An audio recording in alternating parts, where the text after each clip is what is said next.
Well, I guess we're live. If anyone wants to do the recap instead of me, speak now. Forever hold your peace. I can do it. Okay. I can do it. It's fine.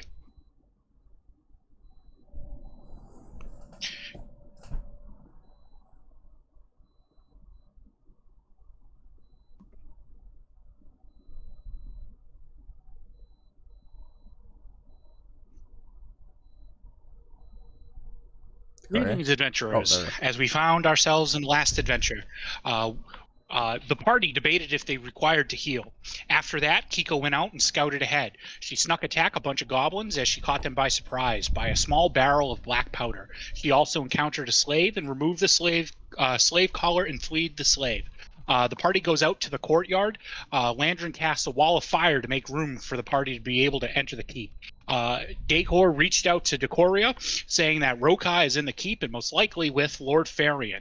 The party splits, and then the armed kobolds we establish to check down in the basement with the armed kobolds, and we continued up to the top. We interrogate a prisoner to get information that we had captured. We find out the first name of Lord Farian. He is known to be Micah, and his son, Roa Farian. We learn that Roa Farian was on the 4th floor.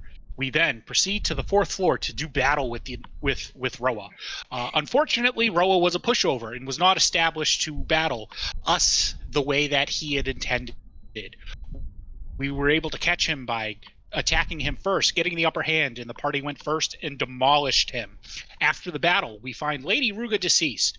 And we asked the kobolds if they have the ability to revive her. The kobolds have forbidden magic and was able to revive both Lady Ruga and Lord Farian. During that time, we entered into the ethereal plane and communicated with both Lord Farian and Lady Ruga to help convince them that they are required and that their powers will be used to help unite the kingdom in the coming months. With that being done, they agreed. I was able to, Decoria was able to see his father one last time. Not being able to communicate very well, but the message was well received, the love that his father still harbored for him.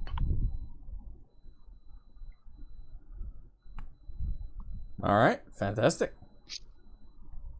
All right, and that leads us to where we are. The party is now currently established. You are all now, well, on your way up to the keep to speak or to participate in the meeting between Draco, the king of the kobolds, and Landrin's brother, and Lord Micah Farian, the elder Farian that is now freshly revived. Your guys are also not escorted, but followed suit by a few other kobolds there to protect Draco and be his bodyguards. The head of the Knights Basilisks and Lady Ruga are all within your group. All right, so you guys enter the castle and follow Lord Micah Farian up the stairs to the 3rd floor, where he then escorts you guys down the hall, down one of the halls, and into what appears to be a meeting room. It's the same room, Kiko. You will note that you found the slave boy and helped free him. It's the same, that little antechamber. There's no table or anything set up, but there is those 4 benches that Micah quickly flips one of them up and says, "Apologies for the lack of table. I did not we had time to set this up proper, I would have my men drag one out, but the time is of the essence. This is my meeting room."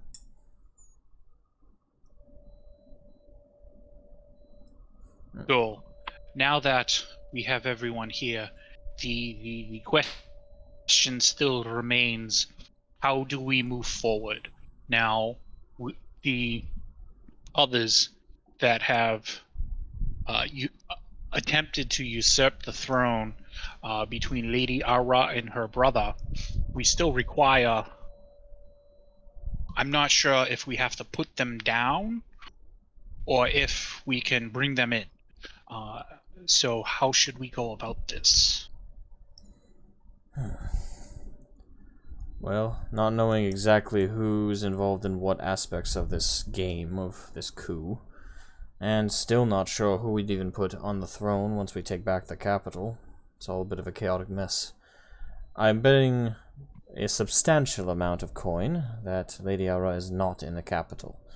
She would not risk herself anywhere during a coup or during a strife like this, anywhere near the front lines. Not that she isn't a sound warrior, I would not want to cross blades with her. But she is a tactician. Never smart to put your king right in the middle of the enemy territory. Unless you want to get checkmated. Well, she was here earlier today. We had a chance. No, it was not today. The days have become a blur with all of the events and encounters. You had died last night, and we had encountered her yesterday before the coup that had happened today. So last we knew, she was in the area. However, I am not sure if she still is.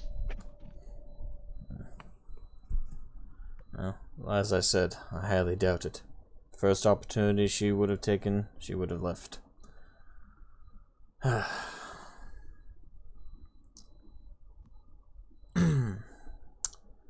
Alright, so at this point, Draco steps forward. Well, as much as I would like to have this meeting be at the length and discuss the new trade agreements that were posed to me and my people, I would also ask about this military alliance and our aid to you, and possible rewards for us kobolds, given everything. I know this is an inopportune time to set up such negotiations, but I hope you can understand that as far as we kobolds are concerned, this is not our conflict. In many ways, I'm offering a token of my force to you as sellswords, mercenaries to help you regain control. You two legs are strange. But this trade alliance could be more valuable than anything else, and I wouldn't mind the leverage in our own military use of your forces once the strife up here is handled. It's perfectly understandable. Thank you. That's Lord Farian speaking. Apologies again. No proper table or anything. That's quite alright. Well, that was really up front. What was? Just both very upfront people. The kobold speaking like. Have the kobolds shown any kind of subtlety or restraint thus far to you? No, it's just that's just you don't pair it up like this. Okay.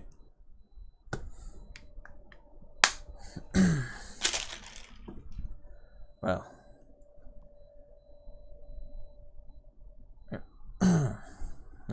So, Draco steps up and walks over to Lord Farian. They're in like the I want to say like the closer to the staircase that leads up to another room. And they start talking amongst themselves. It's almost whispers, so you can tell it, but it's really, really quick, and it's really quick, really fast, and rapid. From the words and everything you guys can derive, they're essentially talking about everything from logistical movements between the underground and the upper ground, possible trade routes to be established, an entrance that'll be more suitable for tradesmen of Nordred to head to the subterranean nations and move about. You hear a bunch of different things, but it's all being done very rapidly, very quickly. But you can tell both are seasoned in their negotiative prowess. And over the course of maybe 20 minutes, at most, they eventually you see them both kind of smile or smirk and shake hands, although Lord Farian has to get down on one knee to do so. Alright. Well, I hope those terms are suitable to you. I'd say they are. The kobolds will agree to aid you in your battles to come. As allies. Indeed. And once all this mess is dealt with, A very fine seat on the council awaits you, my king. Indeed. Now, Draco waddles up. Waddles to the... And Draco and Farian both waddle to the center of the room to kind of rejoin the main group of you. I have negotiated with my fine scaly friend here, his military aid. And Draco kind of puffs his chest up. Me and my forces shall remain up top and aid you in retaking the capital city of Northolm. Aye. So that gives us a force of, well, you're roughly 4,000 men, or so. Almost 5,000 actually. Though we did take minor casualties during a subterranean, you see Draco kind of looked to the side, not sure how much detail to give. Altercation. But my forces are still primed and ready for battle.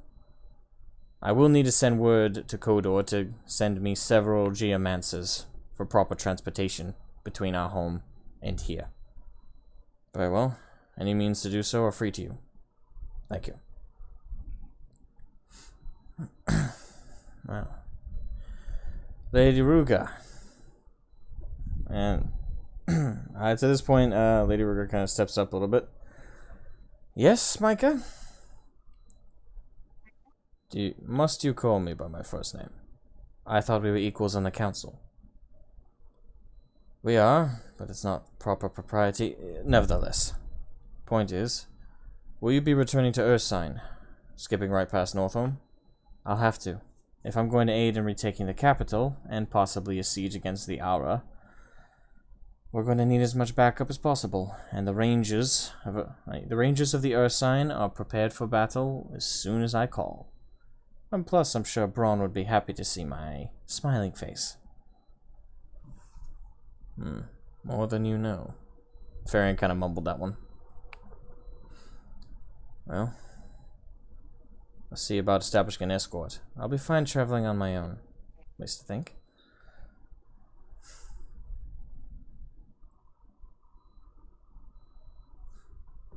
This is going really well. Alright, Lord Farian turns to your group. So, what do you all plan to do?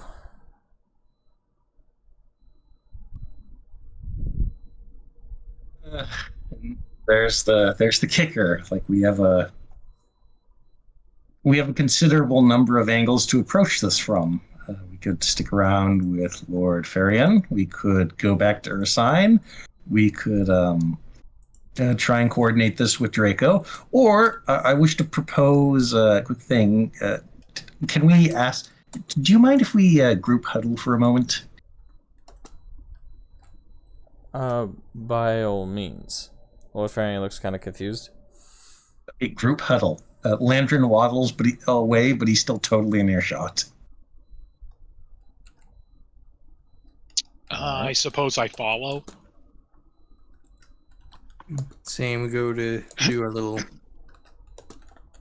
decision private chat thing, I guess.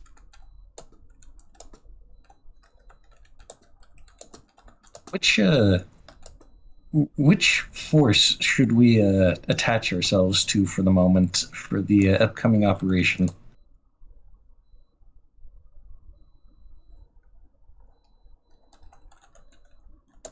The consequences of all are dire, unfortunately. We could escort Lady Ruga back to Ursine Village and miss the opportunity and allow more injuries. However, we might be able to broker with your brother safe passage to Ursine Village, either through armed escorts with Lady Ruga or by use of a geomancer and teleportation. That would solve one of the problems that we currently have. I have full confidence in Lady Ruga's ability that once she returns back and works with Commander Braun, they will be able to raise suitable arms in the time being. The biggest concern is, where do we go from here? Do we stay and help with dispatching the last of the traitorous scum here in town, or do we pursue potential pursuit of the auras? That is where the decision lies. There is another thing. We're placing a great deal of focus in the now, which is not an inconsiderable prospect. Yet there is the prospect as well of the later, and more specifically, who's going to be in charge, and maybe we should look for, say, that the heir. This would be an opportunity to put Decory onto the Council of Geist. Make it official. I respect your decision. However, I do not know if I would qualify. The favors that my father had carried over time do not extend to me. So I do relish in the thought of House Sedlak. However, I am not a lycanthrope. Not many lycanthropes sit on the council. And look what Lady Aura, not Lady Aura, Lady Aura? Yeah, no. Lady Ruga. Lady Ruga has to go through. She is constantly ridiculed, belittled, and demoralized because she is not a lycanthrope. I have faith that I could handle such treatment. However, I do not know if the current situation, if that is for the best. I mean, there's not many kobolds in the Council of Geist either, but one of them just got promised a seat if we win this campaign. I don't see why we won't take the same opportunity. I am not opposed to this. However, it is not something that I will raise myself. If this is something that is a consensus among our group, I would do so. However, I do not feel the need to put myself in that light. Small question above game. Have we had a long or short rest since the battle? Nope. This is like all directly after. It's at best you guys finished up the battle. The battle at Basilisk Den probably about 3 hours ago, max. Alrighty. That could be a short That rest. is. If you guys want to treat that as a case, short rest, I will not object.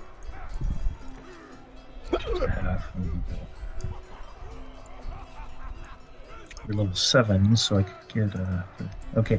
I'm going to use my arcane recovery in that case to get a 3rd level spell slot back. Alrighty. Oh, did we level up last time? Of what? Did we level up last time? No, that was after the demon. No. You guys leveled up the time before that, after you guys fought the archdemon. Oh wait, should I be level 5 or level 6 then? I let you all know. You should be level 6. Oh, whoops, I'm sorry. I apologize. I will do that later. Yeah, I might have just slipped my mind. It's okay. It's been a long week. Every week is a long week at this point, isn't it? Okay. Yep. Mood. I would like to cast Sending. Alright, 2. Miss Novery. Okay. Because she has a chance of responding back with a sending spell of her own if she has it prepared. Or else I'd be sending it to Nova, but, you know. Oop. Let's count out the word count here. Alrighty. 1, 2, 3.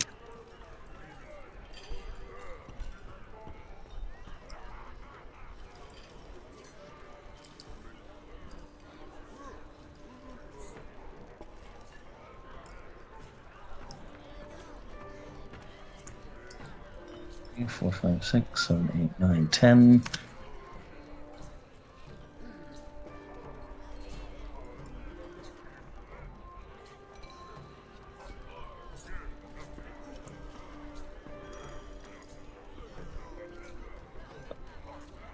15, 16, 17, 18, 19, 20,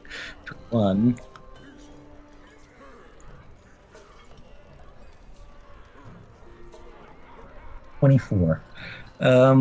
The message is, hello, Miss Novery. We're making great strides in restoring stability. Going to be assisting in efforts to retake the capital. Is Nova okay? Alright, so about a minute passes and you hear roughly a response. City is in Bedlam, rebellion, two sides, fighting consistently. We are all well, we are part of the resistance.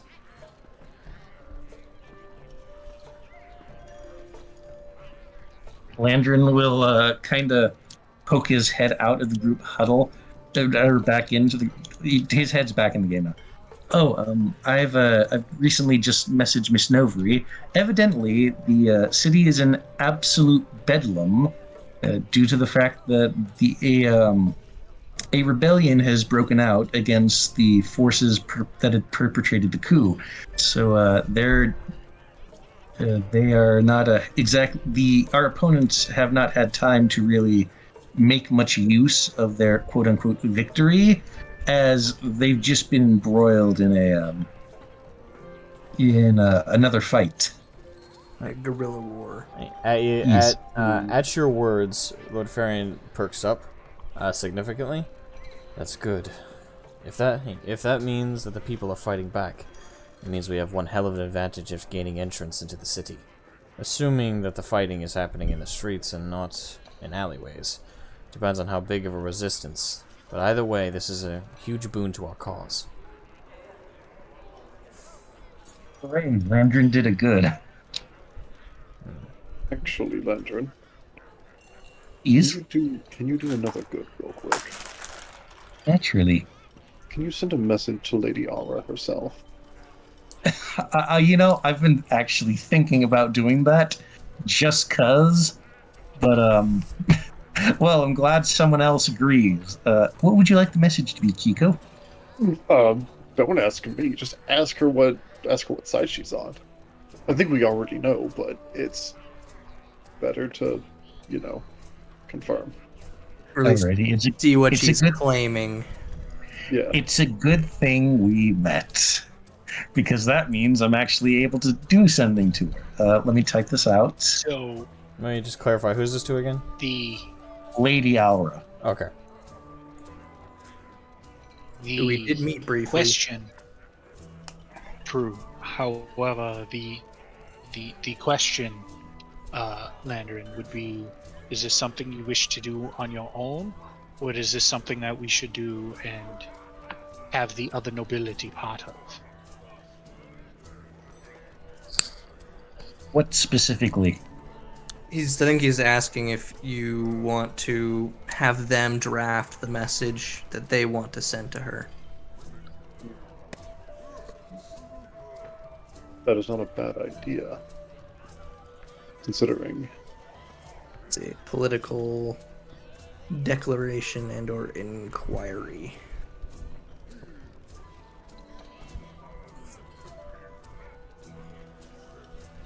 Well, let's ask them. Alright.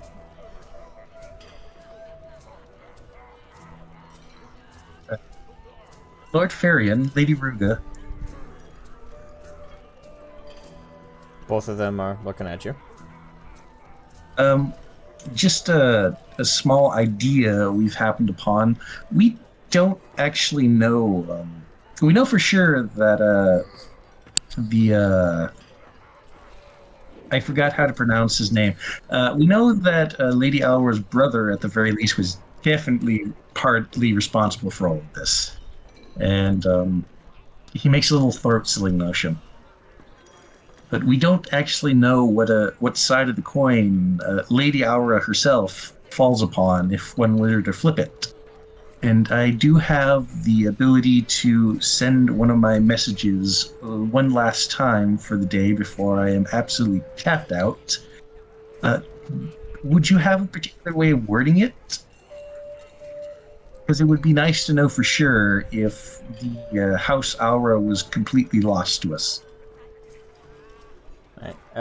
So once you say this, both Farian and Lady Ruga look at each other briefly, and then they nod in some silent agreement. This message won't make much sense to you, I'm afraid, but send the phrase, "The wolf's howl cometh." Her response will very much dictate her position. Very well. That gives me a little wriggle room, considering it's only 5 words.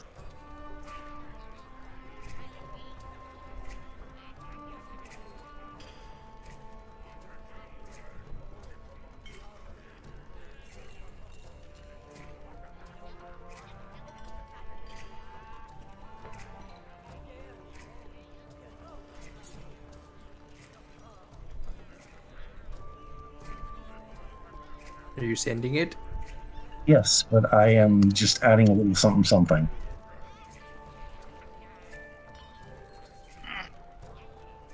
A little something something. I don't know if you're aware, but as a DM, I do need to know what that something something is. Yeah, and I'm typing it out to make sure I have the word count down. 1, 2, 3, 4, 5, 6, 7, 8, 9, and then there's your 5, so that's 14 so far, so that's another 11 I have to work with.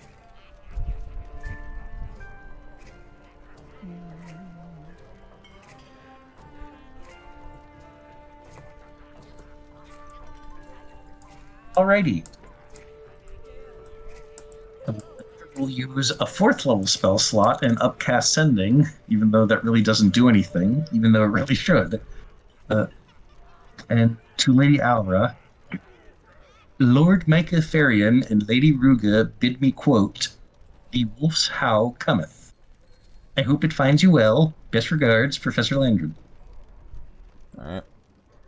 So, about a few moments pass, and then you hear in your mind's eye, as you guys recall her voice. Well, you Landry, you recall her voice. You hear, and the eagle flieth by its side.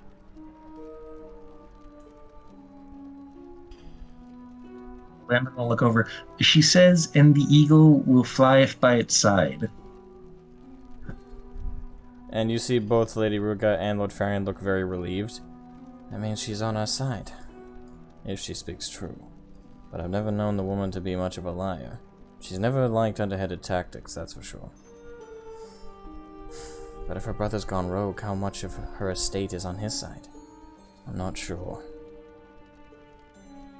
He was never particularly popular, but he is technically older than her. Though, everyone calls him her little brother.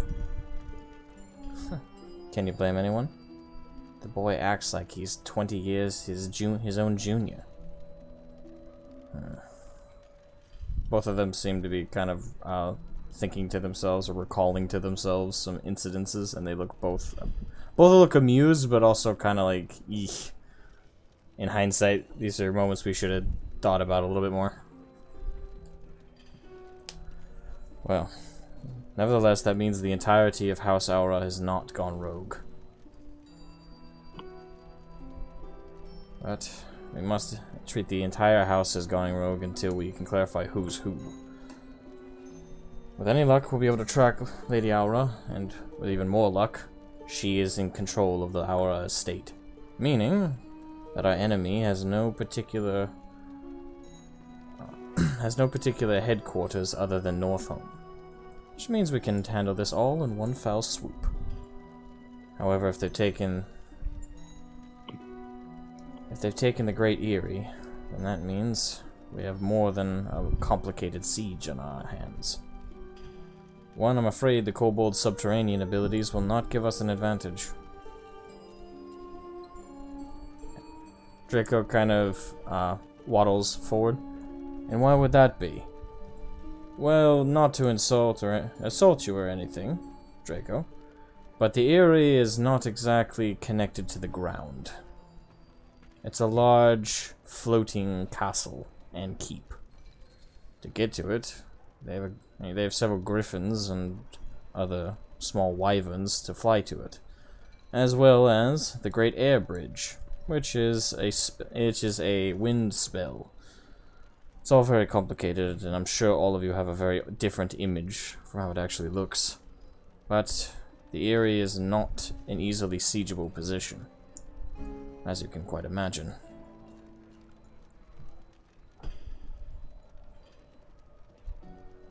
In fact, I've never even been there, Lady Ruga says. So, I couldn't even tell you the first thing about the place. It's quite fantastical, if not a little intimidating. Suffice to say, I do hope it has not been taken. For now, we'll set our sights on Northholm and focus on that. We cannot divide our focuses between that and the Eyrie and think we can actually hope to win, especially since we don't know the enemy's numbers. And the White Tabards are a bit of a loose piece on the board. We have no idea who controls them. Unless all of you know something I don't. Not a clue. What? Not a clue. Not a clue. Nope. Unless it's your other Lord Alra, the young boy. Alright, do you say that out loud, or are you just speculating to me above game? I'm kind of just speculating out loud. Okay. Really. I actually wouldn't have that much difficulty getting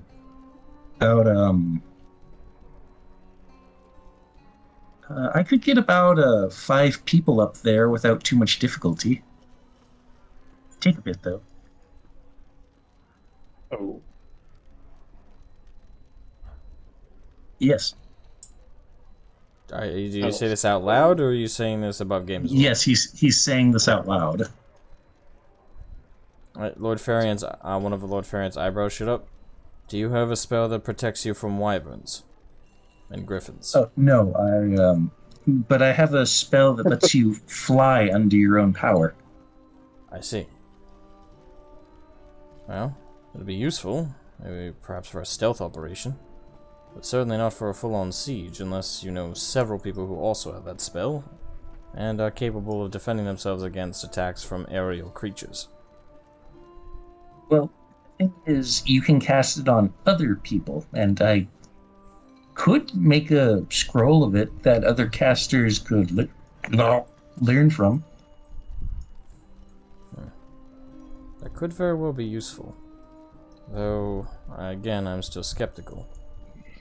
I would have to know the avid details of this spell, and even then, Well, how many scrolls can you make?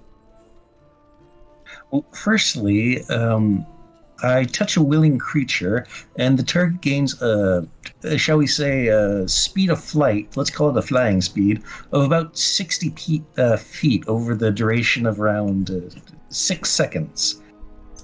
So about 10 feet a second.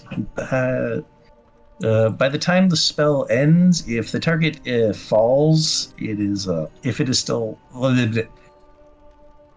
Sorry, I'd advise against being up in the air when the spell ends. It lasts about 10 minutes, because once it ends, you stop flying, and you start falling, unless you're already on solid ground. The higher level you cast at, the more people you can touch at once. Oh. Alright, so 60 feet. How high up is the Eyrie? The area is roughly 650 feet above the ground, and that's only that's only the entrance to the city. The actual upper spires are significantly higher. You could make it to the city pretty easily, because you got 10 minutes, and that'll only take you 10 minutes 6 seconds. Correct. Unless the gate is closed. Then you'll have to go over the upper spire. The entire city is surrounded by a giant wall. Which does have openings for the griffins and wyverns to get through, though.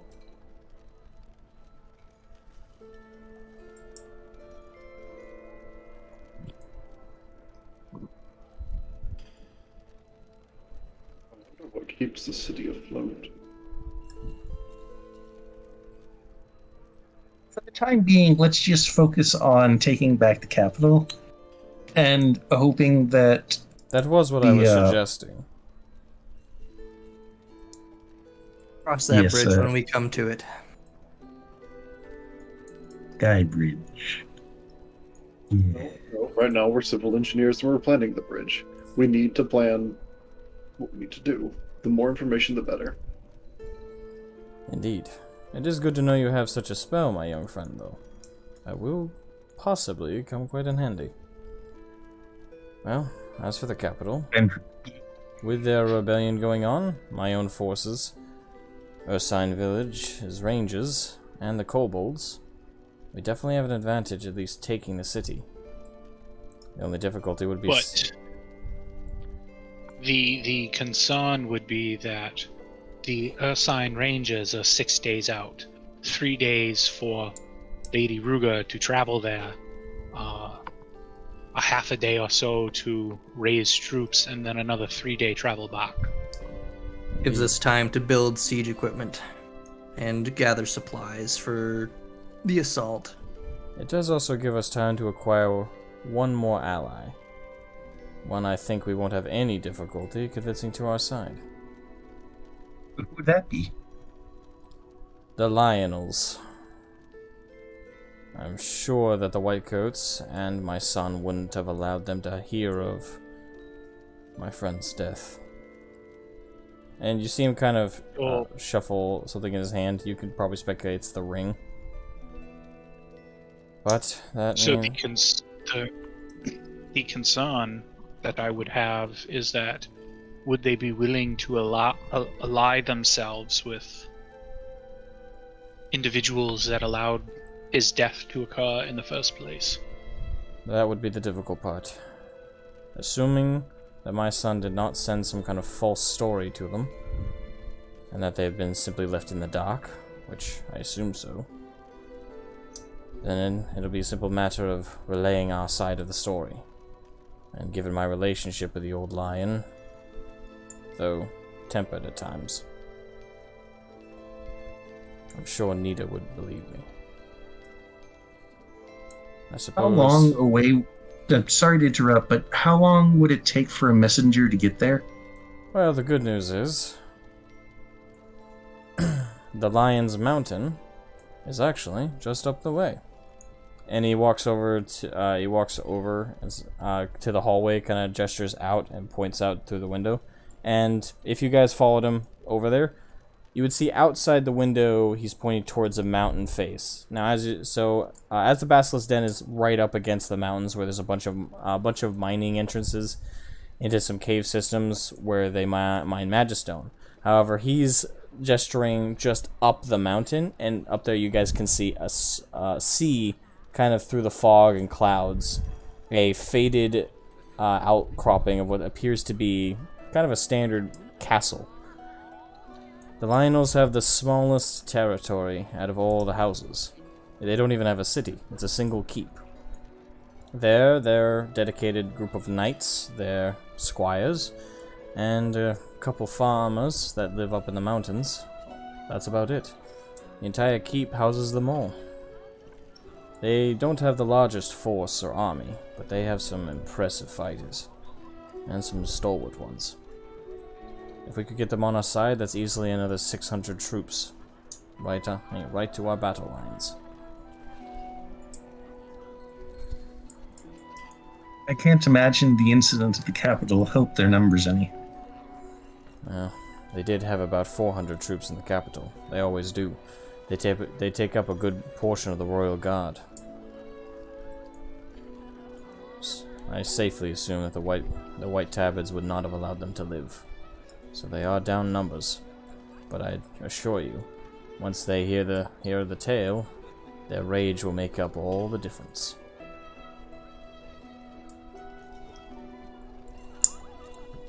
Well, I suppose we shouldn't waste any time with it.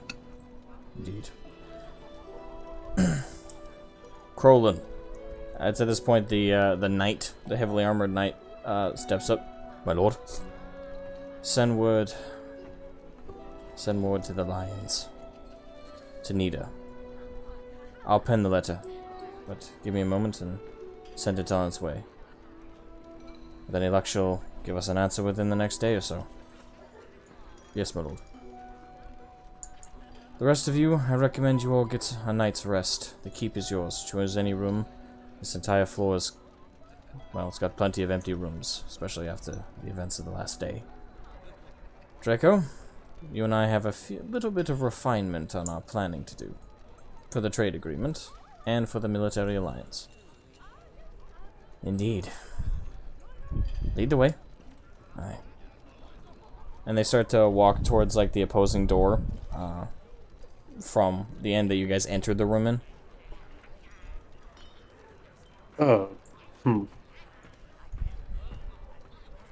Lantern Bell, your ideas?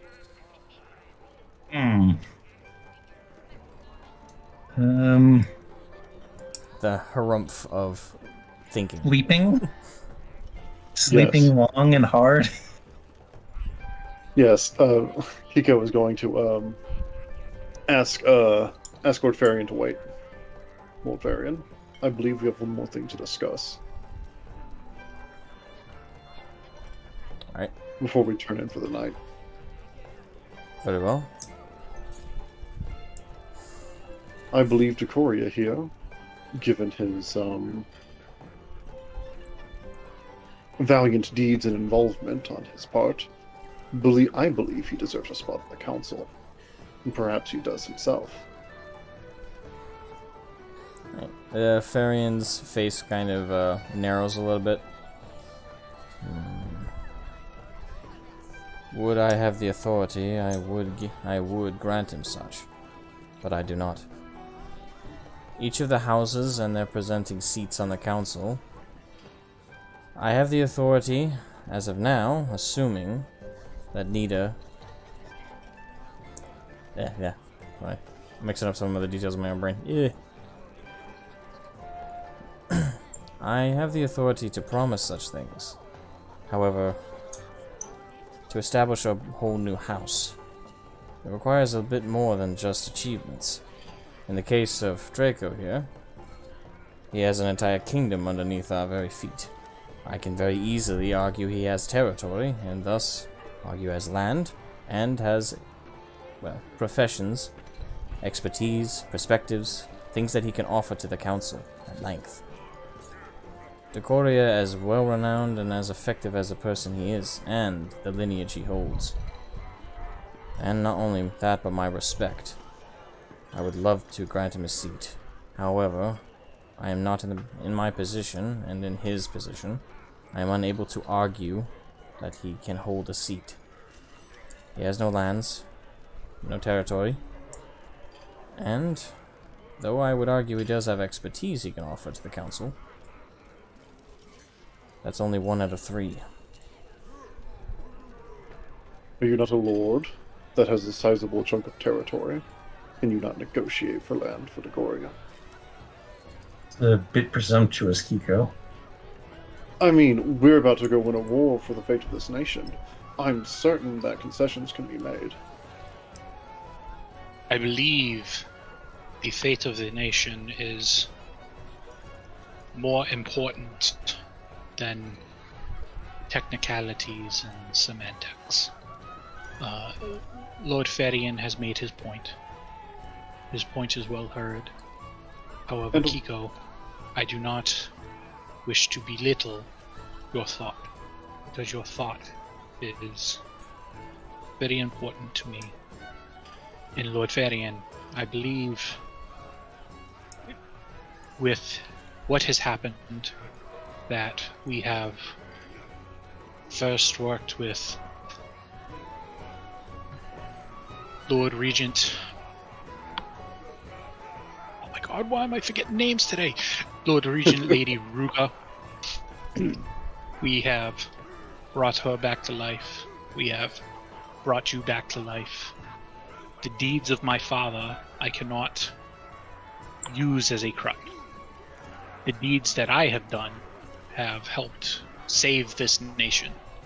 The things that we will continue to do will help shape the nation for hopefully a century to come. And I would like to ask that you keep those things in mind when you actually say no. Because, one, the vast population is tieflings. Two, there are no tieflings on the council. Yes, I understand your kind and your lineage has been fantastic for those and for us, but I am but a man that speaks and does actions for the people and for this country.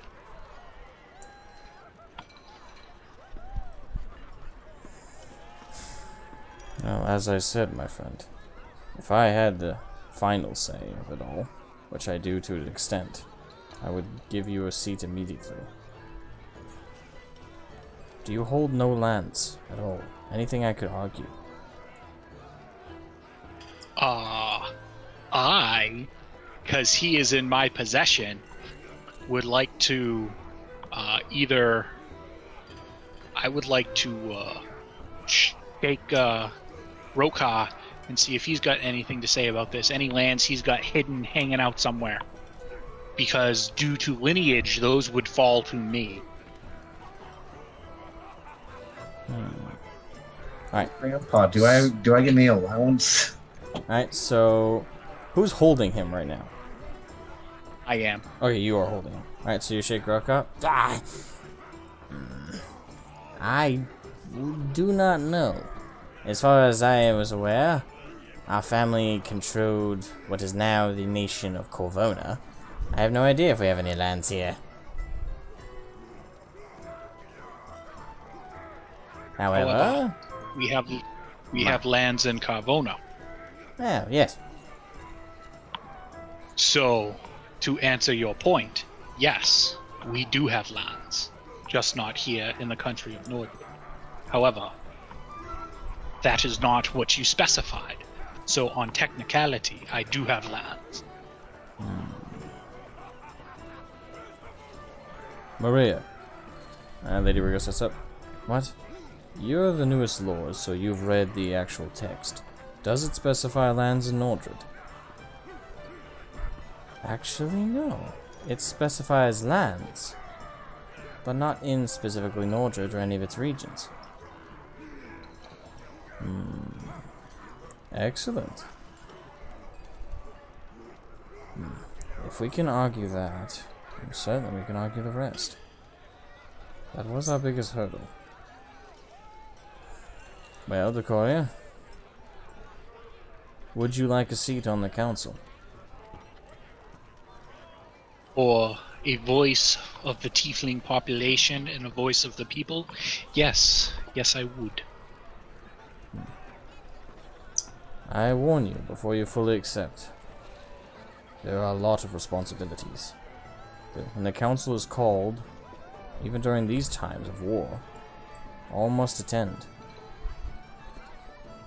Once we attend, we could be in session for many weeks at a time. And you cannot reject a call unless your life or your family's life is on the line. Those are the usual circumstances where the council always allows leniency on late arrival and lack of arrival. There are many other small nitpicks here and there, but overall, it is a lot of responsibility. I understand, but the concern that I would have is that, one, I would need to think very hardly on this decision. And so above game here, this is probably like end game for me. So like this is what I'll shoot for towards the end of the game. But we've already established that it's a thing, so we could do that. Back in game though, the concern that I would have is that are there appointed individuals that can represent me in a time of absence?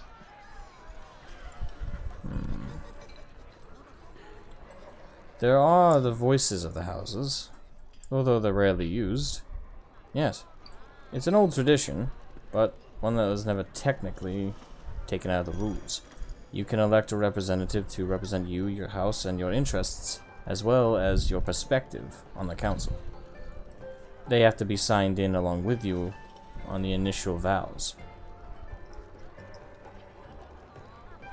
Is only one allowed, or could I have two?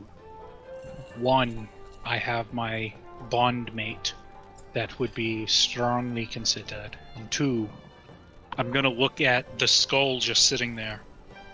Is the oldest and wisest among us all, and would be a much better voice for me in my absence. Yes, the evil necromancer. Yeah. It's the evil necromancer who has experience in administration. And world conquest. Variance is on par. Exactly. No one has ever attempted to sign in two people. I would have to discuss that with the rest of the council once we're able to unify once again. But if I can get 3 other people to agree, you could be allowed as many as you want. So I would believe that my adventure days are not past me yet. I do not have the luxury of leading a long life that you do. However, given the circumstances, I believe stability is required first.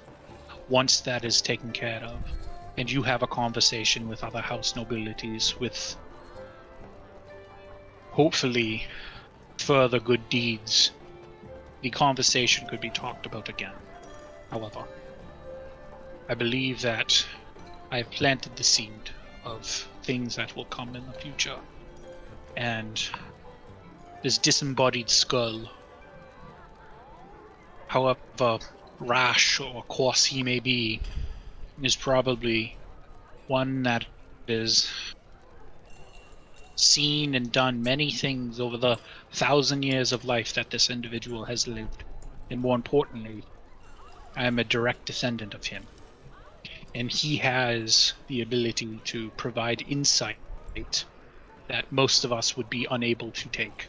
We have never experienced some of the things that he has.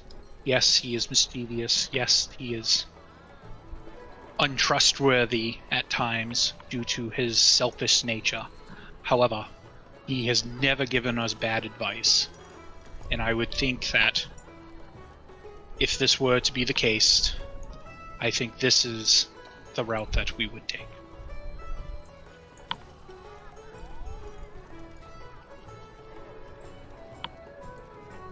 Nordred glances at the skull.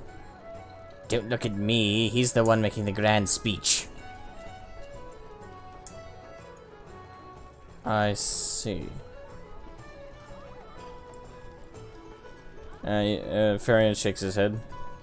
Well, if you want this skull to take up such a position, I will not argue. Good. And he's still kind of looking at disbelief that Rokan's even talking. Oh, he doesn't even know, the poor innocent child. Draco walks over and picks Rokan up. How does it work? Ah, let go of me, small... Wait. Well, you see, I would like to gently grab Roka from Decor. He is an individual. It is not a thing. It is a person. Now, what I need you to really think about is you have forbidden magics. He is a relic of old times and old magic. That is why he has lived for thousands of years. So please be gentle when you work with him, because you do not want to make him angry, because then he becomes ornery, and nobody wants that. He's just a pain in the ass then. Pain in the ass. I would only suggest that you only trust him in terms of advice, in terms of tactics, and ancient knowledge. Beyond that, he is quite devious. Careful now, you're all going to make me blush. I'm gonna look him over and see if he can actually do that. He's not blushing. He has no blood nor flesh. The white bone is turning a soft shade of pink.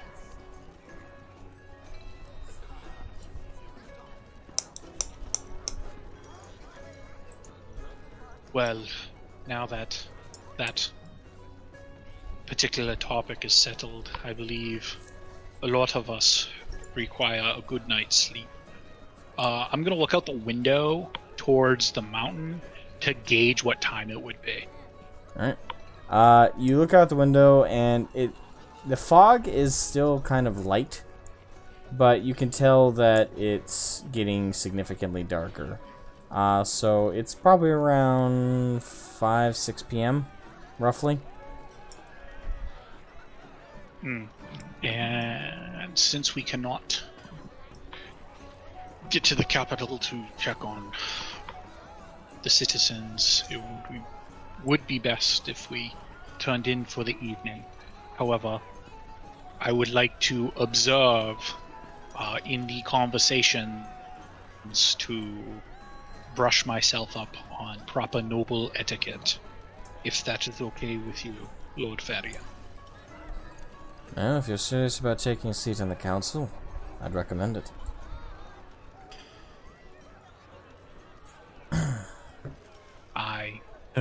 Sorry, above game, did we decide on decide on where we're going, like right after this the next day? Yeah, I think we're gonna go see the Lionels, and figure out what's going on over there. I just wanted to make sure I was correct in my assumption in memory. You know, I wonder if Rokan ever actually had a stronghold in Nordred. You could ask him if you wanted to. So Lord Farian gestures both you and Draco out the door into the hall with him, furthering on the floor. But he yells out to the knight, Crowlin, I'll have the letter ready for you in mere moments. And tell the men to get their rest, if you can. Of course, my lord. Well then. This way, gentlemen. Alright. So, Decoria's going with Lord Farian. Alright, so, Lady Ruga steps up and says, well, I better head out. I'm intending to make way for Ursine as soon as possible.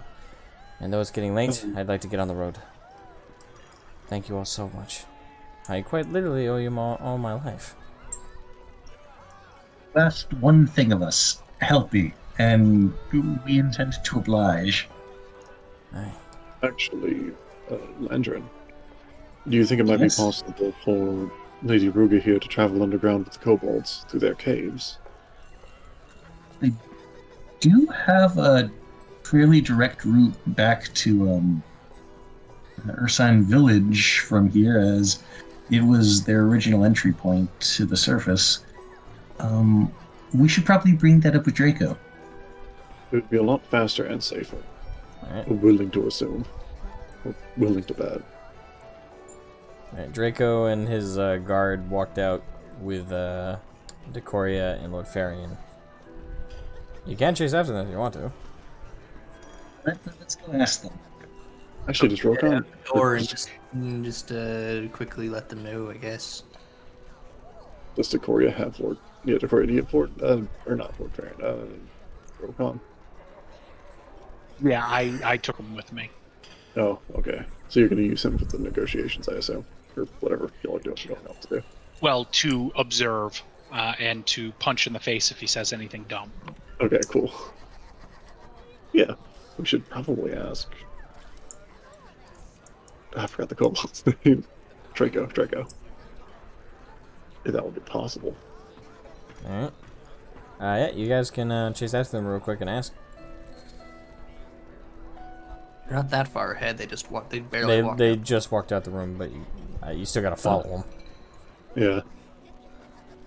I was like, it would definitely be the safest option, I would think. Yeah, go do that. All right. Yeah. So you all just quickly, as the door's closing, just wait, hold on. You know, and you get all. Not Toria. Draco. The kobold and his 4 guards stop. I apologize for making so many late demands, but is it possible that your kobolds could escort Lady Ruga safely back underground to our keep or to Ursine Village? All of our geomancers returned back to Kodor. As it is, I sent one of my men on foot to run back.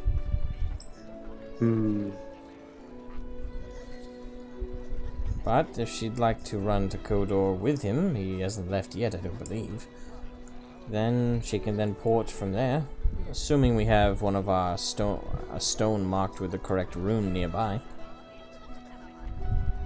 That would be a half-bad idea. Would you allow that? Wait, I don't know why I'm asking would he allow that, because he's the one who... By the way, that sounds good. Thank you. No problem. He turns and speaks in Draconic briefly to one of his bodyguards, who then does a salute, and then walks offering his hand to Lady Ruga, which he kind of takes with like a questioning look, and he like a 5-year-old child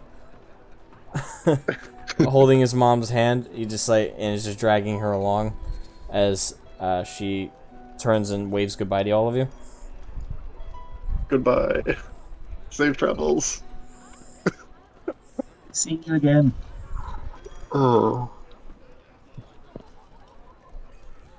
Yeah, we will see you again, hopefully soon-ish. Hopefully, at the end of a victorious battle. Does he speak common? Probably not, but I trust him. For some reason, I trust these kobolds a lot more than I trust a whole lot of other people. Except for that one particular one.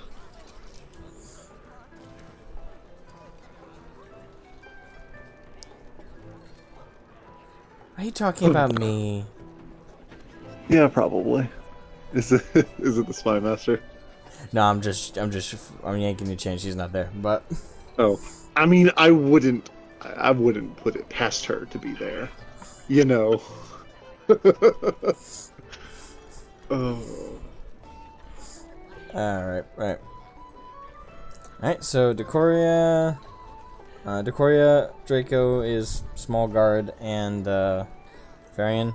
You guys walk down the hall a little bit more, and Lord Varian opens up a door. Well, he has to unlock it. You hear a click, opens up, and there's an office room. Kiko, you're not with the group, but just for reference, it was the room that he's entering is his office, his bedroom as well. It's both his bedroom and his office. It's the one that had the fireplace that wasn't lit up. It's the one that ransacked everything. I don't know. I know you ransacked the one that did have a lit fireplace. Oh, okay. This is the one that had a little bit of a thin layer of dust and didn't have a lit fireplace. Okay, that might have been the one that I passed by. Yeah. Dang, I should have ransacked that one too. I didn't know that you did. No, I should have. Okay. Because I'm pretty sure I walked past that one. Alright, so before I set up this scene with the meeting, Landrin, Bell, Kiko, what you guys up to? Are we going to sleeping?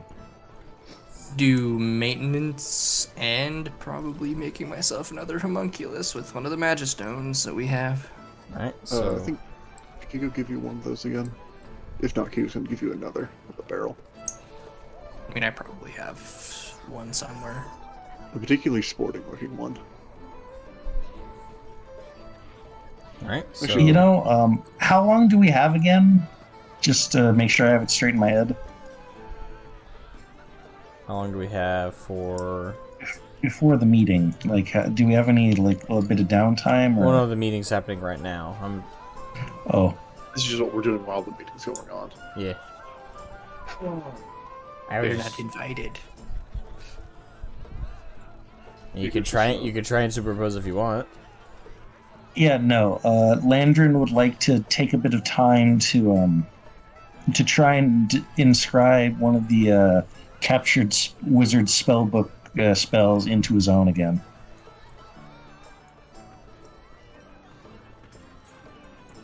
The only question is which one. So, some ink. I found some recently. That would actually be appreciated. Alright. So, I take then that you all are turning in for the evening. Alright, so, Crowlin, the head knight, walks up and, flanked by what appears to be 2 servants. And, you know, he chats you up guys briefly and says thank you very much for, like, helping, stuff like that. And then the servants escort you guys to your rooms.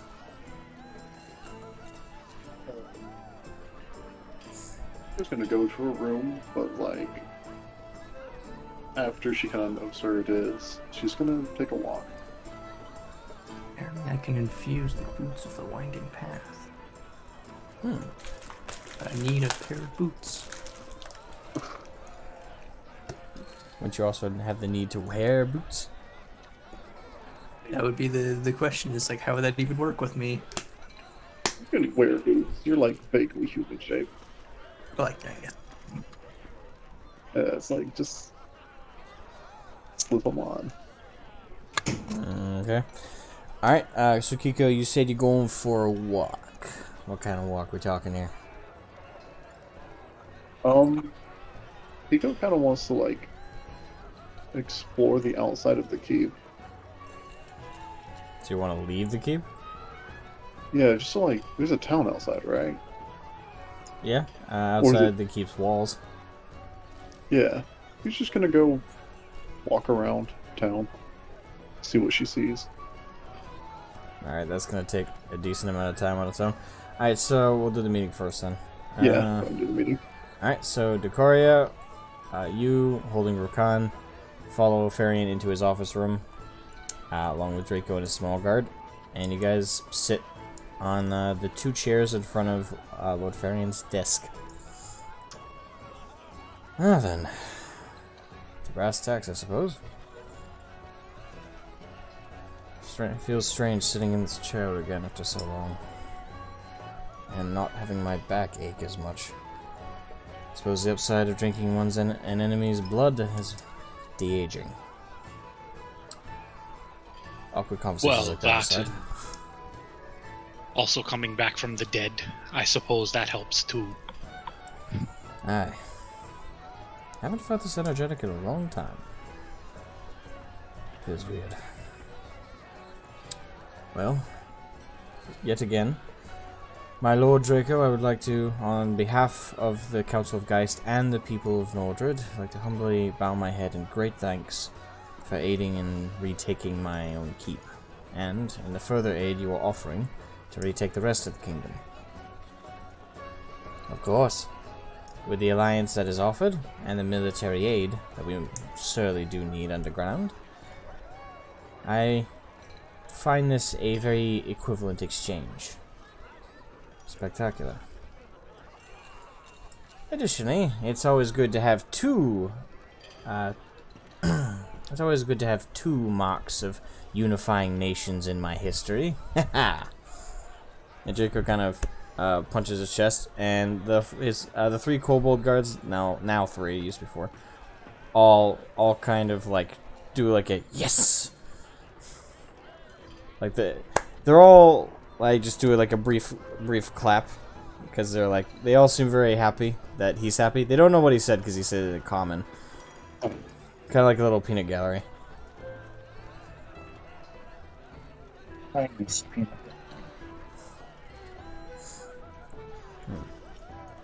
Well, speaking of, when it comes to the military alliance, what exactly would our people be aiding yours in? You mentioned a conflict under the ground. Yes. We face a grave, dangerous enemy under the ground. Deep, deep under the ground. I am not sure how much detail I want to share at this moment. I've been entirely transparent with my enemy to you, Draco. Would it not be fair for you to reasonably share the same amount of detail with me?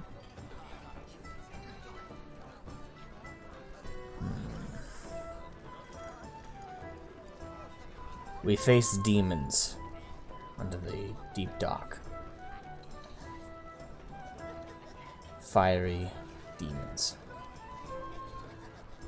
There's a bit of like a brief pause of silence. The evidence is very true. We encountered and fought one, and it turns out that your son had forged a pact with the demons in exchange for his soul. And when we battled your son, that demon decided to come and collect the debt that was owed to him.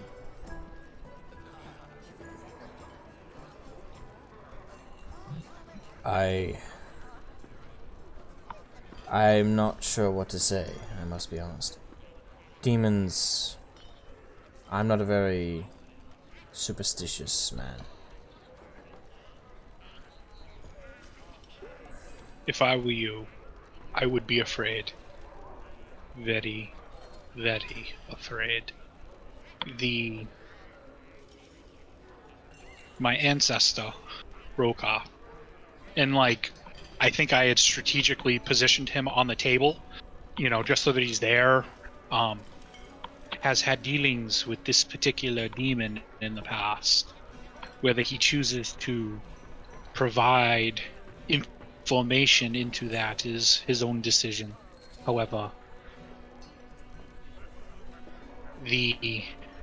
for him to be afraid means a lot, because there is not much that has the ability to destroy him.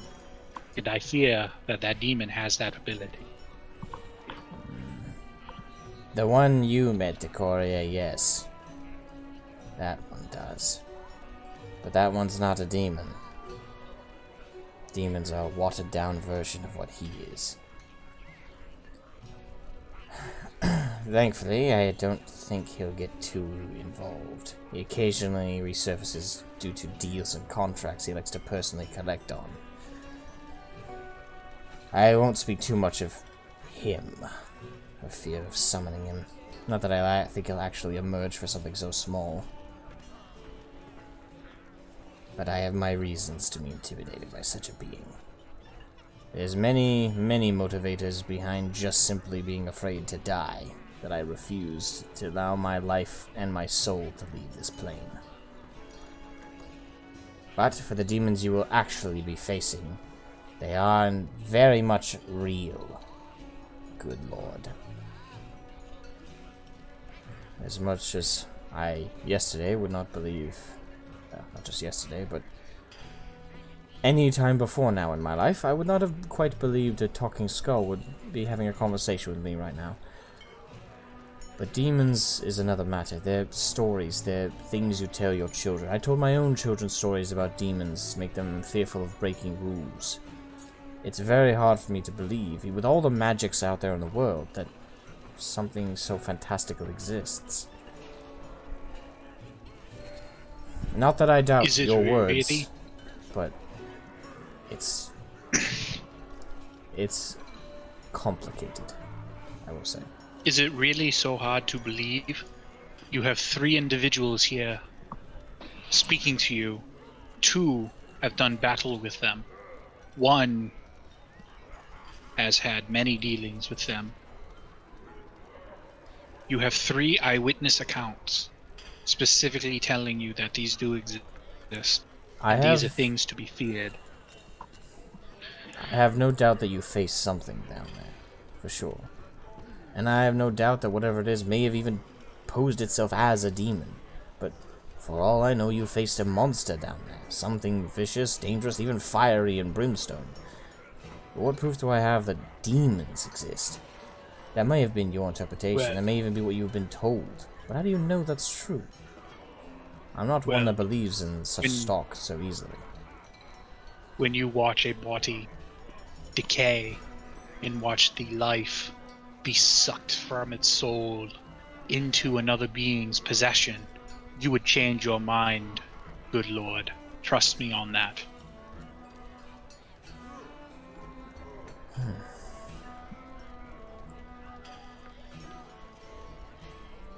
If I may, if all of you will give me permission, I can share a memory of mine. Consider it your proof, Lord Farian. Is there something Small question. Hmm. Mentor, are you the You're one who not built there. that? You're not there. Oh fuck, that's right. I'm not. Shit. Fuck. I wanted to ask him about the door. Oh well. Keep it in mind for later. I'm not sure what you mean by share a memory. But is there anything I need to facilitate this? Other than your permission, no.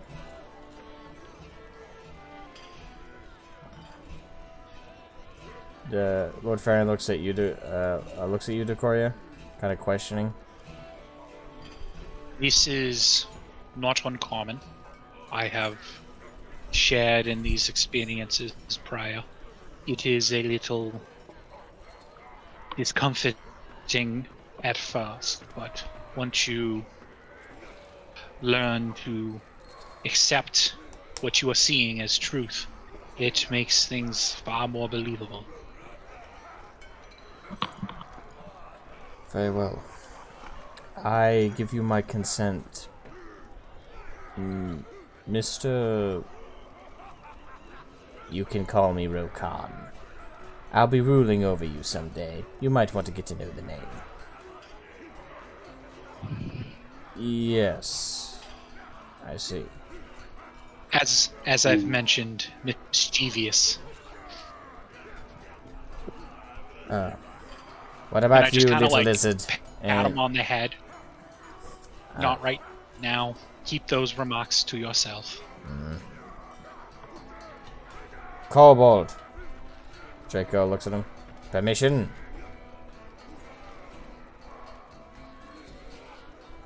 Very well. My mind is open. Very well. Alright. And I'm gonna roll for both Lord Farian and Draco. Since this is their first time, they're gonna need to do wisdom savings. Okay, 18 and 19. So, yeah, that'll be fine. Alright. So for a second, this Rokan's skull shimmers and starts to glow, this kind of purplish hue, and then this like wave goes through all of your minds. For you, Decoria, you're used to it. You're used to this sudden rush through. And for a brief moment, you could tell Draco and Lord Farian, they both put their hands to their heads, like they're having a brief headache, but it quickly subsides. And then you all blink, and now you all are standing at what appears to be a large stone precipice. You are above ground, you're not subterranean, but you notice there's this massive black cloud above you. Not just like a storm cloud, so there is lightning, there is thunder, and there's rain. You could tell that the clouds above you are artificial, that this is some kind of magic. And before you, in this large stone platform, almost plateau around you, you see in front of you a dark blue tiefling with glowing green eyes, holding up a scepter that it looks to be made out of some kind of gray wood, and at the end of it is it seems to almost have like bone protrusions coming out of the top of it, all spiked out, kind of splintering out, and it all kind of shapes into this weird kind of circular orb, all just splintering bone. And from that is also glowing this massive green hue, this ethereal green. And he is standing in a position where with one hand he's holding forth this staff horizontally in front of him, while kind of standing in a pose where he's like bracing himself. And just in front of him, you see the same demon, seemingly. The same demon that you faced before with the party, Decoria. This massive archdemon. In this particular, you notice that the fire around him is a lot more engulfing. Like, this is... around him, you could just feel... You could really see where the fire is just engulfing all around the demon. And he is holding before him this large... similarly like mineral-esque blade of stone. It's massive, large, and also on fire. And in his other hand is just Baron with his large claws of flame. And the younger Rokan braces himself, says, "Come at me, demon. You think you're a challenge for me? This world will be mine, and your little rat race underneath the ground shall stay there."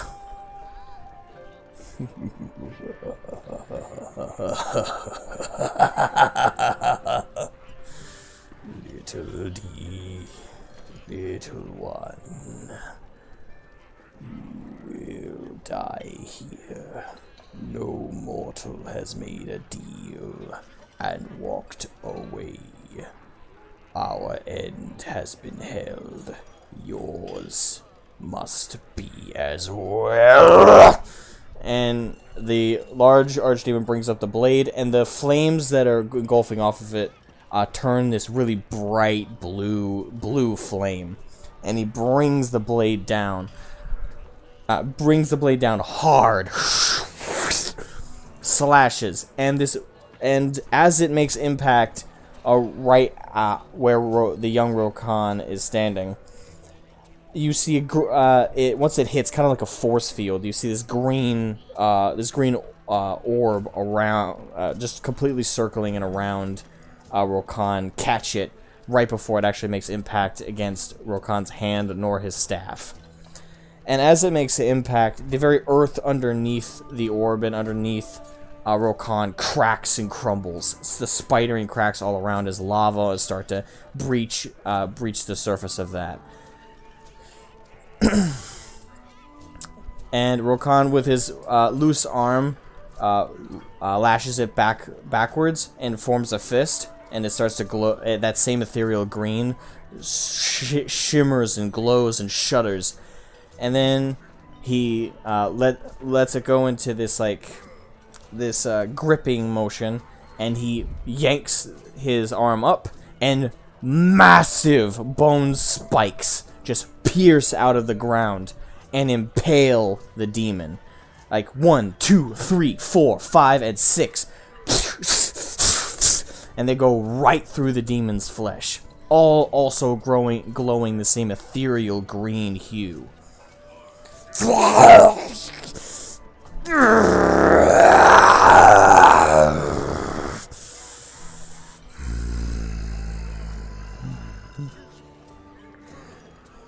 All I can hear is doom music as you describe this.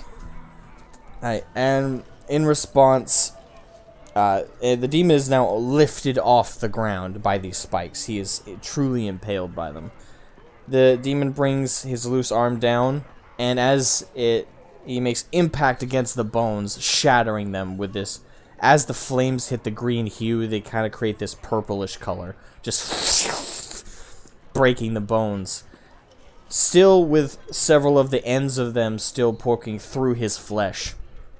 The demon lands back on his feet with a sundering crunch as his full weight re-engages upon the earth and continue crumbles. Lightning strikes above several bolts.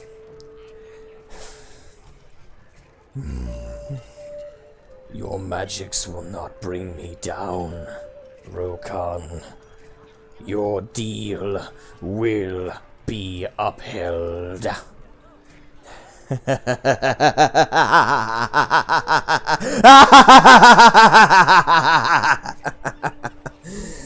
Oh, you call yourself a demon? I've been more intimidated by my son, and he's still learning magic. This world will be mine, and I'll say it as many times until you stop chasing after me. And Rokan lifts up his staff and brings the end down on the earth. And as he does, the whole earth crumbles beneath him, and all of a sudden, a giant skeletal fist appears on on Rokan's left side, and then on the right, and they both land against the earth, pushing up, and the whole earth starts to crumble away, revealing a large skeletal dragon.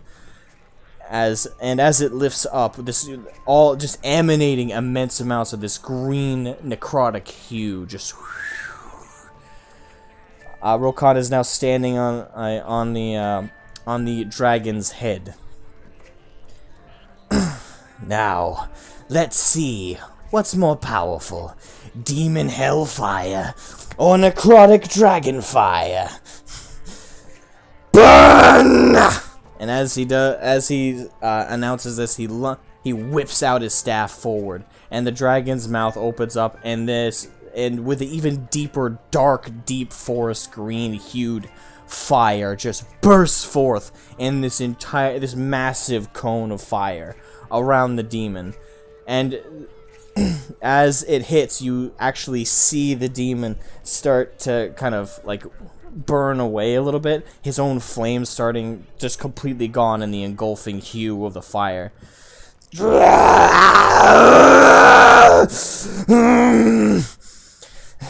You may destroy my corpse, but I'll be back, and your soul will be mine. And the flames just stop, and all that's left is the demon's hooves, which then whisks away into ash. And Rokan, and as soon as the flame stops and there's just a moment of respite, the large dragon skeleton just falls apart, all the green ethereal energy gone. And Rokan falls to the ground on his chest, his staff kind of rolls forward slightly.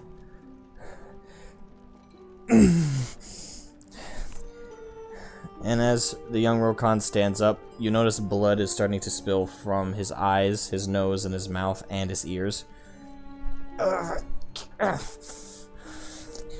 Every spell has a cost.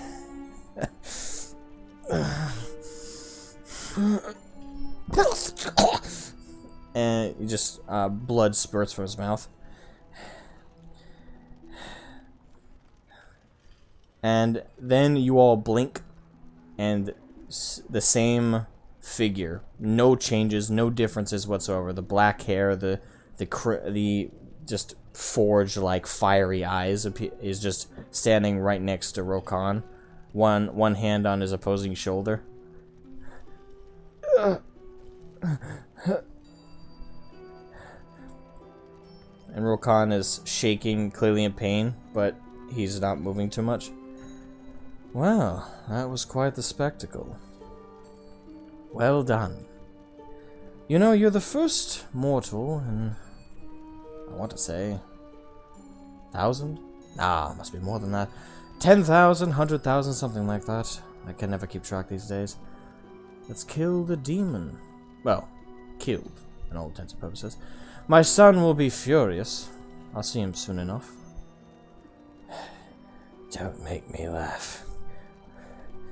Son? What are you? Oh, I'm sure you know. After all, anyone who's marked by the contracts knows who I am at a glance. Rokan kind of lifts his now bleached red eyes, and is now looking, because of the blood, is now looking right at his face.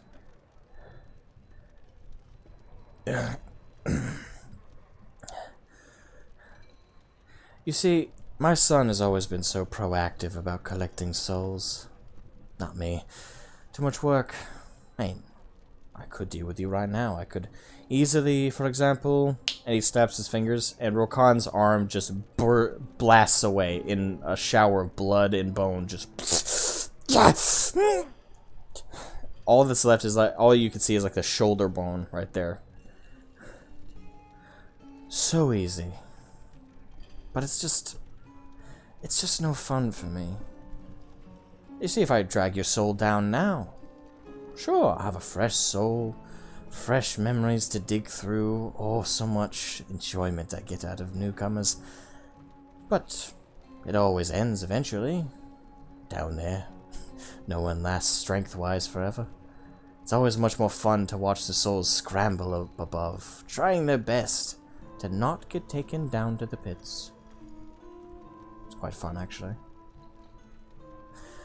So, and you blink again, and the demon's like right in front of Rokan, and he kind of, with his index finger, his middle finger, he just kind of brushes at the shoulder that got blasted away, and Rokan's arm reappears.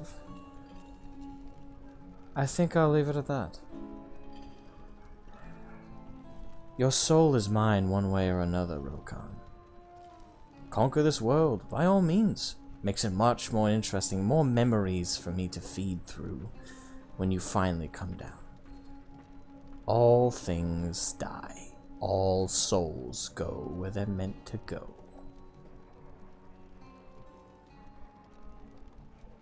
And the demon's eye, he blinks, and his eyes are looking right at the group of you, Decoria, seemingly at you guys. And the memory, you guys blink, and you're back in Lord Farian's office.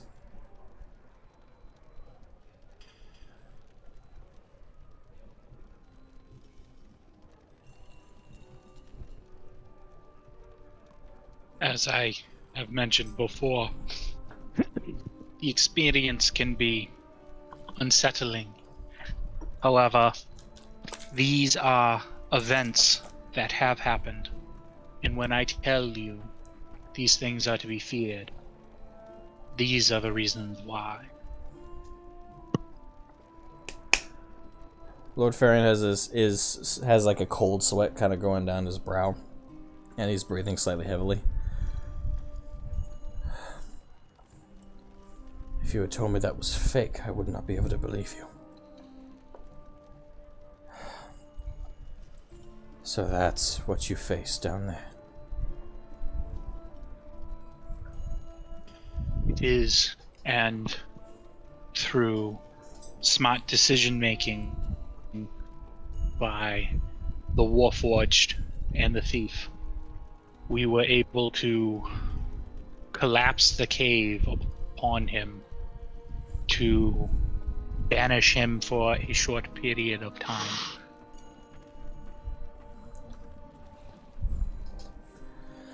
But he will return.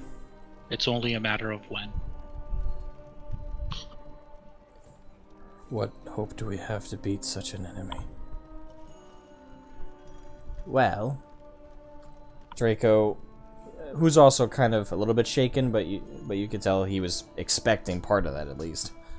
So he kind of shuffles in the chair he's standing on right now. Well, you see, the actual direct demon threat we face now was caused by my people opening an old door. Quite literally.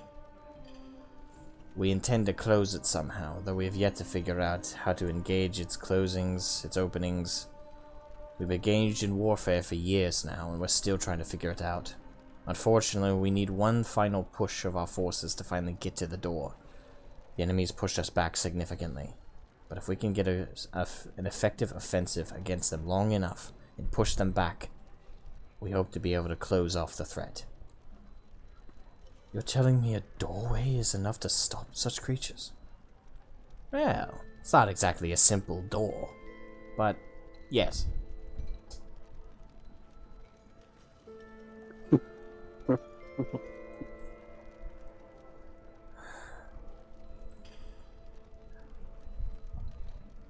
Were there not other concerns at the moment, I would have want to send all my men to fight this fight right now.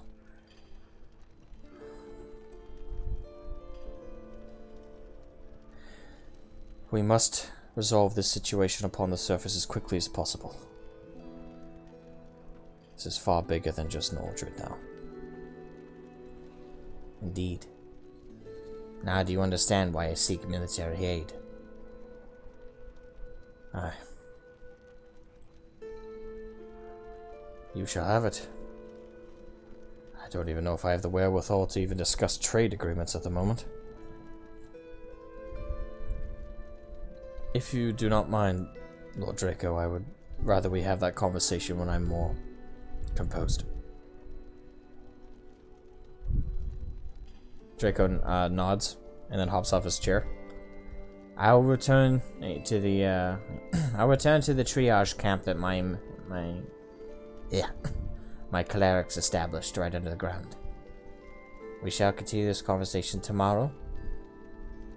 Of course. Thank you again.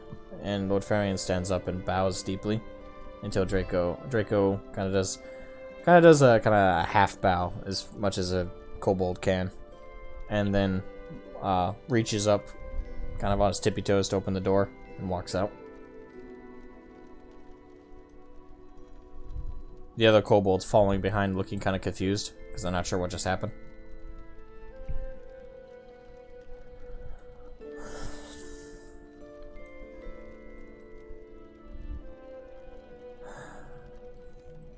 Lord Farian is looking like really disheveled and stuff. He's sitting back in his armchair and he put his full amount of his face in his hand right now, and he's just seemingly trying to process everything. The events that your son started are eventually going to become everyone's problems and the problems of this nation. We need to rally everyone. People need to understand the atrocities that have happened. It was not a mere attempted coup. This is much worse than people would think. But we cannot let the public know at this moment in time. It would just create more anarchy after we put down the rebellion that's left in the streets. However, I would like to propose that myself and my compatriots do some investigating with the help of Roka. We might be able to find something that could help with this.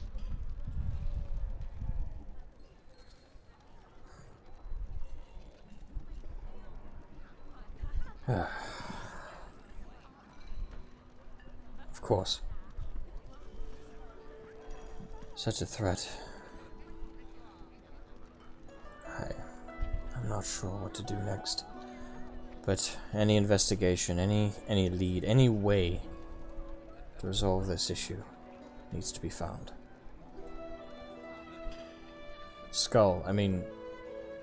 Rokan. That was you that faced the demon, correct? Yes. Of course I had more flesh, a body, and my beautiful horns. But yes, many thousands of years ago.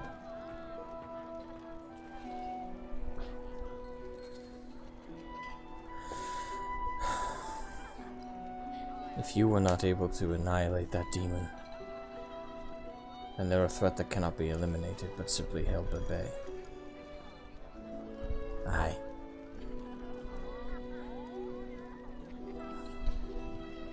Very well. I plead with you to help us. Well, now, lucky for you, it affects me if I don't. So of course. Now, I do not mean to throw salt upon the wound. However, do you see now why I wish to have Roka as a substitute if required. I certainly see the value of having one such as powerful, that even at one time as powerful as that, for sure, yes.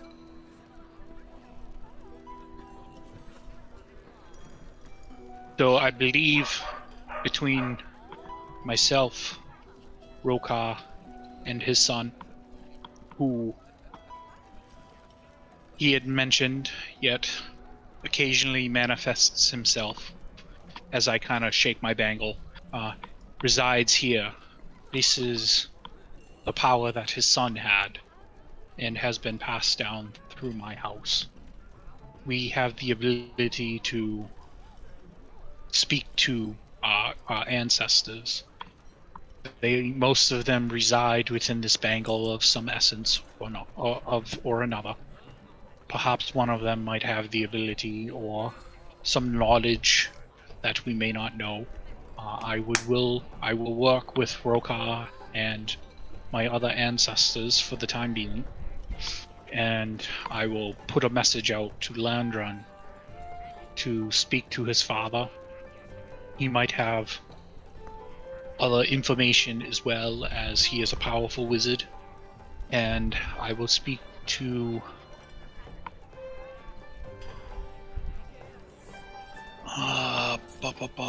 oh my god, I am blanking on names today. And that Now you know is how I not feel. good. I will also speak with my bonded pa, Miss Novari, who comes from the deep dark, and might have insight into this once we put down the rebellion. Unfortunately, we do not have a way to communicate with her other than through Landron, and I wish not to use his spells for such a simple matter. With luck, we can put down the rebellion and then have conversations at length and prepare afterwards.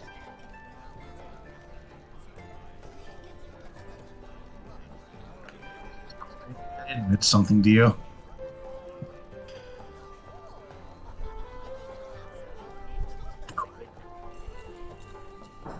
Hello?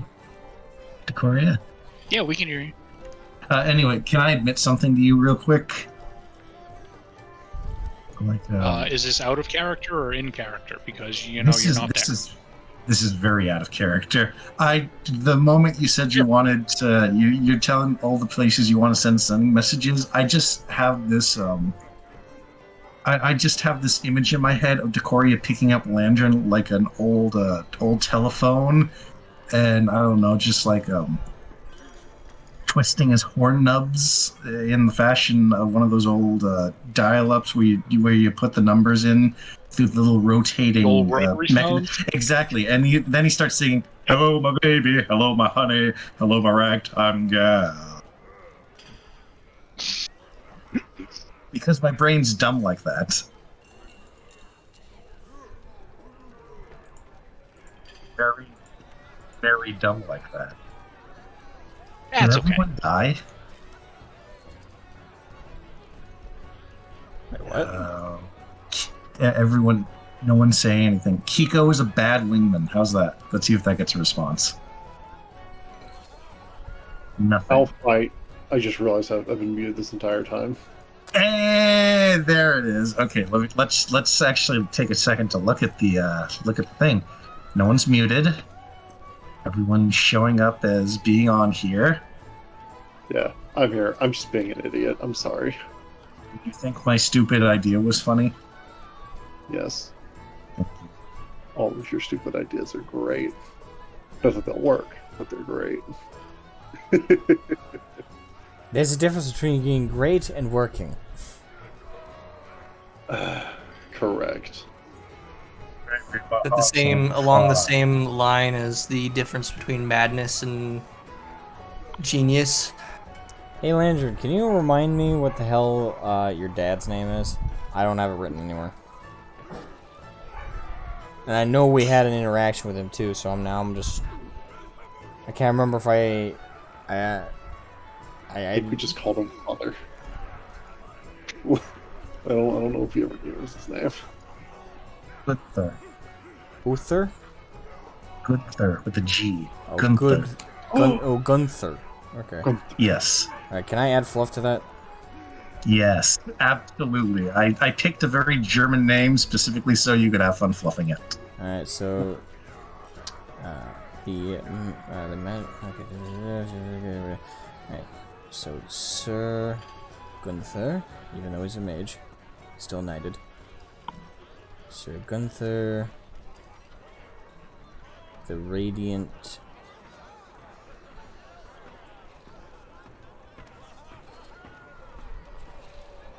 I think I'll leave it at that. Sir Gunther the Third, the Radiant.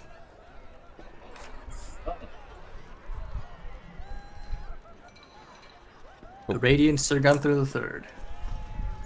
Yeah, that's another way to phrase it. I can only imagine the talk around town. A few visitors came around, and he's just got this apprentice and or son. That's this absolutely tiny wizard. They probably accidentally stepped on. Nice. Yes. Alright, so I have that written down this time, so I shouldn't forget it. At the very least, if I do, I can come back to this page. Okay. Right out. So, alright. So, Lord Farian is still looking pretty disheveled. What do you want to do, Decoria? Well, I believe now that we have thoroughly destroyed your evening and potential chance at rest, I think now would be a good time to bid you adieu for the evening. Yes, of course. Alright, Lord Farian stands up and walks around his desk and opens the door for you. I'll get up, and I do apologize for being the bearer of bad news on so many fronts, but we must do what we can to protect our town and our nation, because I'm from here. I love this nation, and I would do anything to keep us safe. There's something they used to say about your father's old position as head of the Knights. It was said that the head of the Knights' sole duty was to be the one to bear all the bad news to the king.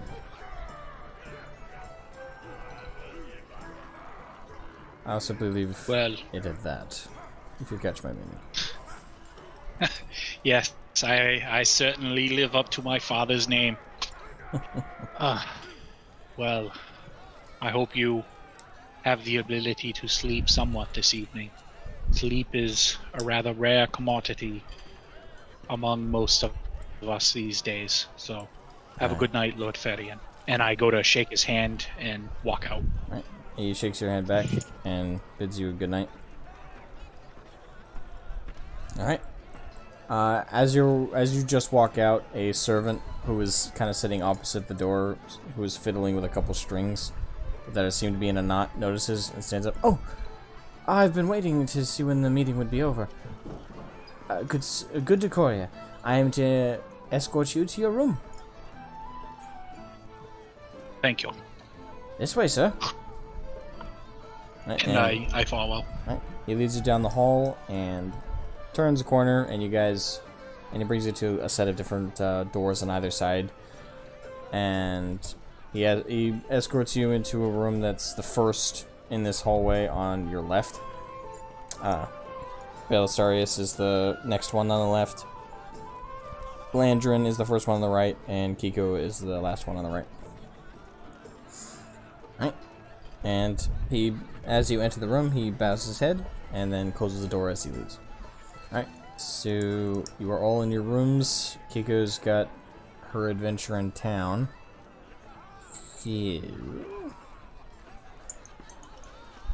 Hopefully just a very quick one. Alrighty.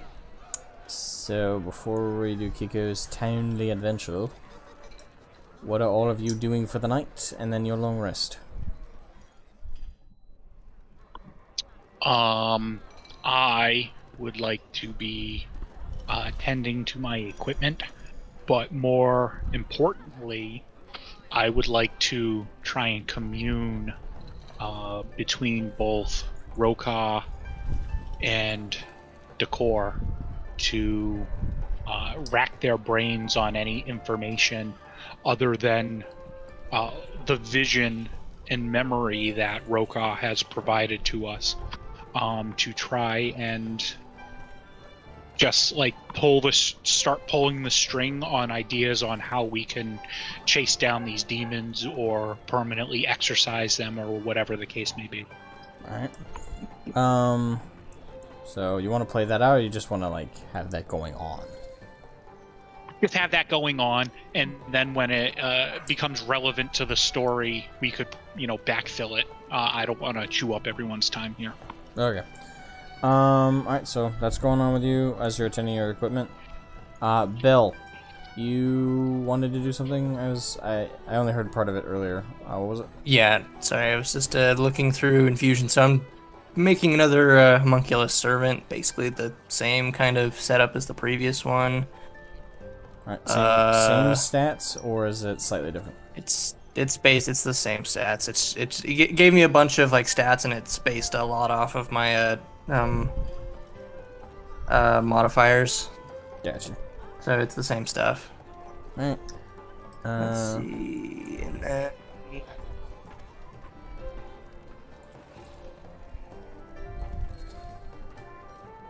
So I've got 2 more infusion slots.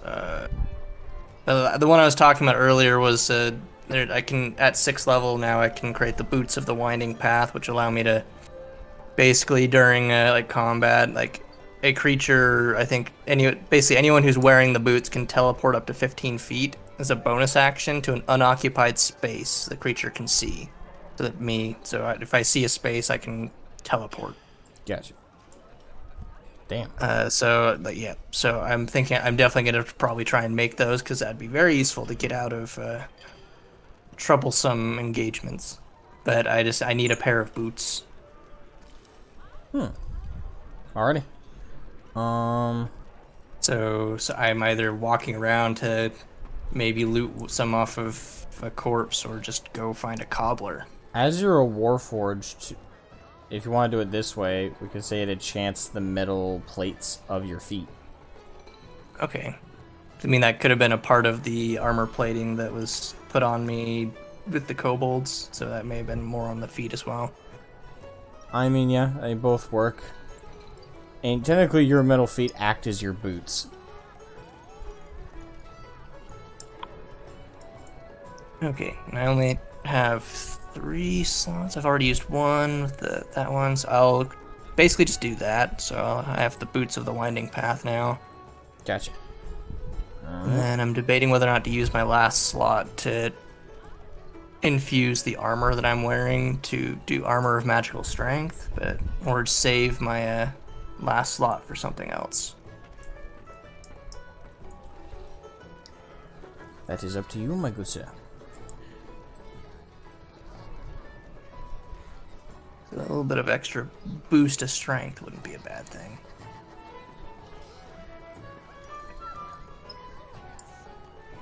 That when I do that, it has 6 charges.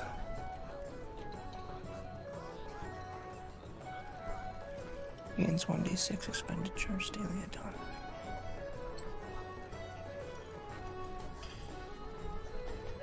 Sorry, I'm just looking through them to try and decide. I'll just do that. So my armor's now got the Armor of Magical Strength. So I have 6 charges that I can use that gives me a bonus to strength checks.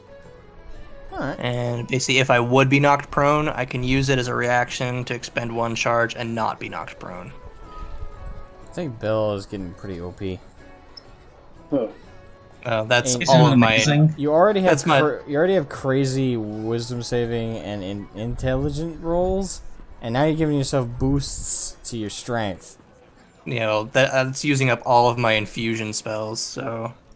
You gotta Still. pump those numbers, son. Well, basically when I made it to level 5, I could have taken another thing, or I basically given a boost to one of my stats. So I basically just really went crazy into intelligence.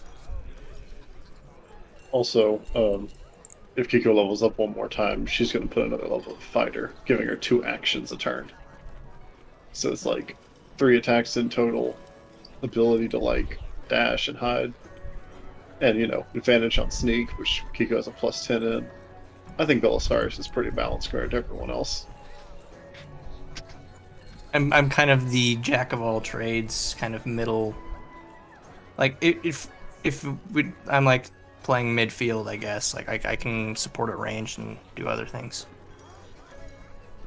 But anyways, that's basically what I was doing. Is just tinkering with my stuff. Tinkering with your stuff. And infusing some things. So I've got the Boots of the Winding Path, another Homunculus Servant, and Armor of Magical Strength. Alrighty. Let's see, that armor regains 1d6 expended charges daily at dawn.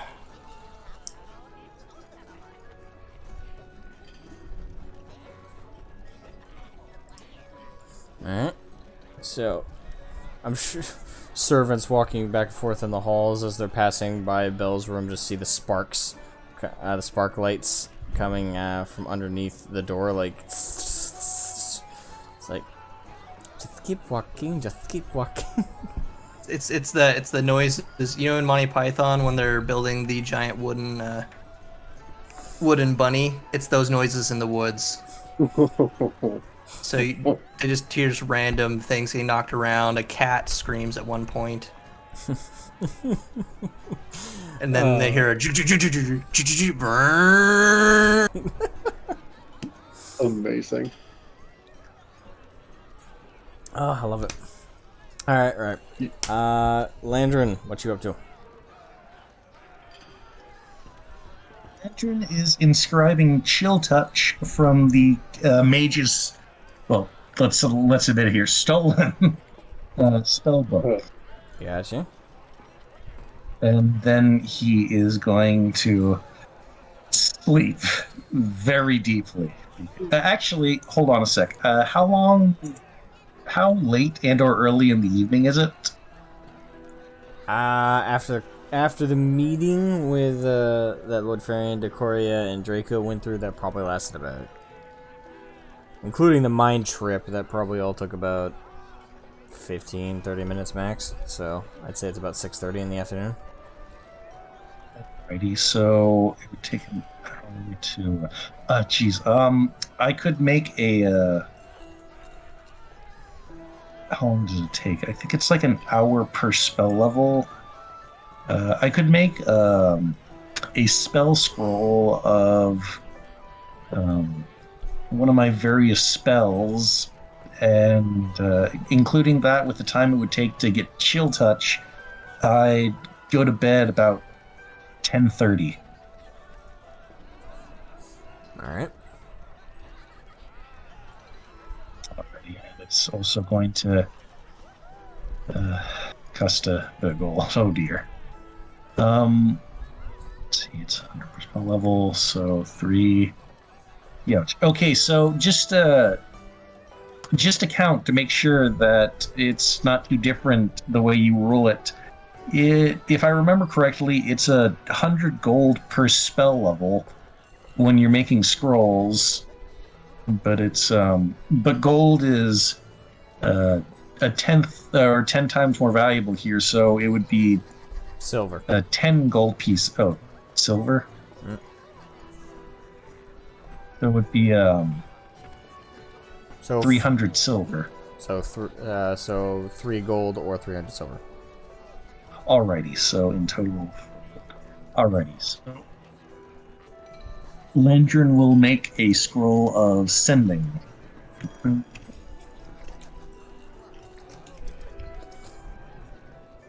scroll of sending.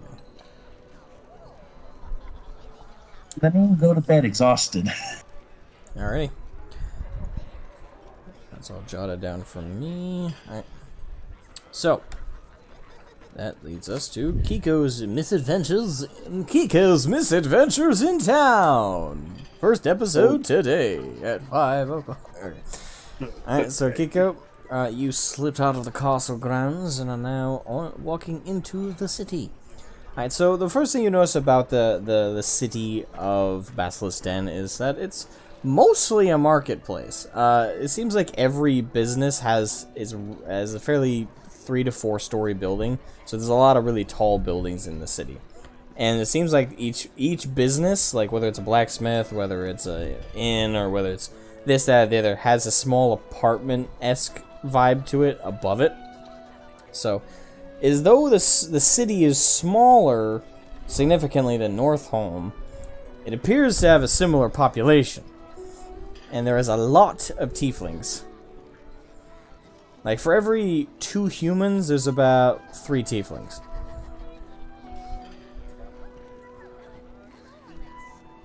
A lot of tieflings.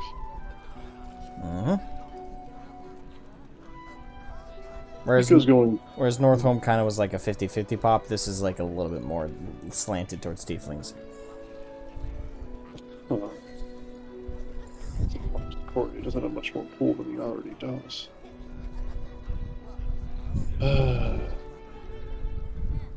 Nonetheless, Kiko's going to just walk through town for a little bit, kind of explore, see the sights, what's there.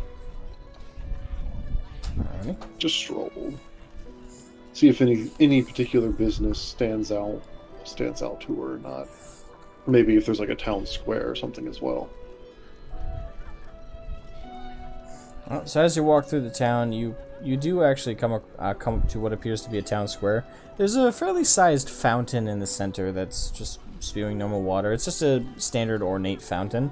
The only thing notable about it is each of like the it appears that the base looks like just a bunch of coiling snakes carved out of stone.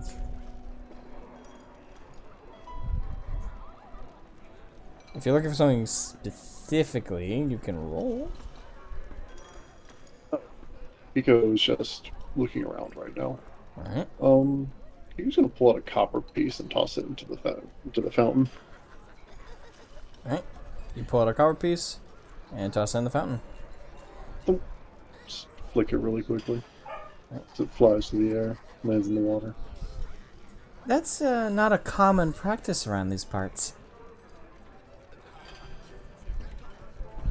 Kiko's gonna look for who said that. Alright.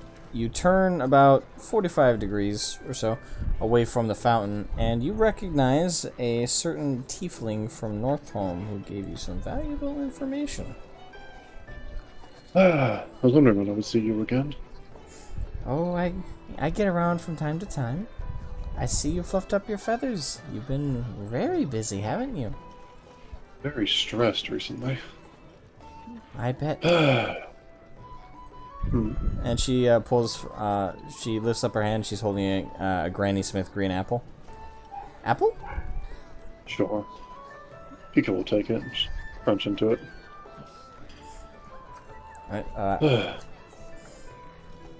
Alright, she kind of walks over to like a corner building and leans against it, pulls out another apple and a knife out of her pocket and starts peeling it.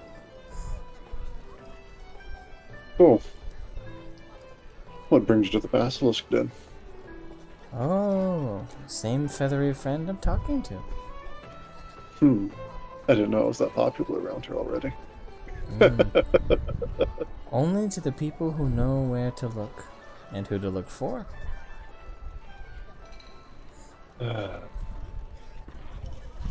So, are the rumors true? You and that party of yours had a giant group of kobolds siege Basilisk Den. That's something for the books of the ages.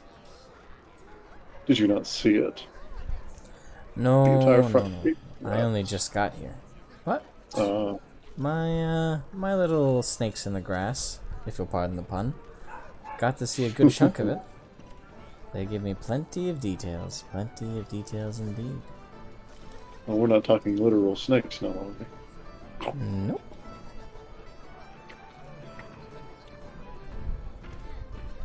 It sounds like I don't think... And from the sound of it, I don't think there's much I can tell you that you don't already know. Probably not, but it's always good to fish just in case. You never know what you're gonna catch unless you toss out a line with some good bait. Speaking of, I wonder if you're curious about the state of the Eyrie for House Aura. Yeah. I don't know. Is that who controls it? I would happen to know who. For a price, I'm guessing? Huh? Sorry, my dog's barking in the background, so sorry, I'm getting... For a price? Of what? Gold or information? And I think at this point, the conversation would slowly slip into Thieves' Camp. It is slowly slipping into Thieves' Camp. Well, I do prefer information at this particular juncture. So, you tell me what I want to know, and I'll tell you what you want to know. Shoot. Ask away. Is it true the young Lord Rokas summoned a demon? Huh. You're asking the hard questions first, I see. I said Rokas, I said Roa. Yeah, I figured that. I don't necessarily know how involved he was in summoning demons, but he definitely had dealings with them. So that one is true. Sometimes I wish that gossip was just that. Yeah, don't we all? But no, we won't have to worry about him anymore. His dealings led him to a place that he couldn't get out of. Fair enough. The only other question I'll ask, and then I'll answer yours. Is it true that the Elder Lord Snake wants to summon the young lioness to the fight? I'm surprised you knew about the Elder Lord. Like Honestly, I said, figured you'd have more about that. snakes in the grass, how they slither.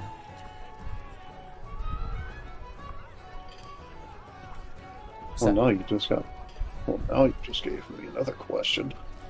I like her more and more. Fair. First, you answer me who wants to know on that one. And I'll pay you gold for the question I want to ask. Well, let me ask you this. If I answer this question, how detailed of an answer would you think I'd be willing to give you about the state of the Eyrie? Talking about clients in our line of work, you know as well as I how bad of an idea that is.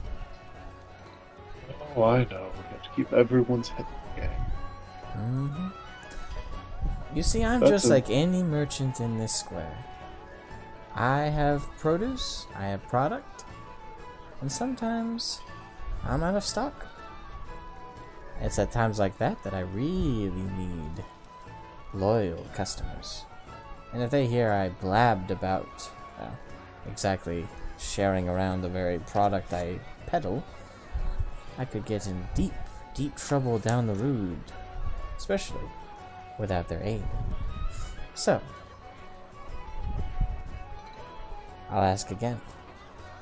Do you want an answer to the condition of the Eyrie, or an answer to who my clients are for the information I just peddled from you?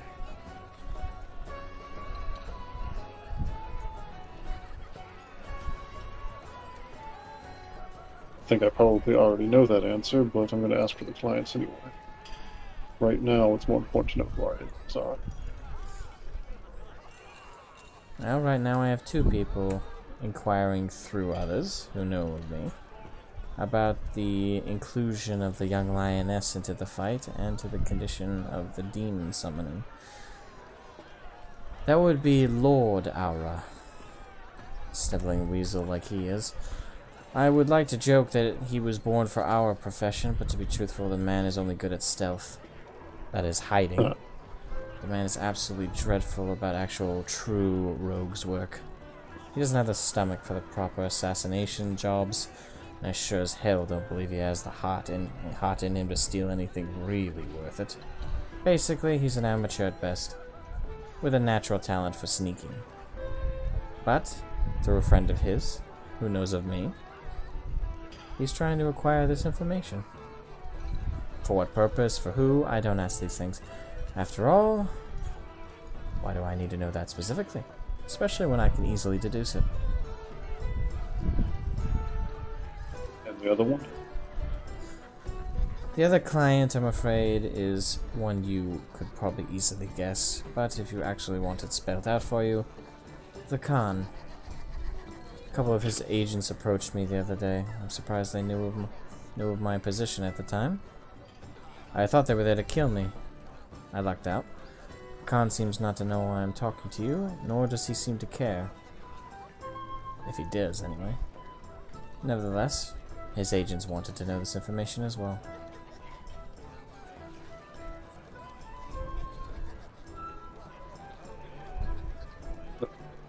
Question, I suppose. Oh, if I keep going down this, you're going to interview my pockets, along with my information. Mm-hmm.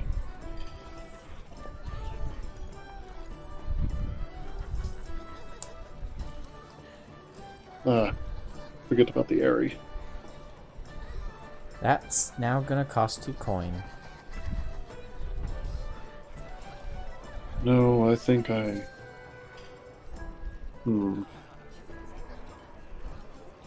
Standard fee? Standard fee. Alright.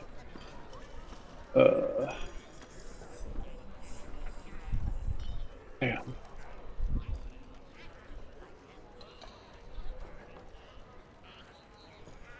Well, I'm a little short this time. How about a trade?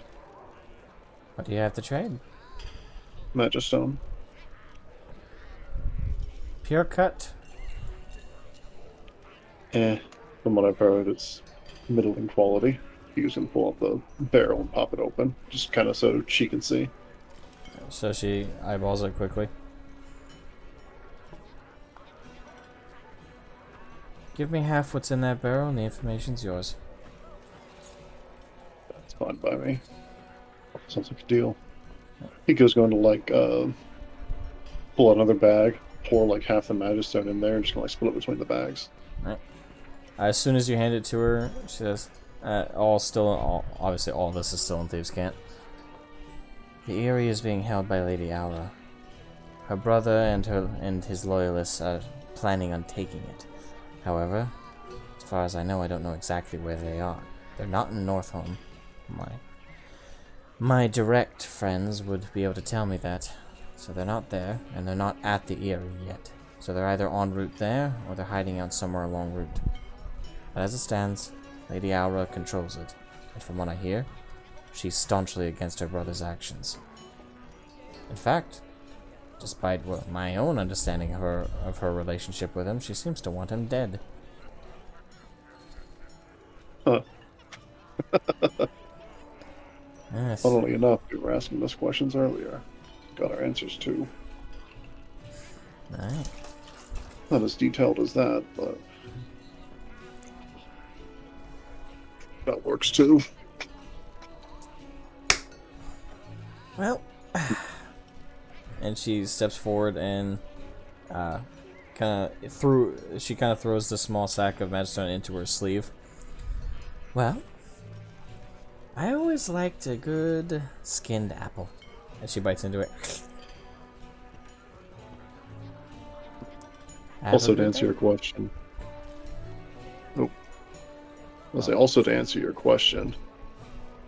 Yes, Lord Farian is looking to recruit the Lions. Not that that'd be of much use to anyone at this point. True. It's good to confirm my speculation anyway. But yes, thank you for the apple as well. No Have a problem. good night. Good night. It's a pleasure seeing you again.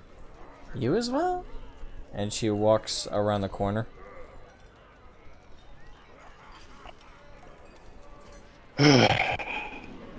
This business is going to get me killed.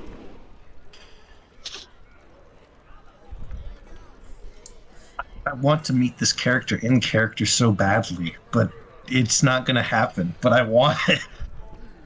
You're too upstanding a gentleman and citizen to run with that particular crowd. Or at least know what we're talking about whenever you're running with us. You remember the part where Landon was trying to sell Braun on assassinating Micah? What's that, episode 4? Yes. He is a very kind young man, but he is also cognizant on the ideas of pragmatism, and would view this lady as an absolutely delightful source of information. Good luck paying for it, though. Secrets for secrets, Kiko. Secrets for secrets.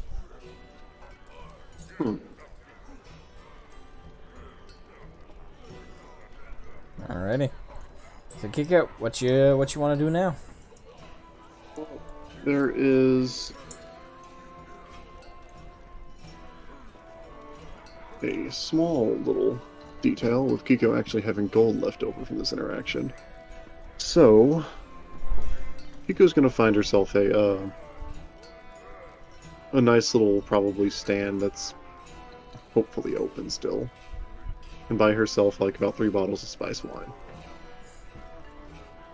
If they have any. Alright. So, you go to the local drinkery. So you're asking after the spiced wine. Yep.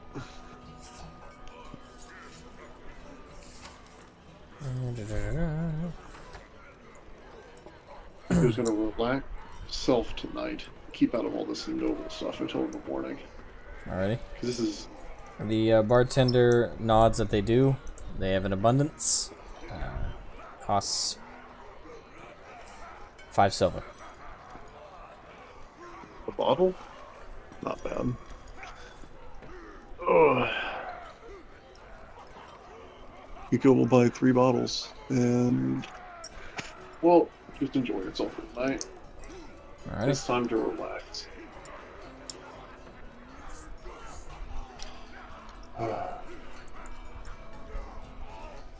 Alright.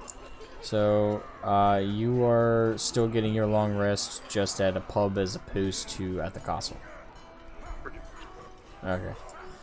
Righto. Alright, so, I'm assuming that means everyone's ready for their long rest. So, we'll take this opportunity. Quick intermission, guys, to go to the bathroom, grab a drink if you drank yours. I'm still got a little bit more vodka left in this, so working on it. Yeah, you'd be surprised. The vodka mixes not too badly with G Fuel. You know what that means? It is time. Hello, everyone. Welcome to the Humble Hamburger Halftime Show. I'm your host, the Humble Hamburger. Well, we're having a delightful mix between downtime and story here. And boy, howdy, are Kiko, Decoria, and Belisarius knocking it out of the park once again with their antics. Kiko, how do you feel about that most recent interaction before we left off?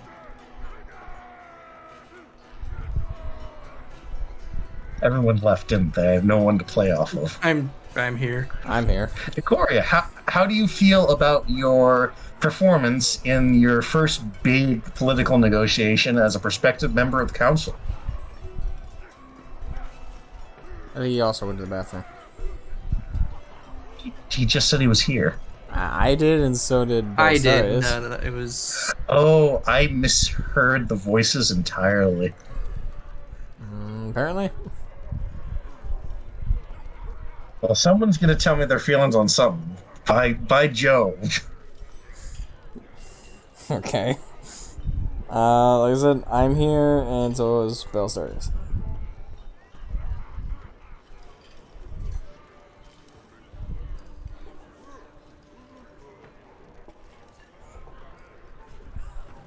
Hello? Hello, Anna. Oh, just went quiet, so I wasn't sure if I lost connection. Okay, so Oh, no. armor. Oh, okay. So basically, just every charge, it basically gives adds bonus to my strength rolls equal to my intelligence modifier. Cool.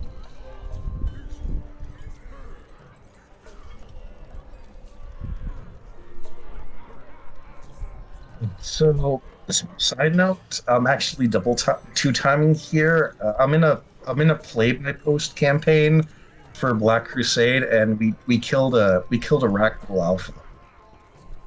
I feel insulted. If it makes you feel any better, I'm literally on this game at all times. It's like you go on and you throw out a message.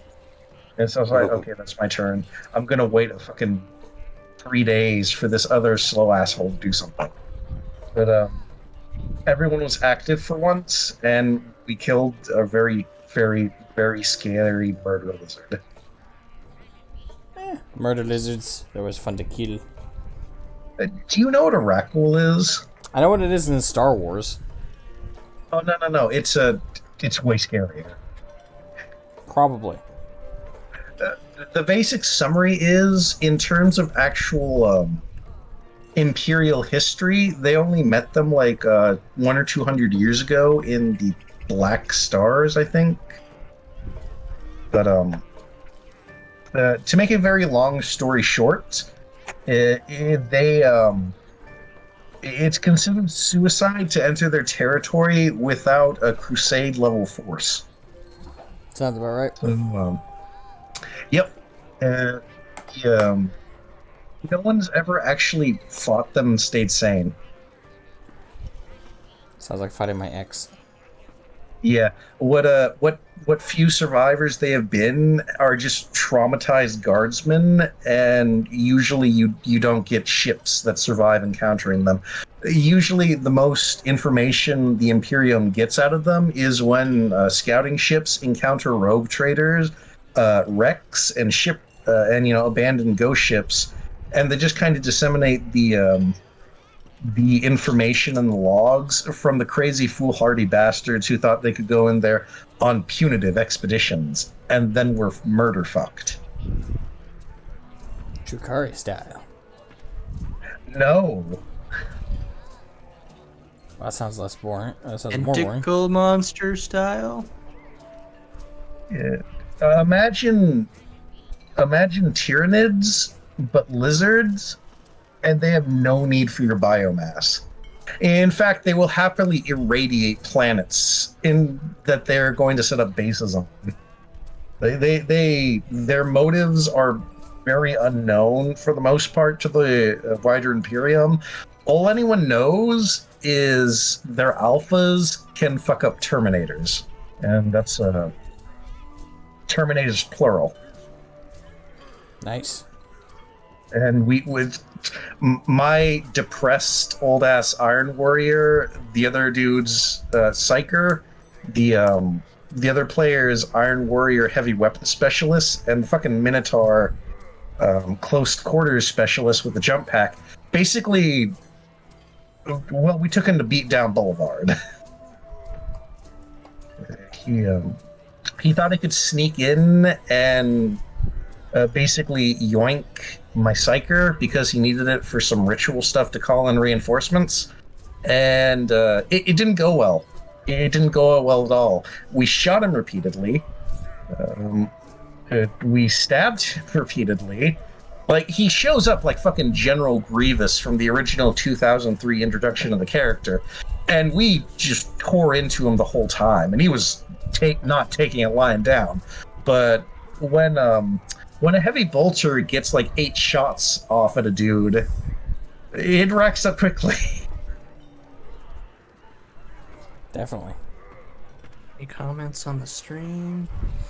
Yeah, but I think both Dave and Befalton are probably bad at it by now. Probably. There's 2 watching. Yeah. I'm gonna run to the bathroom real quick. If they are still here, interact with them. music. Be hard to do, but not a terrible idea. What's up? Oh, just somebody commenting on the YouTube stream about just background music for on the stream side of things. I mean, I just play my own background music while we do stuff, but Same.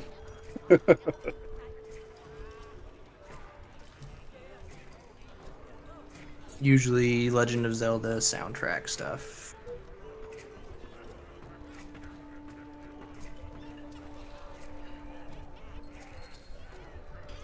A good day.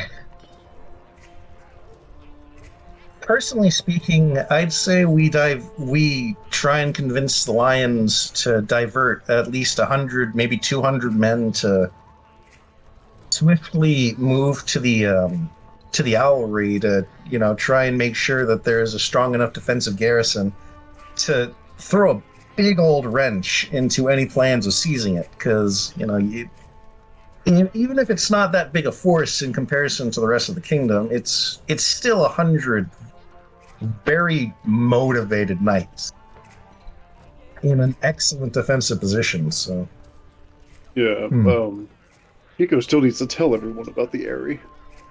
Yes. Which, funnily enough, it's good that Kiko stumbled upon this information. It's very good Kiko stumbled upon this information. It also confirms that was a different kind of con. Because we didn't get to... I wanted to take the head that our dear friend Mr. Mixixpiclet brought us. Yes, that's what I'm calling him. Until he tells us his actual name. Wait, who? I'm confused. I just remember seeing the picture and just thinking he looked like the fair form of Sauron. Yeah, let's just call him Sauron for the time being. Wow. So Sauron brought a head, and it's like a con, and I think he was just being a nomadic con. But we want the criminal con. And this confirms it, because I wanted to take the head down to Angus and say, hey, was this your boss? And if he said no, then that confirms we still have to... And the demon was just being extremely semantic. It's a demon, of course they're going to be extremely semantic. Do you think the con gave him a cool fight? No. Well, let me rephrase that. Do you think he made an entertaining spectacle of trying to fight him? He probably just walked into his mead hall or his yurt and say, "Hey, I need something from you." What? Your head. Just plucks it off and walks out. Oh, we know for a fact that these creatures crave the entertainment of the thing.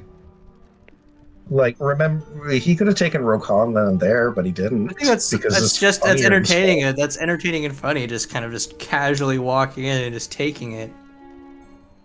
Yeah, who's going to stop him? Just walks up, just plucks it like he's plucking a flower. Just walks out. Oh, jeez. Yeah, I can imagine that. Oh. Poor guy. It's not even just a grotesque explosion of blood. It's just pops off, and the blood doesn't start spurting till after he leaves. Alright, I'm back. Hello. We're talking about the con. No, it's not in here. What?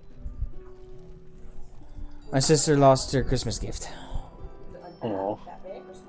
I'm pretty sure it's the same tower. I know. I actually already have some of the Christmas gifts I plan to give out this year planned in advance. For instance, there's this very nice old-style cowboy revolver I'm getting my dad for Christmas. Nice. Are you doing one of those Colt single actions? I think so. Are you talking about the one with the revolvers with the chambers and you have to cock the barrel back after each shot? Oh, you just said a whole bunch of things that made me lose my mind. That's a classic Colt. That sounds like it's a peacemaker. Oh.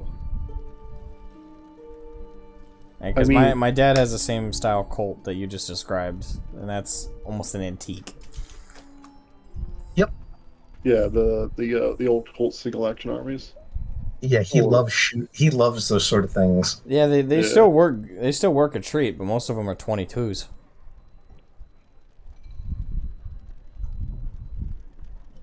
I'm gonna get one of those old fucking 357 Magnums. Yeah, but that's a modern, air quotes, modern weapon. 357 Magnum? Air quotes, modern. What? Newer, I said air quotes. not as old. Yes.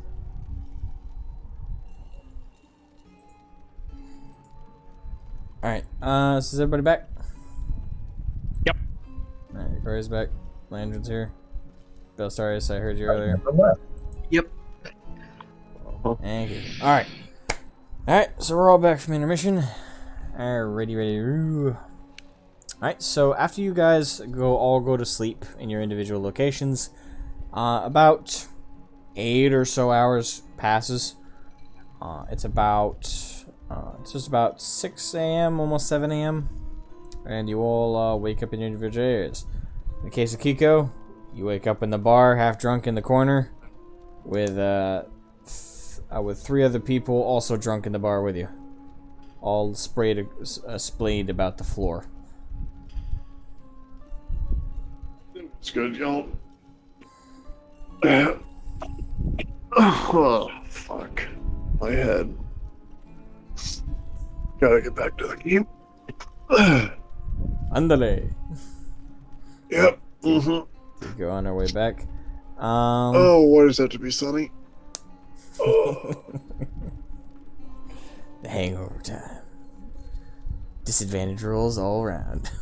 It was worth it. Worth it. All right. Worth it. So the rest of you are all waking up as well. Landron, you wake up. I guess Kiko also had the He's got a massive headache from squinting so hard and all the scroll stuff he was doing up to freaking 10:30, and I was gonna wake up at a decent time.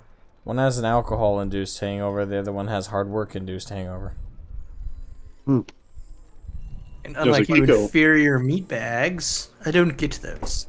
Kiko had Head the aches. Alright, so you all roughly wake up slightly after Kiko does, as she limps and sprawls back to the keep. And as she gets to the same floor as you guys, you all, like, has your room, all your supplies packed up and all your clothing on. Alright, so you guys are all on the 3rd floor of the keep. What do you guys want to do?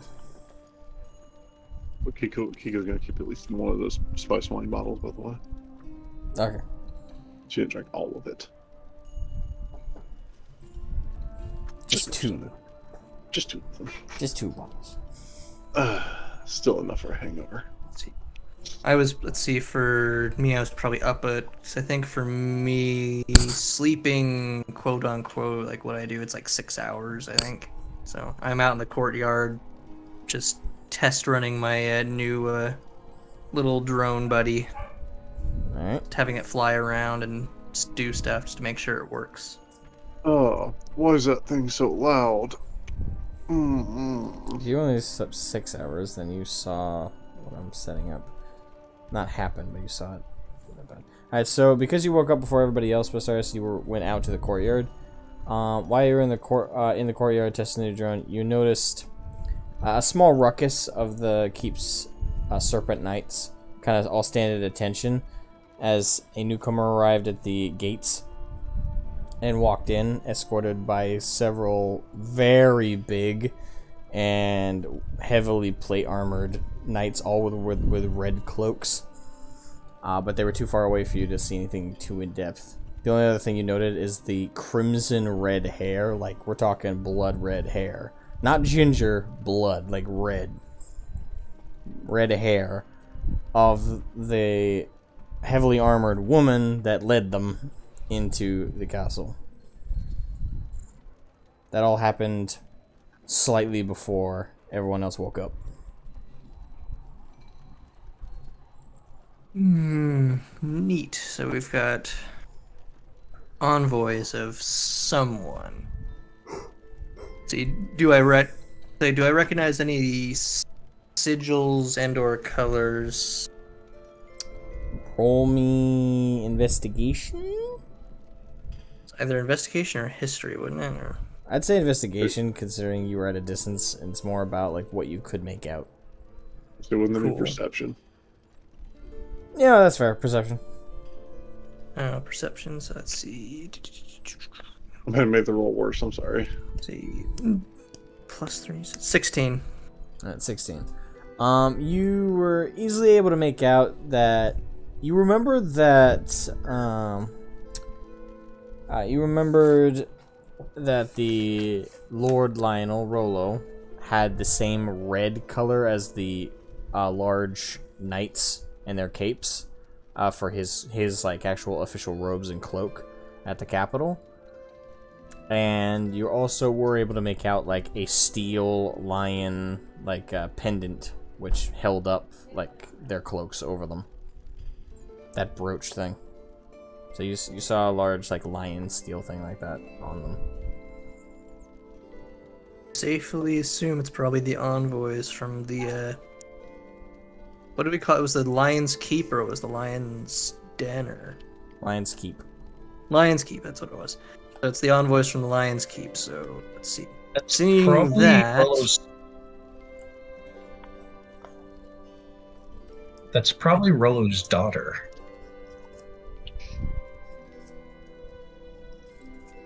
let's see. Do I go and just wake everyone up or? In this case, either way, Kiko will be late to this, Yeah, he's or just on time. stumbling back up the street. I'll say shortly after you notice those people go into the keep, Kiko is then like stumbling right behind, kind of like, the light. Oh, Down. why is that drone so loud? But everybody else is upstairs, waking up around this time. Okay, so it turns like I'll have you know it's quite well tuned and quiet. Oh, It's like barely making a barely audible noise. sounds like hammers. Kyo's just gonna like collapse up against the door to the keep. This is false. There are no hammers. You would know if there were hammers. Observe. I take my hand and I bang my chest. Oh! Gong. Stop right there. Oh! Please no, not anymore. And I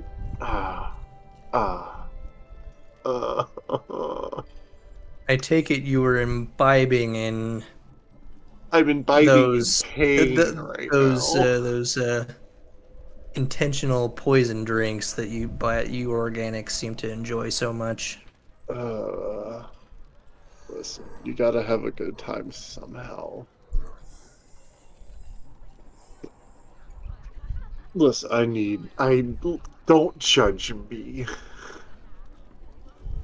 Too harshly. I just kind of sit there and just stare at you internally. It's like I shake my head. I'm just like organic meat bags. You might not see it or feel it, but I feel it. And by God, this is a situation and a half. But it's not all bad news. I found something out. I need to turn the little thing off. If you don't mind, just for a minute. I basically recall the little ball. It lands in my hand and I drop it in my satchel. Can I hold them? Well, I guess do you want to hold it? I guess you can hold it. Hold it. Yeah, go ahead. You get to hold the. I would say its size is like it's 2/3 the size of a volleyball. I'd say is probably about how big it is. Okay. He goes kind of like hold it close and I can like pet it. Looks a fucking dopey, I know.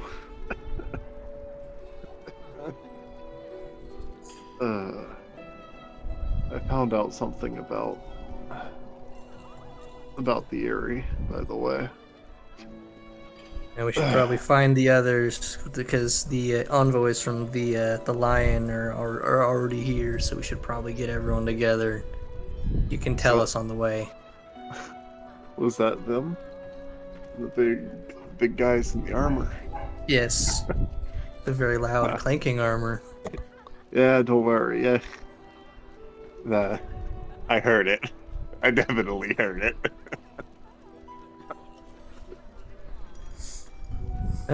Well, shall we go into the keep and meet up with the others? And then you can tell us when we're all together on the way to the meeting place.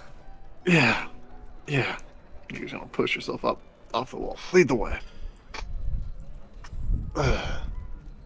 Alright, so we head in and to rendezvous with the rest of the party who are waking up just about now. Alright. Decoria and Landrin, you guys are both awake, have gathered your stuff, and are now entering the hallway, to which you guys see a bunch of servants running around, kind of freaking out.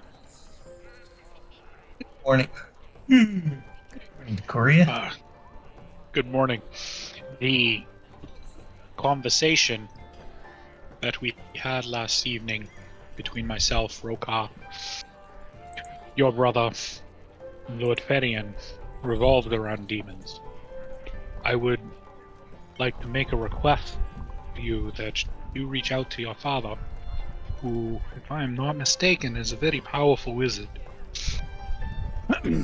We require information about how we could potentially deal with these matters. Walk with me. And I'll continue walking like we're heading towards the meeting room that we all originally met in last evening. And I'm curious if your father might have some insight. Now, I know you can speak to him through magical means. I don't require you to do so just yet, but I would like you to keep that in the back of your mind for future use, because once we try to unite this nation, the war with the demons may continue.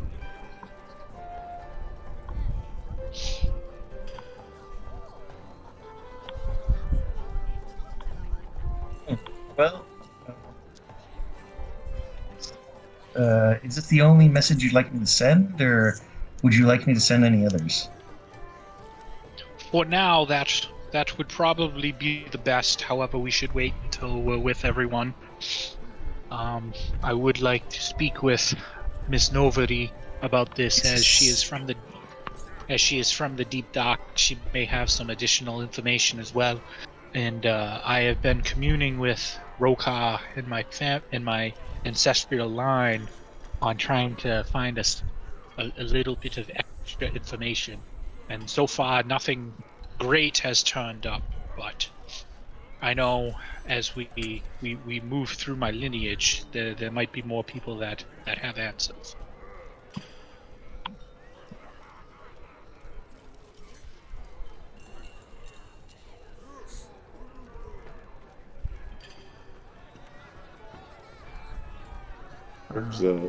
Where's Cucumber? Sorry, is relative to this. You guys are outside.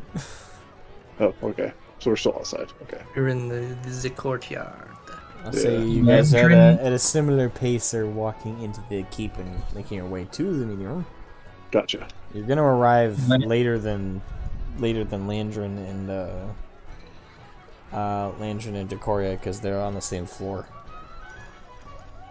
Casting sending real quick once more. It is going to be to Lady Novary, everyone's favorite spider. Alrighty then. Prepare your message. Okay. Novary, Decoria sings of his grand memories.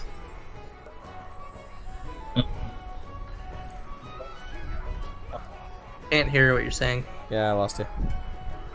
Testing 1 2 3. The last thing you said that before you cut out was grand memories. Of your treasured and beloved company. He looks forward to seeing you again. As do I.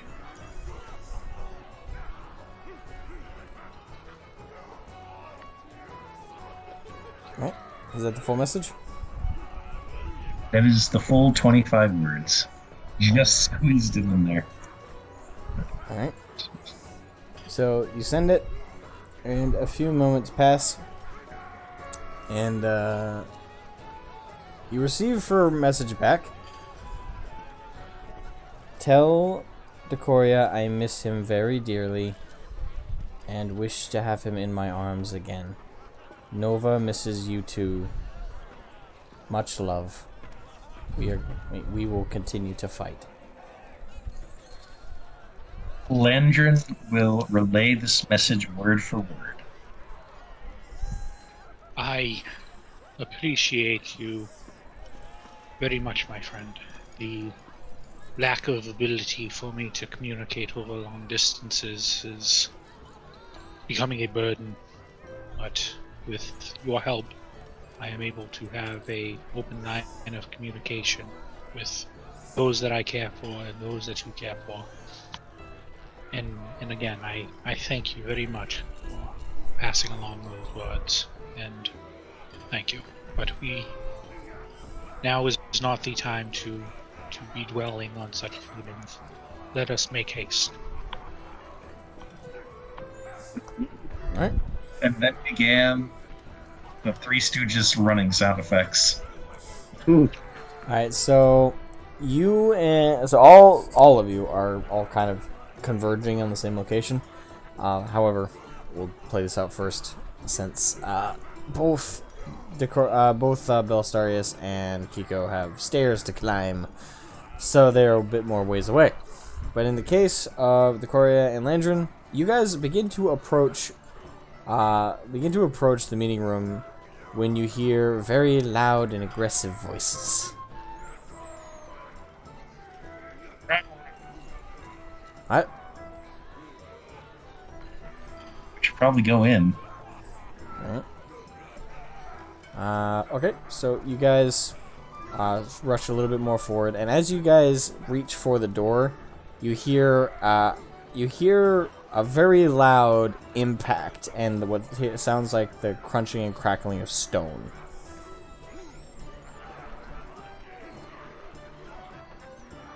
We should probably go in right now. Before someone gets punched. Alright, so you guys enter the room, and in the center of the fairly marble, well-built room, you see a very tall, roughly almost 7 foot woman. Not super bulky, but muscular. However, that's what you can make out just from her rough build underneath large plate armor. She's completely covered with steel plate armor from neck to toe. Her head and hair are completely exposed, and as I described before, she has pure crimson red hair, and it's her eyebrows too, so you can tell it's not exactly a dye job. And her eyes are a piercing green, like a very bright green. And right now, her pupils are in that cat-like slits. And she's kind of, you can hear like a thundering growl, kind of like a lion coming from her. And right now she's in a posture where she smashed her fist right at her, right beneath her. And the cracks from the impact stretch all the way up to the ceiling in all directions. Why do they gotta make so much noise? Oh.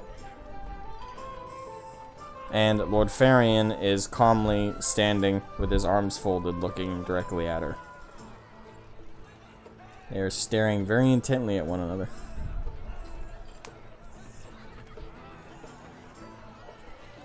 Good morning, Lord Mike. Lord Farian. I see her ladyship's arrived. She has. Well, greetings and salutations, Landred, Professor Landred, and this is my good friend Decoria Sedlak. Hey, one of Landred reaches up a hand to shake. You quickly have your hand slapped down by an armored knight who steps forward. Be gone, kobold. You can try and make me. Oh no. Oh, we're starting this way Terrible already. choice. Do not tangle with a riff-raff. She says to the large armored knight.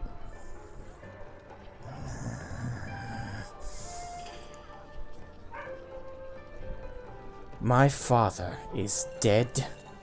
That's what you said in the letter. He is. You also said you died. That doesn't make a lot of sense! Since your sniveling little snake self is right in front of me. Well, he is alive in part to that kobold you just slapped away, so perhaps if you would remain a little bit more calm, we can clearly express to you the situation as it has happened.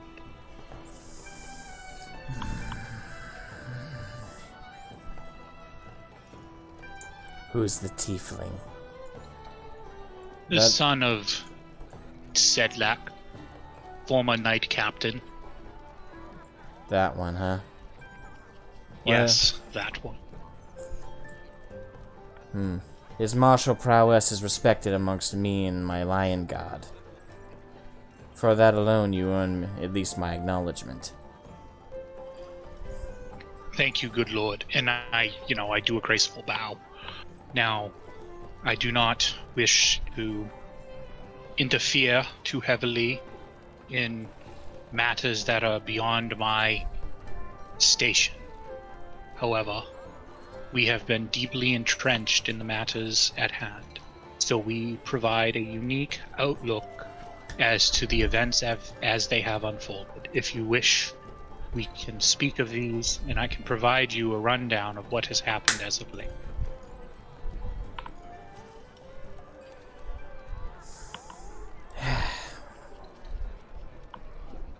She real quick takes a deep breath in, and she kind of stands at her full height. Again, 6'11", basically 7 foot. And by the way, her hair is like a very large plume off her head. Like, you guys know the Craftworld Eldar, that hair that protrudes.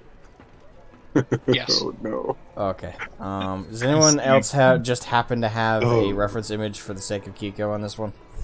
No. I said, oh no. You might not have heard the oh part. Well, that's I'm not saying I derived anything about her from the Eldar. Just that hair, though, is what came to mind for like what I picture. No, I know the hair. It's just it's gonna make me laugh a lot more than she has a massive plume of red hair that goes down to that stretches down just above her buttocks, pretty much. But it's a very, very large amount of her red hair. Jesus. It's not quite 6'11", really long red hair. Mm-hmm. Damn.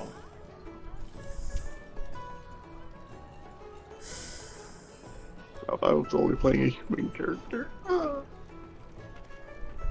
Right. It's about this time that Belstarius and Kiko just enter. Why is Stomp with the Warforged. Why is everyone making so much noise today? I do not make noise. I don't make these loud clanking noises. I am very well tuned and lubricated. Oh, you can be as lubed up as you want to be, but by God, you sound like a tank walking right now. As the lady as the lady Lionel turns her head and her eyes land on you, Kiko. Her eyes widen slightly. Is that a Kenku? Yeah, I got that a lot recently. Surprise. Alright, Kiko, roll me Constitution. Oh no. What did I do? After that natural 1. Yep, natural 1. Alright, so she sprints at you full speed with a very large smile on her face, and grapples you in this massive hug. Birds, so do I. Except I'm terrified of birds. Alright, take 2... I'll say 2 points bludgeoning. This would be bludgeoning, wouldn't it? Yeah. That's it. Could argue slashing considering the plate armor, but I'll go bludgeoning. If it's well-made plate armor, you're not going to deal with any major edges that are going to do damage. Alright. Landrin just nods approvingly. See, this is the sort of attitude that more people should have when meeting you, Kiko. It's a pleasure to meet you too, my lady. And after a moment, she lets go of you. Sorry. And she kind of looks kind of really sheepish all of a sudden. It's just when I was growing up, my best friend was a Kenku, and her mom was my handmaiden who took care of me. And one of the large knights steps forward and puts his hand on her shoulder. But my lady, we really should talk about your issues with Kenkus. I have no idea what you're talking about. This isn't the first time. Wasn't so hungover right now. This would be amazing. I would like to look around to see if they added a table and chairs this time. There is a table that is put up against the wall, but it is not. Has it been smashed yet? No. Oh, you disappoint me. Hasn't been smashed yet, Landrin. It'll get there. As there still is very little room to be comfortable, I suppose we might as well start. Now, Lord, I understand you received a letter of the untimely death of your father. This was in no small part due to Lord Farian's son attempting to usurp the throne. I understand the animosity and hatred that you most likely have towards Lord Farian right now. However, we were here in the keep at that time when the assassination attempt was first made. We were able to foil the assassination attempt within due part to Nico, the Kenku that you just gave a warm embrace to, and Ballistarius, our Warforged here. They are part of my retinue that have been helping me.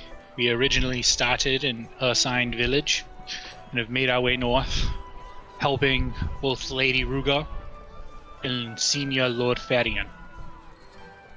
During the coup, we made a mistake, and we did not have someone cover your father. During that time, there were many usurpers. We do not know who it was that attempted a second assassination attempt on your father. However, that time they succeeded. Lord Farian then ushered myself, Kiko, Professor Landrin, and Ballistarius out and gave his life protecting us. This young kobold that you see is the brother of the king of the kobolds, who have the ability to do ancient magics, long forgotten, forbidden magics that have the ability to revive the dead. At the time, your father was melancholy at best. I made the decision to have Lady Ruga and Lord Farian revived. I chose not to revive your father at the time, due to him losing the fire that is known to be part of the Rolos. with that, if you choose to have my head, I understand. But I chose based off of the people I know and the circumstances as they dictated. And your father was a shell of himself, and he didn't have it in him to do what needed to be done to protect this country and to prevent the usurpers. And because of that, he got himself assassinated.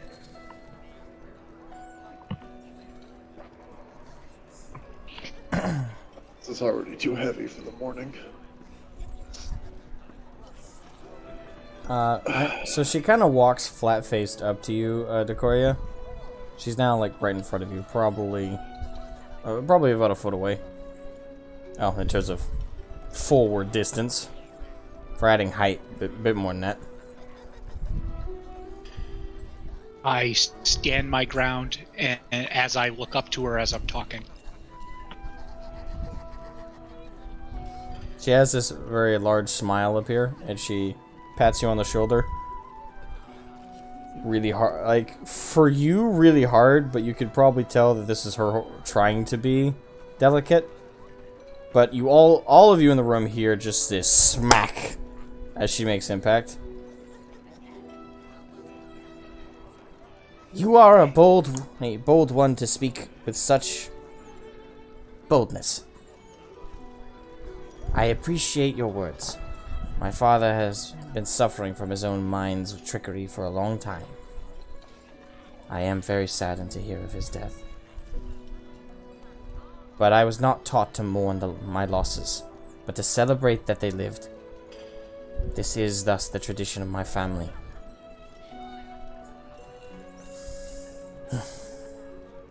I appreciate your words. Thank you, Your Grace. That be still my beating heart.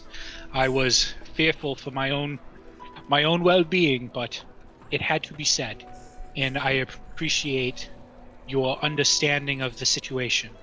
Now, I believe Lord Ferian has more issues to discuss, and I think now is as good a time as any, now that we are a little more calmer and more cool-headed. We have much to plan and much to have taken care of in the coming days. Indeed. And she turns quickly to Lord Ferian. You will accept my army into your ranks to fight off these insurgents. The surviving ones, of course. Thus was my thoughts. Very well. Who are our other enemies? Your letter was vague.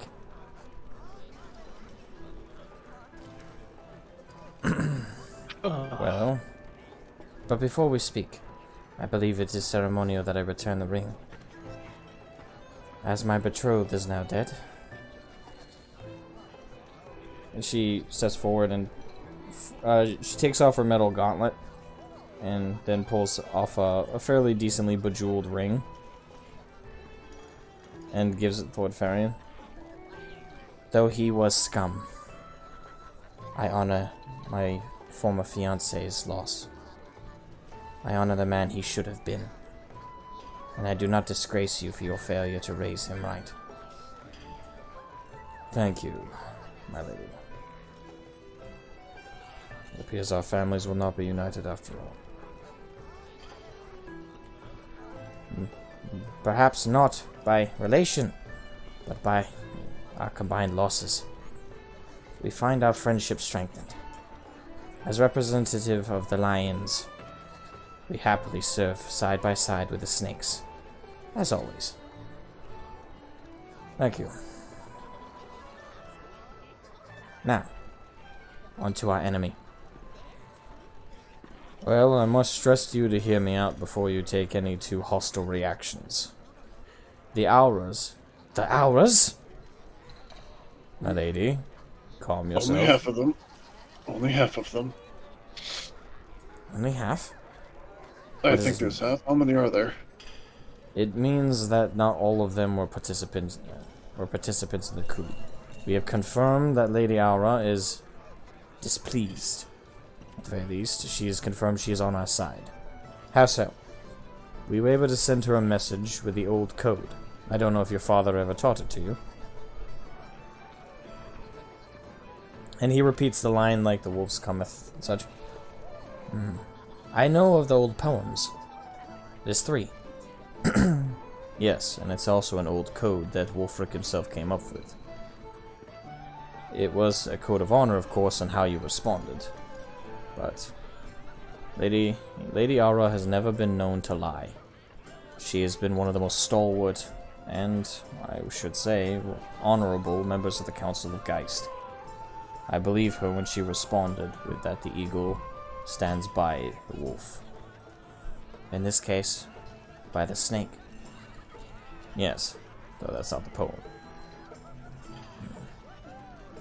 So, our enemy is not so clear then. What about these white tabards? You heard of them. I heard a rumor. One of my men who was in the capital escaped. He returned to my keep with 3 of their corpses. Their faces were rather scarred, battered, and each of them had a runic symbol on their necks. One I'm not familiar with.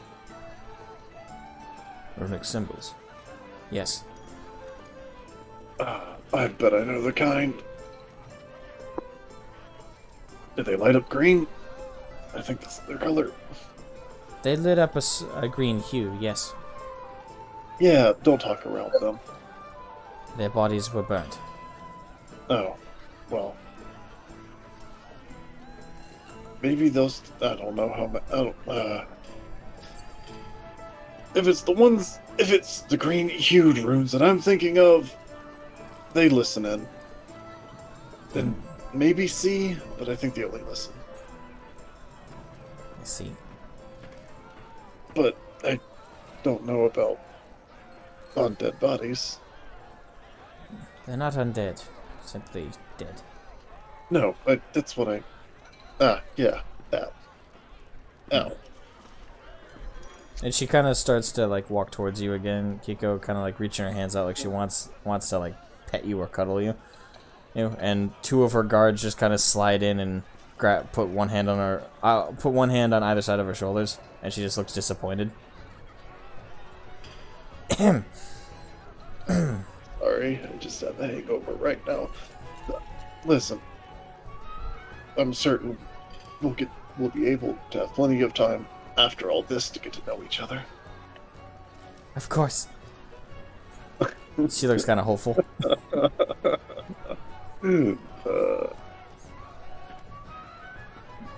My lady? Yeah. Yes. Make it a deal. Nice. As it is official, you are now representative of your house on the council. I refuse. Yeah! I like her already. My lady, this is not exactly... My little brother can take the seat on the council. I am not a politician. I am a warrior. I face my enemies with a blade. I do not argue with them in a court.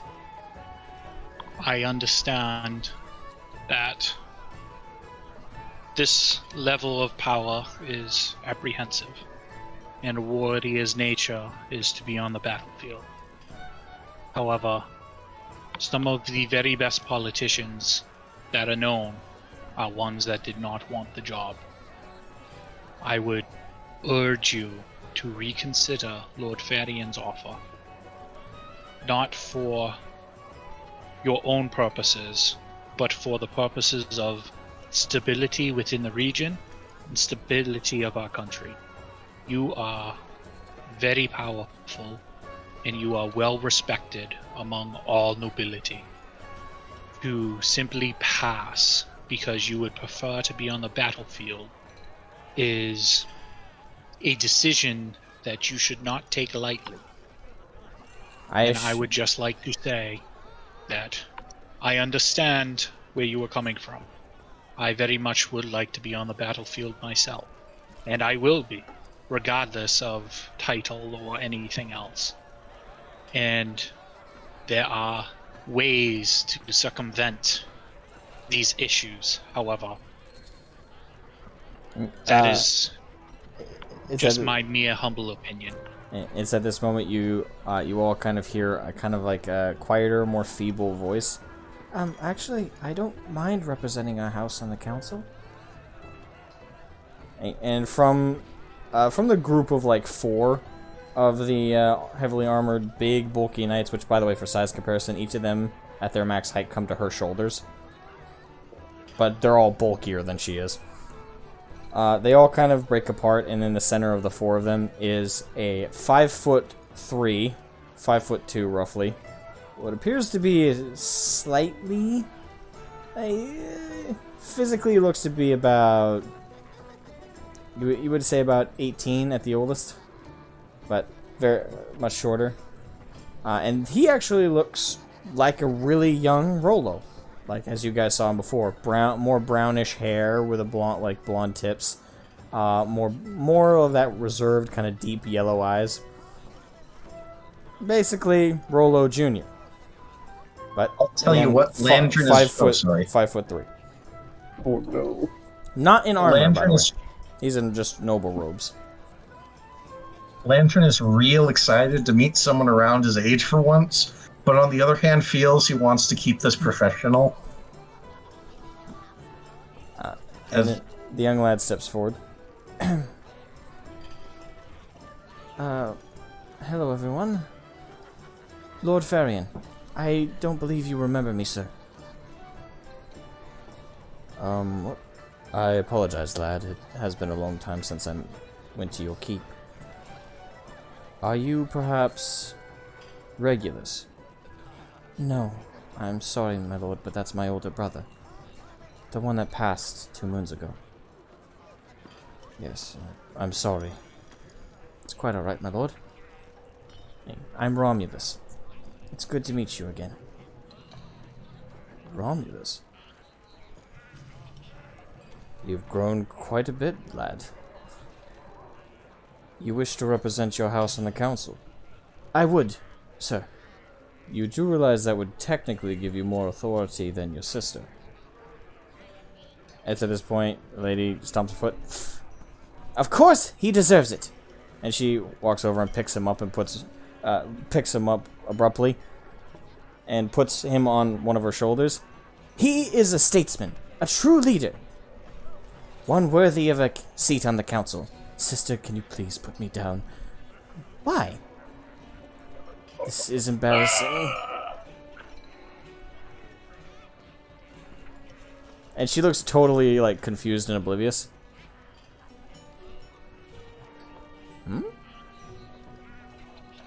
My lady, it is improper for a man to be held aloft like a child. Oh. Sorry. And she lifts him up and drops him back down. Unsightly posturing aside, I do understand the responsibility that comes with the position. As you know my sister better than I, you know she is better as a warrior and as a soldier. She is a good leader and bold, smart on the battlefield, a true tactician. And no one knows more honor than her, not even our late father. But she is not a statesman. She's not very happy with numbers, crunching and the such. So, I think best for both her and myself that I take this position on the council. Lantern will choose this point to interject. Unsightly nothing. After all we've seen of all the families in such turmoil in this land, the two of you should utterly cherish the fraternal bonds you've managed to continue to prosper. Yeah, taken aback briefly that there's a kobold in the room talking to him, he shakes it off and says, "Well, my good sir, I don't know if you have younger siblings, but it is embarrassing when they are bigger than you and lift you up." My nephew, I have a nephew and a niece who are bigger than me. Well, then perhaps you do know what it is like. They're both children.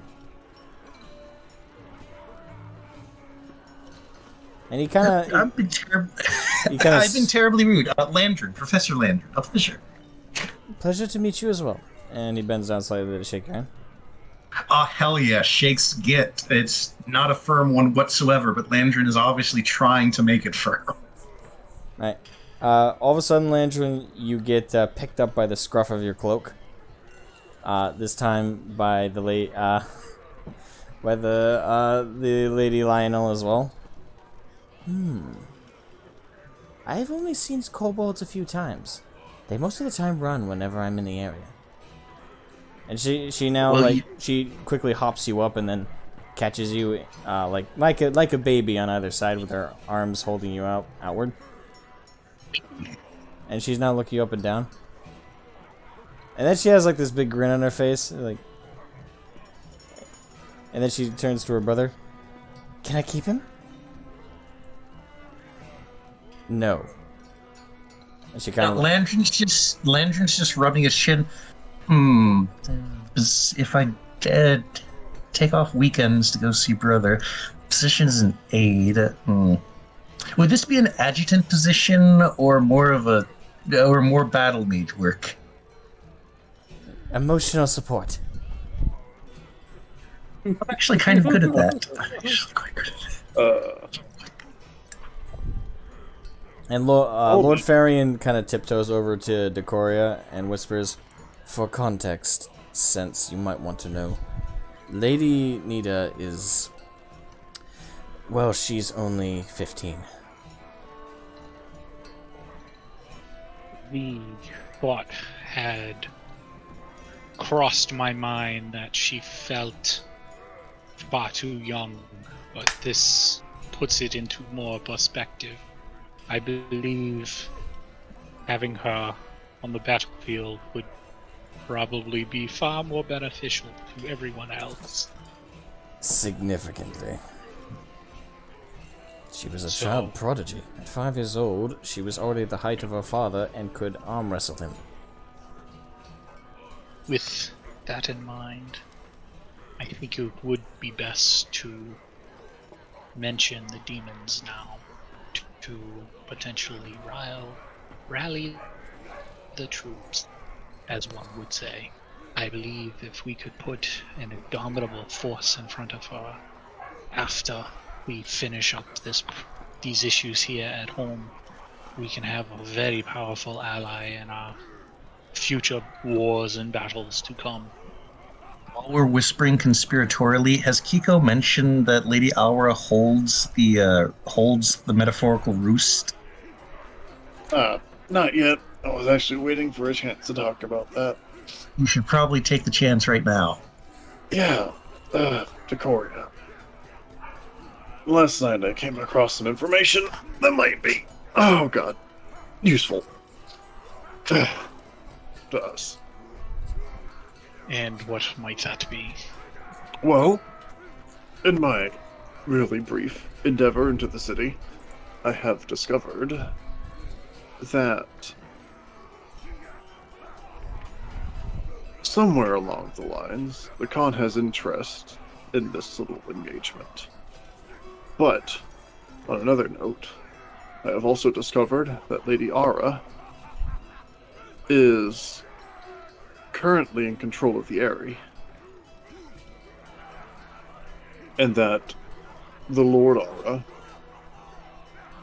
plans to attack her, or, from my understanding of it, is on his way to attack. I think I'm remembering that right. Either way, we don't know where he is. Well, Lord Farian, I believe we now have our first battle ahead, and that would be Giddy Castle. We cannot allow the young lord to take it. I volunteer me and my men to lead in this siege. There is no need to siege, my lady. At least not yet.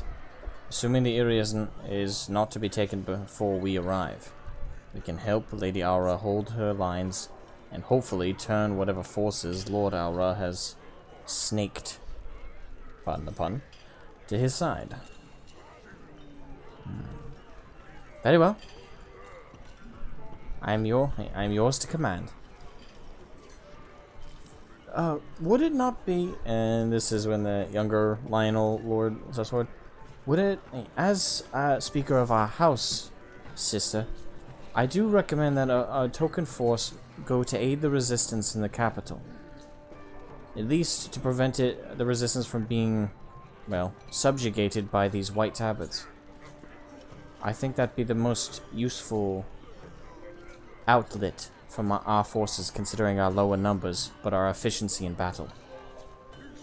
The larger force should go to aid the Eyrie. I don't disagree entirely.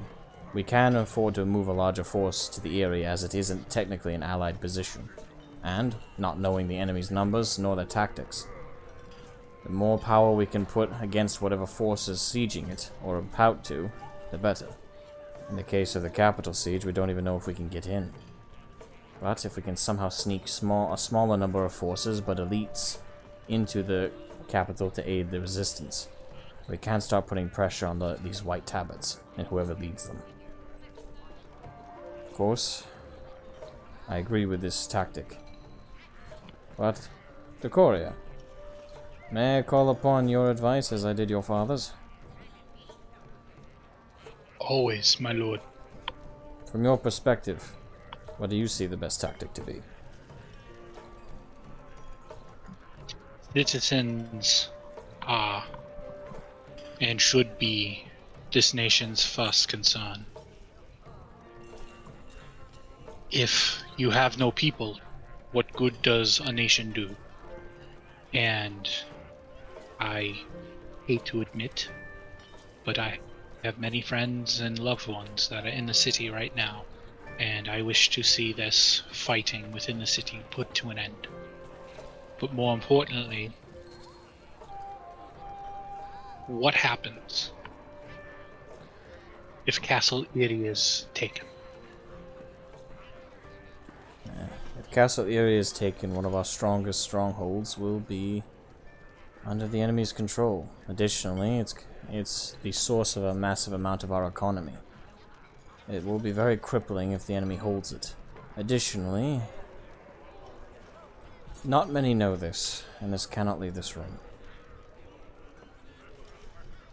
But our ancient King Wulfric stored many valuable items. Technically, the nation's treasury is in the Eyrie. That's why it's so fortified. And amongst the things there could be weapons and magical items that could lead to the rest of the nation if said tools and magics were brought against the rest of the nation to heal. We could very well lose control over everything if the Eyrie is taken. So, with that new piece of information, I would, from a tactical standpoint, suggest that Lionel's men reinforce the city and put down these white tablets for good, with a small detachment from the Kobold army. Then, with the remainder of the mercenaries and sellswords from the Kobold army, myself, my companions, Miss Lionel, and perhaps yourself if required, we go and we protect Castle Eyrie. Castle Eyrie cannot fall. Indeed. We can't maintain a siege of the capital with that fortress at our backs, harassing our supply lines and siege lines. Well spoken, Valstadius. That is a good point that I overlooked. Very well. You won't see me dodging out of this fight, that's for sure. Very well. My men and I will follow you to the Eyrie, along with Draco and his kobolds. And in the case of the lady, are you ready to take the capital? The lion is always ready to bare her claws and fangs, and I'm all too glad to do so. Fantastic. For the sake of the safety of council members, I ask that you, Lord Romulus, stay at the Lion's Keep. I understand. I'm not one for war as it is. Good. I know it's hypocritical just after saying that, but I will be joining this fight. I won't be sitting back. Now, there is one thing that we must keep in mind, that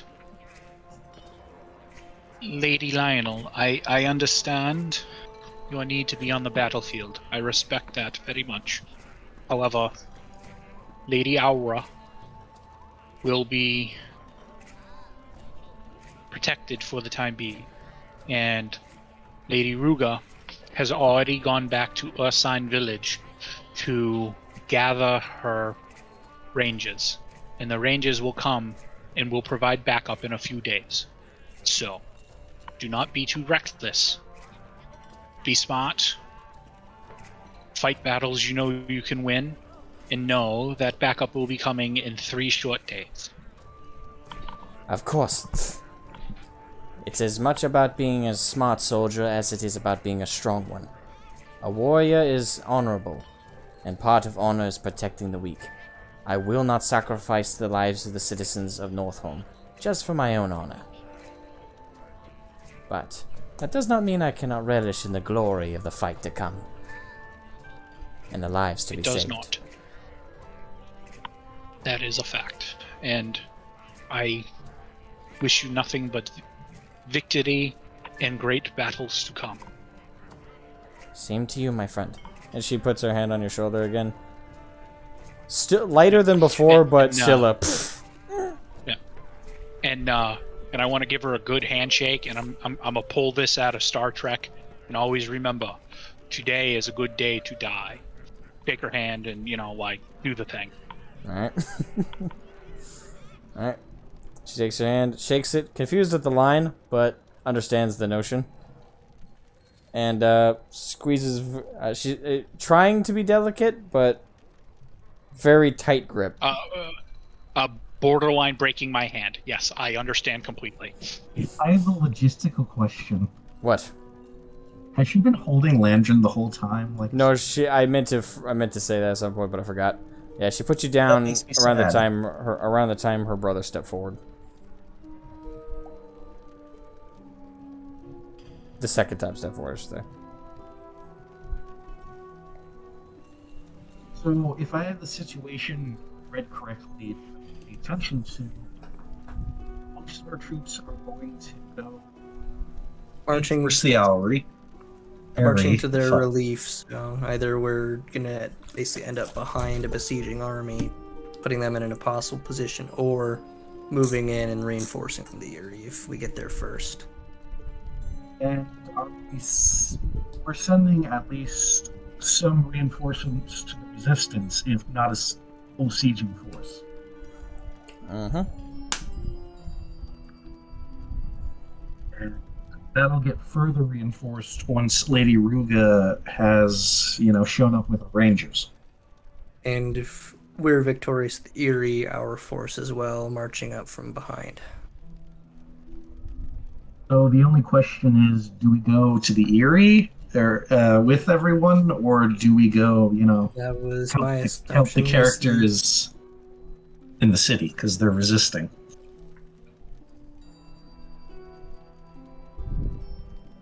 I think in the Decorio when he was talking, I think he suggested we go to the Eyrie, but I could see doing both. Well, it depends on the size of the force. Going to which one, I suppose. Where we're needed.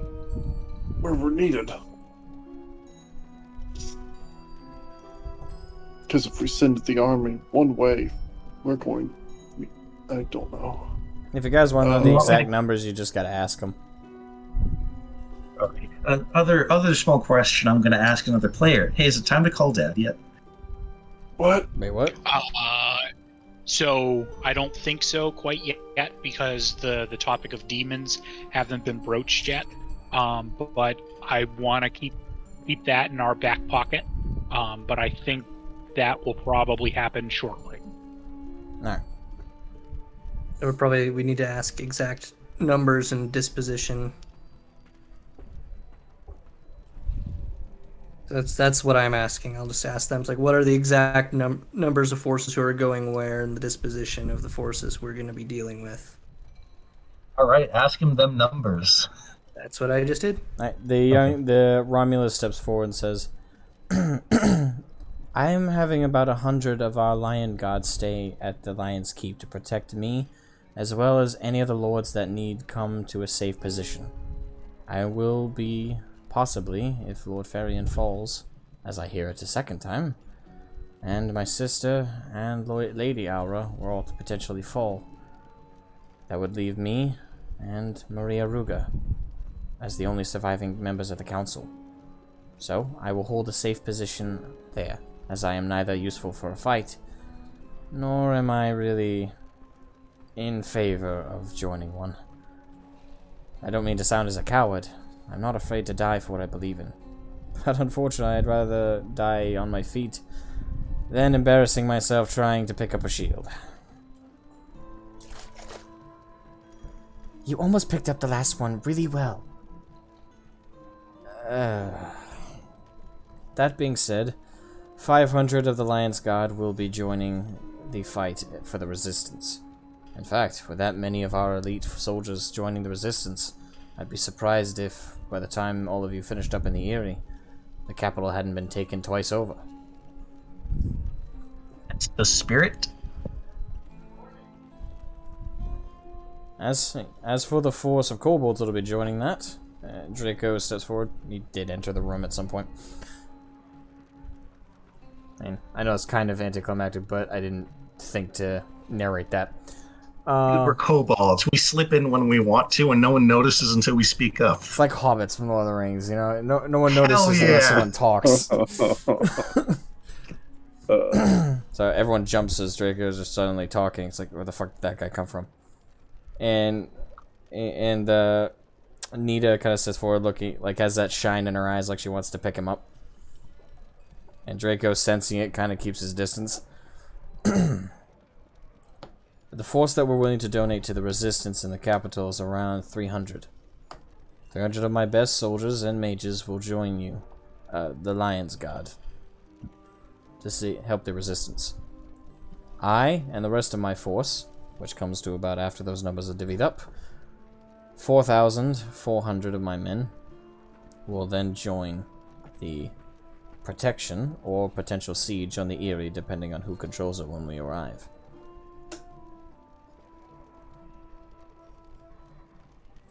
Yes. Lutheran says, and as for my own men, I can donate to this cause. Thankfully, Basilisk Den is rather populated with soldiers. And, thankfully again, not too many died in the altercation at the battle a few days ago. So, I can donate to the main fight at the Eyrie, roughly 2,000 men, if I were to empty out all of Basilisk Den. However, to protect it, and so my daughter has someone to come home to, as I hear she's arrived at the southern ports, I will be leaving roughly 300 of my own men here to protect the home front. So that leaves us with 1,700 troops to donate to the cause. Speaking up, Lantern will rummage around his bag and pull out the scroll of sending. For the sake of ease of communication, I have spent the wee hours of the night producing a scroll and more easily accessible format to my abilities. This is a scroll of sending. It allows anyone who reads off of it to send a message of 25 words or less to anyone of their choosing that they have met. And then the receiver can then reply with 25 words or less in response. And I figured it would be handy to have if one of you needed to rapidly communicate a shift in circumstance. Who would like it?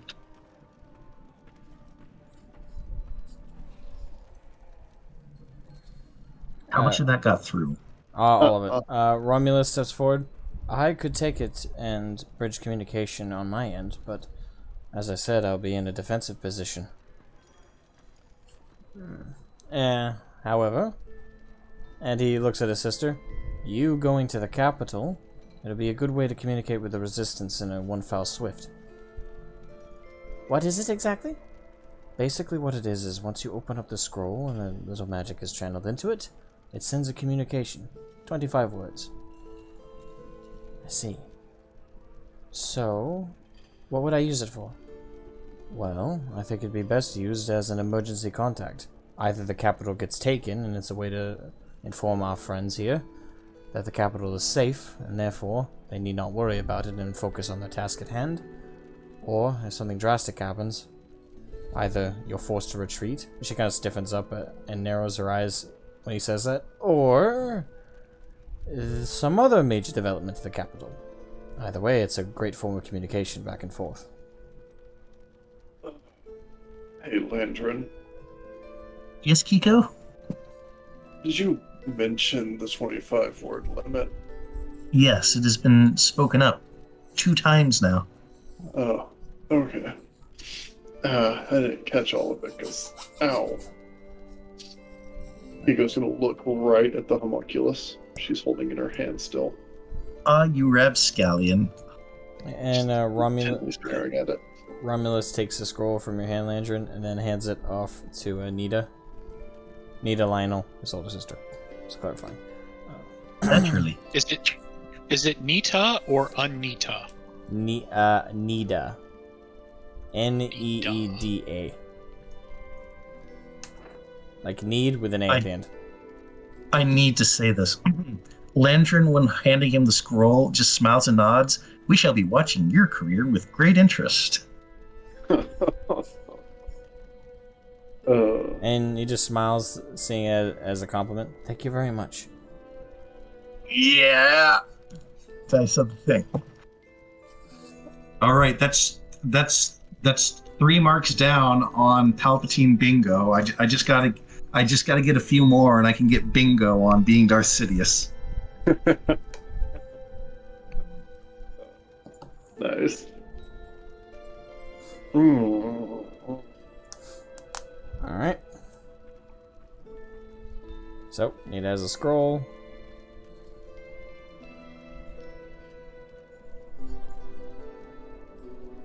If you guys happen to want to bring up something about a demon or whatnot, this might not be a bad time. Yeah, if no one else is going to do it, Landrin's going to do it in his really straightforward and not particularly wise way. Yeah, Decoria. No, it's too late. Landrin's doing it. So, while we were on our way here to assault this city, we ran into quite the opponent of unspeakable caliber. I'd say he had to be taller than 12 feet from hoof to horns. I believe he had to be at least twice the size of a man from, going from his shoulder to shoulder. Absolute unit of a man. On fire. A flaming whip could breathe hellfire into the air and just scorch stone. It was quite the fight, but there's a bunch more like him down below. Lord Farron kind of does a half facepalm, like. And he leans over to Decoria. Could you perhaps give the more eloquent description? I can try. Get the face. Lady Lionel, the creature that Professor Landrin is speaking of is a creature of previous unknown origin.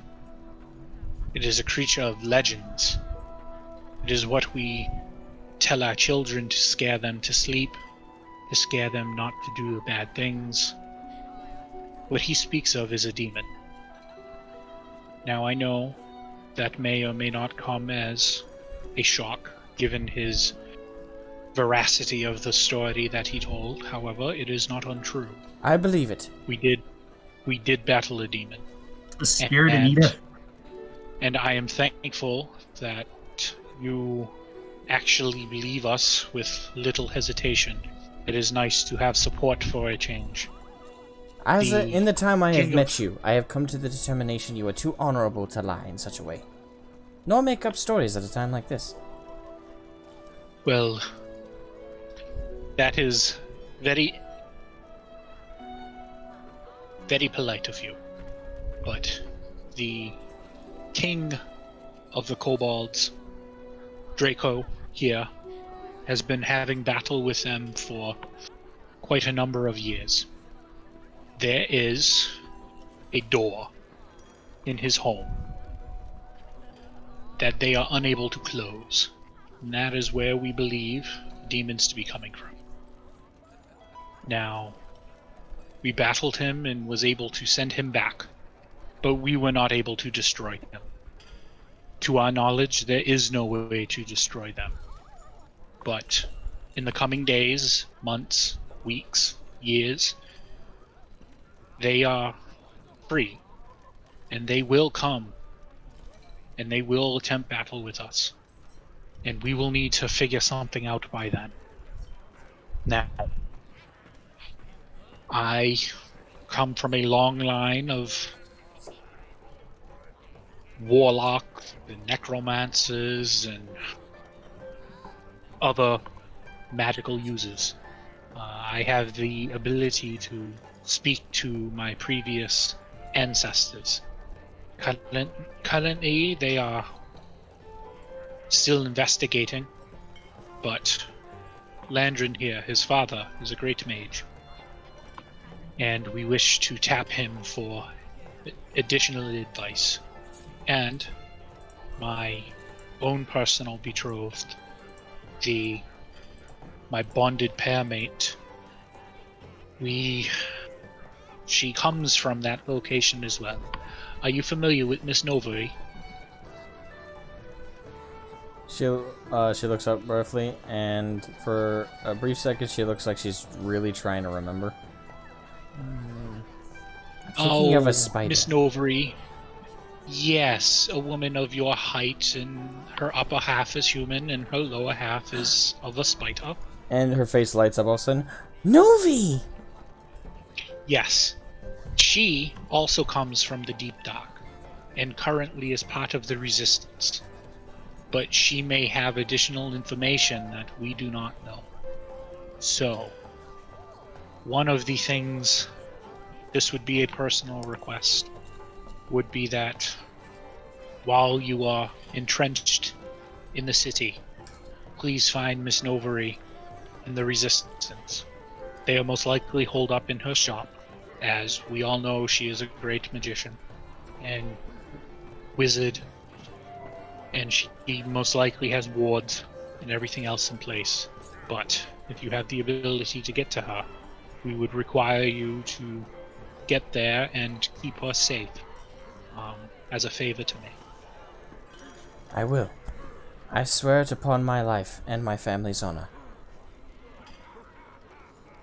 You know, once you're in the city, you could actually, or at least close enough to the city to begin coordination, you could use your sending scroll to ask her how to get in and let her know that you're coming. That is true. But should I not keep it reserved for a more emergency situation? Perhaps. Well, I could let her know you're coming right now. That would be helpful. Well, guess who's cracking up the third level slots again? Gonna mark that off. Be careful with these, but so Draco, as you're doing this, Draco kind of is looking over Nita very carefully, and you can hear him audibly sniffing.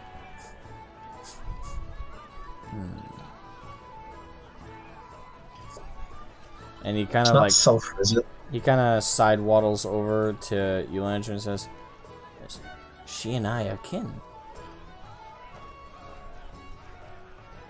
Are you referring to the fact that you're both incredible warriors? It's the dragon's blood. What? Does it smell sweet to me? No. You can't ask him to clarify. I know what he means, but this is what... Slayer? Is she a dragon slayer? Draco nods. Similar dragon to the one I killed. It's... Now, I was told that dragon slayers of human variants, or those with hair, their color changes to a blood red. The gods mark them as killers. That's what our old legends tell. But of course, it always referred to as the two legs. As we kobolds don't have much in the way of hair, well, I don't have red hair. But it's not just that, it's the smell about her. She's killed a dragon. Well, there's an easy way to make sure for sure. Lady Anita, have you ever killed a dragon? Yes. You were spot on. Draco's eyes kind of widen carefully and he walks up to her. You killed a god too. I don't believe I've killed a god, no. But I've killed a dragon.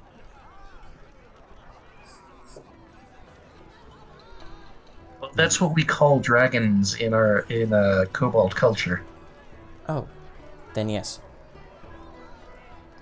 Draco unsheathes his sword and places it like into the floor, and then gets down and bows deeply. We are honored kindred spirits, then. It is a pleasure to meet a fellow godslayer.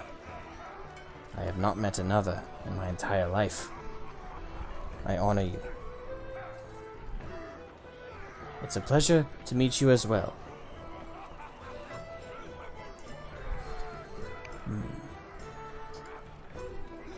They're kind of just looking at each other carefully. When did you kill this dragon? It's a long time ago. But in short, I was about 11. Not too dissimilar. I was a little bit older than that. And they kind of like chat back and forth briefly. It's just really quick. Adorable. I love it. Romulus kind of breaks in. Sister, you do know that Father told you never to speak of what happened. I know, but it was a promise I kept while he was alive, and it's not as if it has any bearing on anything anymore. You should have more tact about your promises, sister.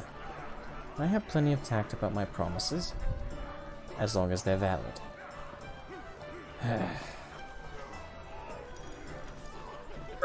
This is clearly extenuating circumstances. It is not as if she's speaking to someone who will view the act as some scurrilous fabrication. She's speaking to a kindred spirit on the matter. Yes. Though I don't know if you know much. It would be scandalous to hear that one of the high houses killed a dragon. Not that it's taboo or anything, but it is considered terrifying. Though I suppose the houses are already at war in some regard or another each. But it was a fear for a long time for our father. If someone found out we had someone in the family strong enough to kill a dragon, well, let's just say the other houses would feel threatened by it.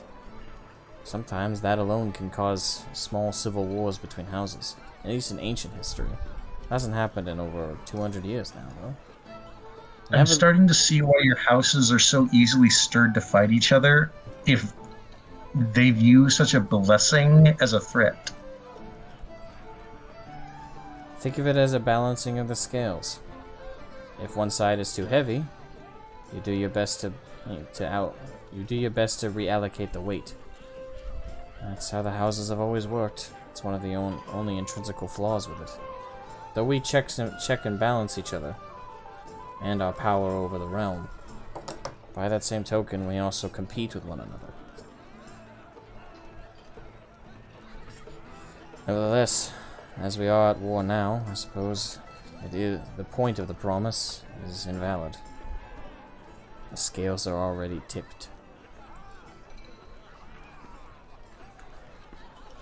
Shifty eyes. Do you think she'd make a good queen? Did you ask this to Draco or did you ask this to Romulus?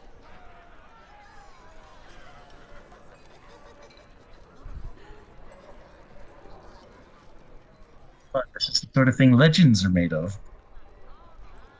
I didn't hear who you asked it to, though. Romulus. Okay. He's... Right, I'm biased on the matter, my friend. But no. That's the perfect kind of biased for a sibling.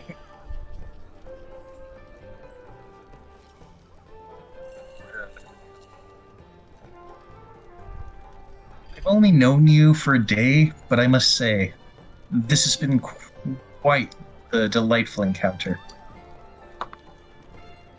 Likewise, friend. Likewise, my friend. Oh, delightful! I have 1, 2, 3, 4, 5, 6. I have 7 of those now. Companions? Friends. I don't get out much. Gotcha.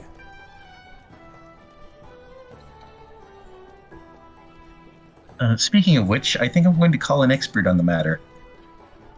Sending. Oh yes, another one. I'm going to carry through on something really stupid with my last one. But my second to last one, I'm going to do something that we discussed already and call Faratha. Faratha? Faratha. I'm just saying dad. I'm just saying father, but I'm doing it with a silly accent. Oh. But don't confuse me as the DM. I'm already confused. I thought you knew what the funny bird way of saying it was.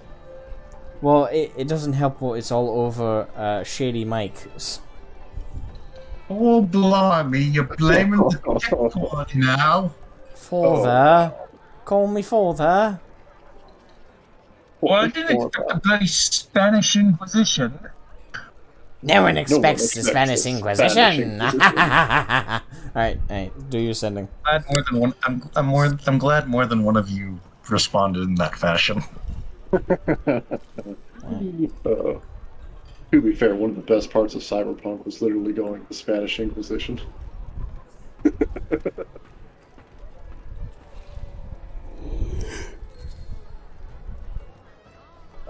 I'm saying I recently, whatever. Nah, No, I feel like I actually have a hangover. I feel like that sometimes too. Mansion, do the sending. Counting out my letters, damn it. 1, 2, 3, 4, 5, 6, 7, 8, 9, 10, 11, 12, 13, 14, 15, 16, 17. I need to count them out like the count. 1, 1, 2, 3, 3, Oh, fuck. 5, 6, 7, Shut up, just finish this. Jesus Christ. Decoria, Kiko, run. We're getting stupid. No promises.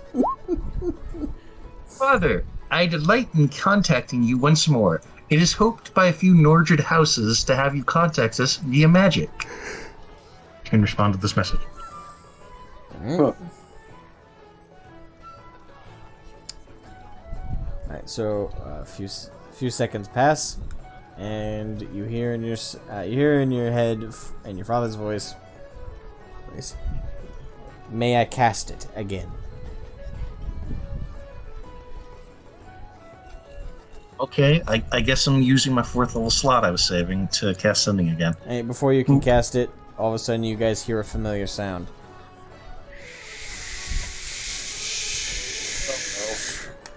There it is. And from the ceiling, a glowing orange light appears in the ceiling, and plop! A large mirror is there. Except instead of a mirror, instead of a reflection, you see an old man and a very stereotypical long-ass white beard, wrinkles, and a large wizard's hat. And a cloak. Landrin! Hey, Delph, what are you doing here? Landrin, my good boy! I got your message! Are you there? Landrin! The expeditious nature of your response is quite impressive, Father. I do my best. Are you alright? Last time I checked in, you told me I was going to be a grandfather. Is something happened to the... are the eggs here yet? I'm not sure quite how to handle this. You hatched very soon after I acquired you, and I don't know if I can give advice on how to take care of the eggs, make sure they don't crack and don't hatch, and what's going on? Draco, meet my dad. Draco says in frame. You know the pose. You know the pose the administrative dude from Mulan does in his little selfie with the Emperor drawing. Landrin's doing that pose. I have to T-pose. I don't remember what that is off the top of my head. It's been too long. He's just happily pointing at him like he's been drawn in as his own OC meeting the Emperor, but he actually was meeting the Emperor in the portrait.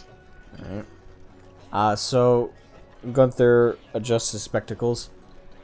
Picard, he has the same color scales as you. Would I be wrong in presuming that you are related?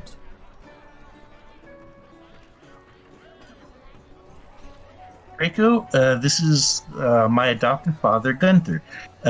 Dad, this is Draco, my older brother. Lad, it is a pleasure to meet you, and even it is in fact a pleasure also to hear that Landrin encountered you. I did not think that would actually happen, to be honest, but I am quite fantastically relieved. How are you, good sir? I am well, old man. Thank you for taking care of my brother all these years. It's been my pleasure. I taught him very well, and I do admit that there was that dreadful misunderstanding of him being a test subject initially, but that was resolved, and I was very happy to upgrade him to my assistant, and then to my friend, and then to absolutely my son. And he was a very good student, very good son, and I do worry about him from time to time. Wish he would call more, but yes, I do my best, and I hope things are well. Tis of course. You are as my second father to me, then, if you are father to Landrin. That means quite a bit. Thank you. Of course. You are very much welcome to come to Kodor if you ever so choose. Kodor? And he goes, and really quickly Draco goes kind of over, like, basically his life story. Killed the dragon, unified all of the Kobold clans, and in a matter of less than a decade, pretty much created a massive empire under the ground. Leaving out the unleashing literal hell upon the planet out of it. Dear God! It seems the stock that Landrin is from is quite extensive. Landrin, I would have you know that I did predict you were the runt of the proverbial litter. It was due to your egg size. You were the smaller egg. I did choose that because I did believe that there would be some size magics I could try on you when I initially purchased you. This is sounding wrong now that I'm saying it out loud. My niece is bigger than me. Niece? Nephews? Yeah, one of the nephews is also bigger than me, yes. Well, I would say that my prediction was right then. If small children kobolds are still larger than you are, you would most definitely the runt. Indubitably. There is no such thing as runts in our culture. A culture, dear honorary father. Merely smaller kobolds, and larger ones. Though Landrin is significantly smaller than the average. Significantly smaller than average. Sure. I did predict it as much. Landrin, I know, as much as, I do enjoy social cause, I wish this were one, I sense that there was more to everything than just this. So what's going on exactly? Give me the full rundown. check out all these leaders of the noble houses of Nordred I'm friends with now. Lord Farian, could you come here a moment? But of course, and as soon as Lord Farian's now stepping in front of the mirror and taking a good look, his mouth is now agape and his eyes are open. Are you? Keep posing. Are you Sir Gunther the Radiant? Yes, I am. Have you heard of me? You know, he's Lord Farian looks at you, Landrin. Looks back at Gunther. Looks back at you. Looks back at Gunther. He's doing the derpy, cross-eyed smile. I thought demons existing was the strangest thing I would hear in the last few days. Sir Gunther, it is an honor to make your acquaintance. I did actually inquire after you when I was in I consult my own map here. Because when I was in the Nova Imperia, I've heard many good things about you, sir. But on the topic at hand, there's much going on here in Nordred at the moment. What specifically should I ask him? He's talking to you, Landrin. Specifically, should I advise him to ask him? He's talking to Decoria. The nature of beings from the depths below, commonly referred to as demons, one of legends. Oh, yes, thank you for reminding me. Yes, I was hoping with speaking with Landrin and knowing of the esteem that you are, Sir Gunther, I was hoping that you might have some particular insights, whether it be of actual historical documents or rumors or the like of how to deal with demons. Gunther gets... Landrin's gonna... Well, hold on a sec. Landrin's gonna prestidigitation a tiny little image of our dear archdemon friend and be like, we fought this thing and lived. Landrin, why is it every time you contact me you make me aware of near-death experiences that you have gone through? You should not be alive, my good boy. I'm so happy to... Oh, you really shouldn't. Yes, apologies. Well, honestly, there is much to discuss in terms of ancient literature and the such. Years and years of research I have delved into the topic. Unfortunately, the Nova Imperium, as well as Corvona and the Southern Isles, and, well, every nation I've ever been in has forbidden me to speak on the subjects. Thankfully, I don't particularly care what they have to say. When it comes to demons, many, as you know, do not believe they exist, and kind of like when in this like little circular like mage tower, he seems to be in this very cluttered with scrolls and stuff. He just kind of literally with his arm brushes off a table and then pulls over a chalkboard. Now, when it comes to demons, I will try and keep it brief as best as I can. When it comes to full teacher mode. Wait, I love it. Now. Oh god. Now, when it comes to demons, throughout ancient history, there was at one time considered the golden age of humankind. This is also when when elves, and also when we talk about dark. This is before dark elves even existed. In ancient times, were elves, high elves at the time, humans, as well as, well, dwarves. The classical races, as some might call them. I don't agree with that notion. Classical bullshit. Anyway, when it comes to the golden era, as we call it, there was the prime evil. Now, I know this might not sound like it makes entire sense, but I will do my best. Again, I'm trying to summarize quite a bit of research over the many years I've put into the topic. Now, during this golden age of the races, there was a moment, apparently, where dwarves and men alike participated in a large-scale excavation of deep underground pits. They were trying to create subterranean empires and subterranean systems. The ancient human race at this time, the name of them has been completely forgotten, but they are believed to be the creators of the Warforged. And during this time, they created great machines and technological excavations, logistical things that we cannot possibly imagine now. And during this time, they created, in these subterranean tunnels, a deep underground empire with many different devices that traveled from one location to another near instantaneously. Some say they do it through runes, some say they do it through this, that, or the other. The dwarves are very influenced by their culture as well, as I hear it. But that being said, they dug so deep into the world, they suddenly found themselves at the precipice of an ethereal abyss. This ethereal abyss we call the Wave. Now, it's been called that because many have visualized it as water, visualized it as this large, well, mucus-like ethereal plane. And through that, they created what is commonly referred to as the Great Doorway. Now, the Great Doorway, as we know it, it's not like an actual door. Well, some say it is, some say it's not. It's all poppycock if you ask me. It's believed to be this large opening. One moment. Yes. The door does exist. It is a real, actual, physical door. The door has been unearthed, and we know of its location.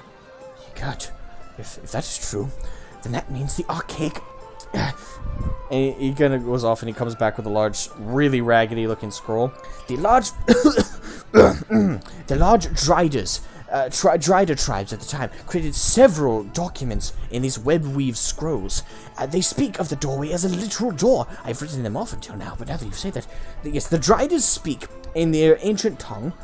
And he's kind of opening the scroll and he's kind of pointing at it with the chalk he has. In the scroll, they speak about this doorway. And it was created and crafted by the ages of man to hold back the literal wave of the demonic forces, the monstrous hellish waves, to block off the entrance to the ethereal mucus plane of, well, what many religions would call hell. Obviously, it's up to you to believe whether that is necessarily a literal definition or perhaps it's just a separate, existence to our own. It's all up to debate. I have my own theories, of course, but I won't weigh you down with this. Oh, no. That being said, the Driders speak about the doorway having been sealed after a great prime evil was unleashed upon the world.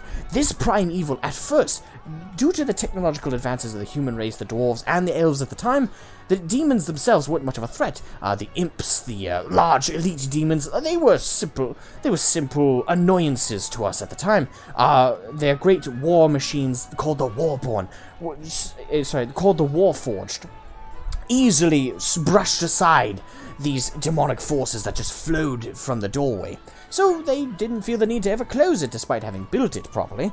That being said, after the Warforged did their purpose of keeping the demons out, they found that there was one particular entity that appeared, described as a man with long black hair, stringy black hair, red glowing eyes. The sort you typically see in stereotypical demon depictions. I don't know how true it is. Father, if I might interject here for a moment. Yes.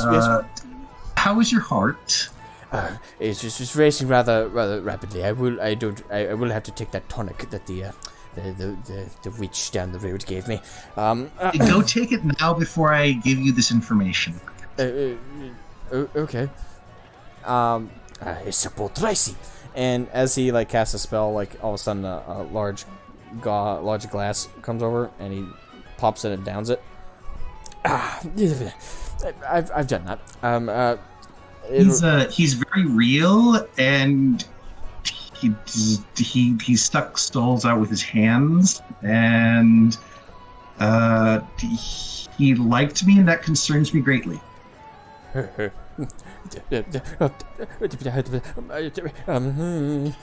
Landon, please tell me this is some sick entire joke that you are playing on me. I wish what Landon says is a joke, but it is not. The issues here in Nordred are quite concerning.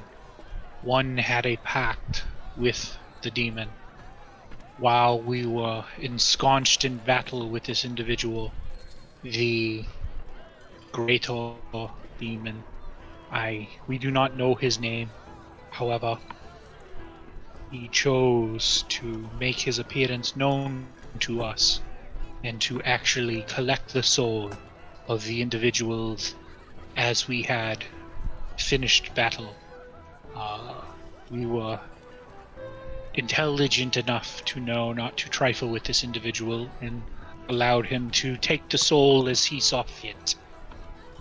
And we have had a few interactions with him.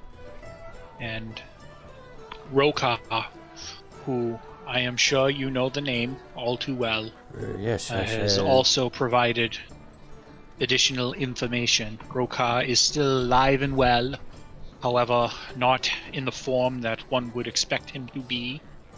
And he has provided additional insight to this as well. However, he is reluctant to provide additional information due to past grievances he has with that individual.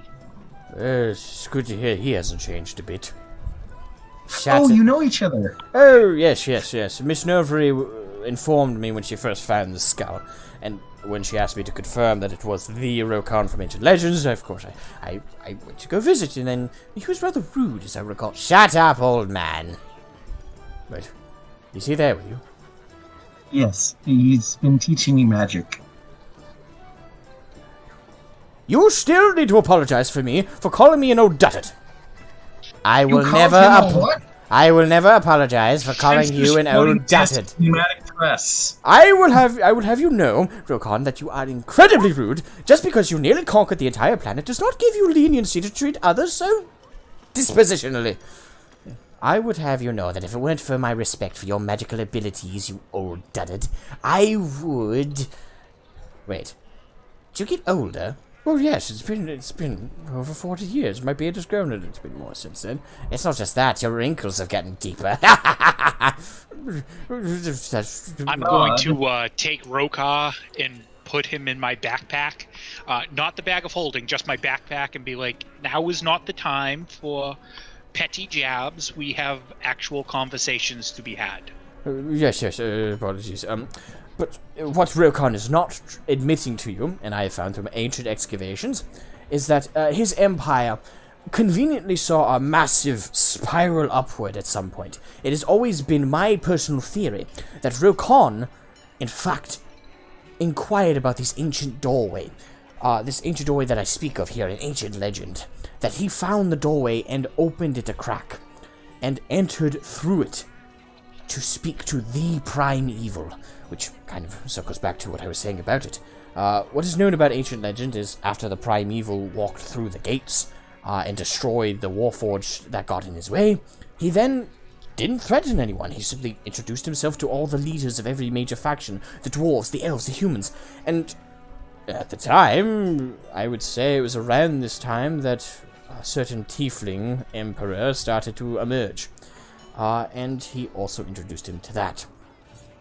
Now, this being Rokan, of course, Rokan's empire, which is now Corvoda, he arrived there after meeting with all the world leaders, and apparently it's commonly believed that he made great pacts with each of them, deals, contracts. It's always referred to in some different way. But whatever the case may be, the great prime demon, as I will illustrate through this oh-so delicately drawn black hair and yes, but the great prime evil, once he made these pacts, each of the leaders believed through his power and his demonstrations of his abilities that whatever deal they made with him would 100% be brought to fruition, and even though the prime evil himself was entirely honest about the contracts, he was not hiding anything, he wasn't deceiving, he wasn't lying, he simply said, if I do this, I will take your soul. What he did not fully explain, apparently, was that when the primeval takes the souls of his victims and brings them down to whatever ethereal realm this is supposed to be, he feasts upon their souls. But once he does that, there are repercussions here in the Materium past just a single individual being removed. It almost seemed like a domino effect, that these specific world leaders at the time that he targeted, he took their souls at the perfect opportune time to create great strife in each of their nations. The human nation at the time completely fell to ruin. There was a great rebellion, and there was a civil war of sorts, though some accounts differ about that one. And something happened with the Warforged, and, well, the ancient human empire completely fell apart, the remnants of which created every great nation we now know today. The Nova Imperium, the Nordred, Southern Isles, so on and so forth. And all the world leaders seem to completely crumble, except for Rokan and his mighty empire, which seemingly just blew up after that. It seemed incredibly suspicious, and it is my common belief, my theory, I have no proof of this, that Rokan made the same type of deal, but unlike the other world leaders, he knew exactly how to word it, knew exactly how to phrase himself in the contract, in the deal, to give himself the best possible outcome. And even though, despite all his hard work and his twisting of the words, the demon still found an excuse to come and collect his soul, as the one avenue he opened up for his soul to be collected was under the guise that if he were defeated in battle. So of course, no mortal at the time could defeat Rokan and his necrotic magics. Thus, what about a demon? So a greater demon was summoned forth. Great, massive clouds appeared one day, and there was a fight. It's not commonly believed exactly how the fight ended or how things went about, but Rokan continued to rule as an emperor after the fact, so it's commonly believed he defeated the demon. I just don't know all the details. But past that, Rokan... Necrotic dragon fire. Well, that's rather disconcerting and impressive. But sounds like it would work, yes. Beside the point. Well, Rokan ruled for many years, and as I'm sure you've learned by now, he was betrayed by his lieutenants who cut up his body, and, well, as I found out many years later through Miss Novery, that the man had cast an ancient curse upon himself to prevent his soul from being taken to whatever it was supposed to go. Obviously, being the contract theory under regards, he probably was going to hell.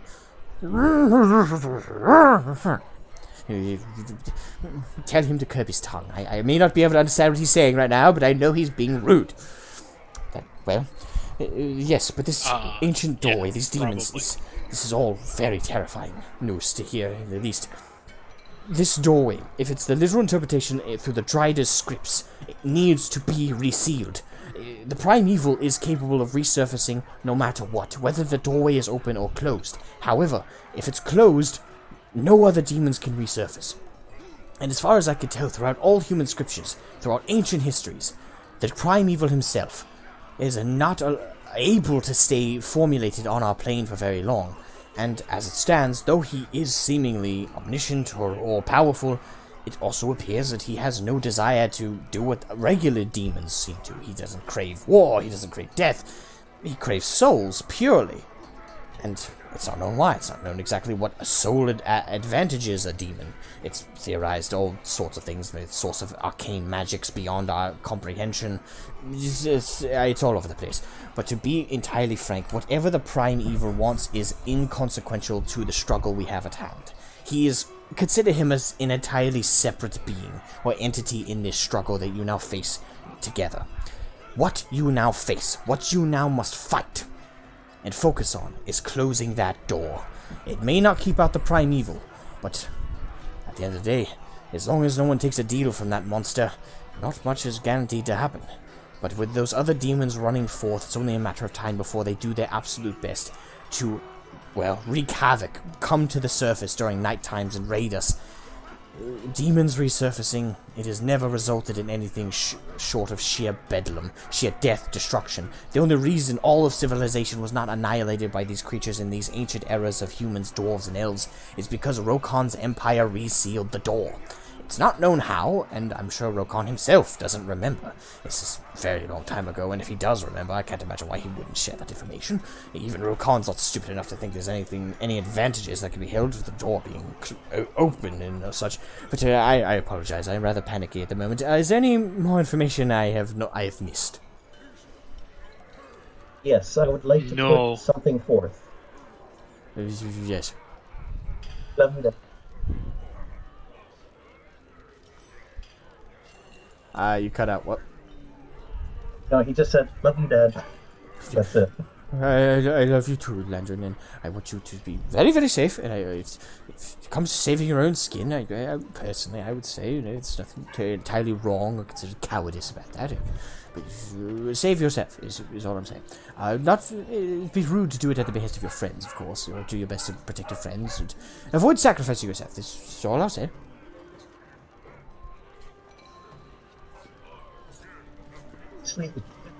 No. Time since that fight down underground, I'm just riding off this euphoria of victory. Yes, sir. So now the concern would be the ancient Dryda scriptures, if there could be more information gleaned from there. So we will be in contact with Ms. Novary to see if there's any additional information we can inquire.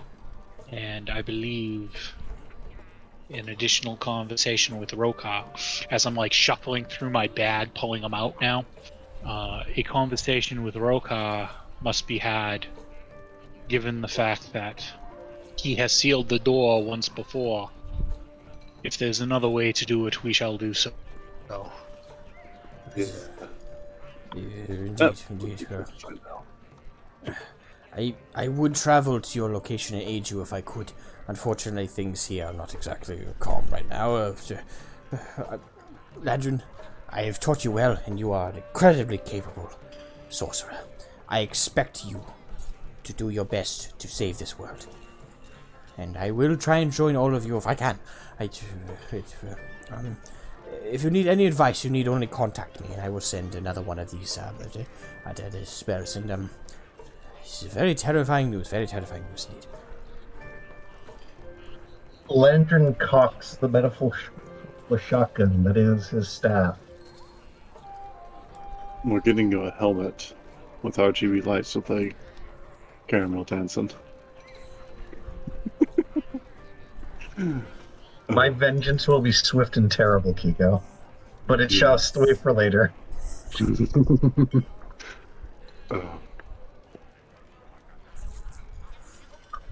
That seems to be the length and breadth of wizardly advice. Indeed. Landron's not high enough level to give that hand himself. Right. So the mirror starts to crack. The spell has been used up, I'm afraid, Landron. Stay safe, be safe, and protect that wonderful dragonborn lady of yours, and be safe. Be safe, my son. Be well done. And shatters. What a peculiar fellow.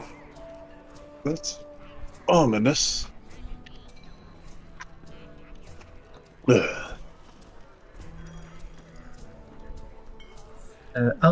I'm going to be just a moment. Lantern would like to waddle on over to a corner. Alright. And I'm going to use my fortune to cast sending to someone I've wanted to do this to for quite a long time.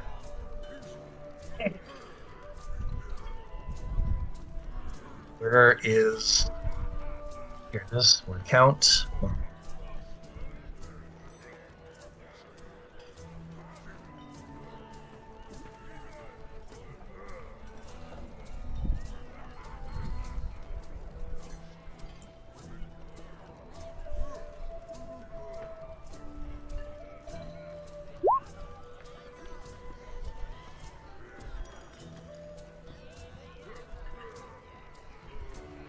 One, 2, 3, 4, 5, 6, 7, 8, 9.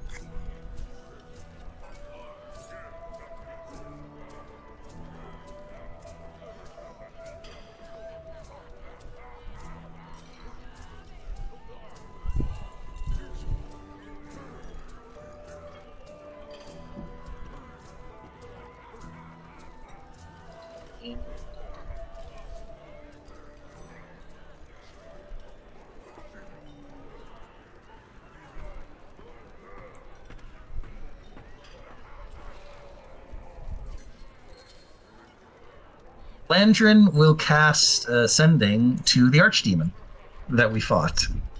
Alright. That couldn't possibly backfire. It's time to talk some sense. So guards, thank you for the wonderful litmus test. Your critique would be most appreciated. A good day in Swifter, Professor. Well, I've really enjoyed this campaign. Thanks, Alec. It's been an absolute blast. It's been great so far. It's been fantastic. Yep. So is this to the greater demon or is this to the primeval? God, no, not to the primeval. He'd be respectful to the primeval. All right. It's definitely to his son. So this is okay. All right, so you send that. Link with an unfathomably powerful demon. Okay, real quick. Am I the only one who thought that Landrin was sending a message to Nova? Yeah, that's what I was going to do. That's what I thought. I was like, oh, this is about to be a roll. I say save your message to the greater demon. I thought this was about to be romantic, like loving, like, oh my god, I miss you, I love you, take care of the kid. I'm gonna do that in person. It's like, nah, it's like, let me send a spam email to the demon's accounts. So for those that are watching the YouTube video, those that are watching the YouTube video and don't know what the message is, why don't you read the message for us, Landrin? Please leave the message for us. Dear humanity, we regret being alien bastards. We regret... No, that's not the message.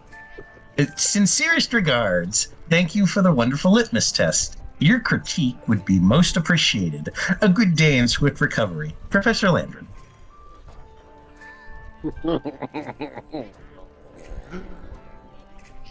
I'm going straight to our Baylor demon friend. He's going to send like a mimetic kill agent in his message. Hey, one word can just be eternally damned screaming. Like... Genuinely wonder if God here is just furiously wondering how does he even respond to this? I hope I threw him for a good old clue. Well, the thing is, I was hoping you would never do this. It's gonna go to a spam email. We're just not gonna worry about it. Terrible idea. Just. All right, Landrin, I'm gonna need you to roll. I'm gonna need you to roll probably a wisdom saving, isn't it? A wisdom saving. Where's my dice? We're all like Kiko's sitting there all happy that Landrin's actually sending a message to Miss Nova, which you should still do. 21 total. 21 total. All right. That beats. Okay. That does beat the save, so you're good. Oh, thank goodness. For a brief moment, you feel like another presence was starting to, like, kind of do, like, that spider... Not a spider, but that face hugger, like, latch on to your brain. Like someone was trying to possess you. But, be like a Goa old, you know. Yeah, but sensing it, you break the connection with the sending spell, and it goes away. But I hung up on him. But you hear as it drifts away, like a fading laugh. I'm going to take that as a sign we left on amicable terms. I don't think you did. But I can dream, Kiko. I can delude myself with happy, optimistic notions. Send your damn message to Nova. Use up all your spell slots. I'm going to hug her in person. And then what if she's pissed that you didn't, you sent a message to Miss Novery, but not to her? Twice. She messaged Miss Novery twice, but not to her. Although Kiko right now still believes that you sent it to her. So Kiko's going to ask you how the conversation go. With he laughed at me. Ominously. What? He? Yes. Who is he? The scary guy. We dropped him down a hole. Kiko's gonna like lean over Like, really close. I wanted to wish him a good fight.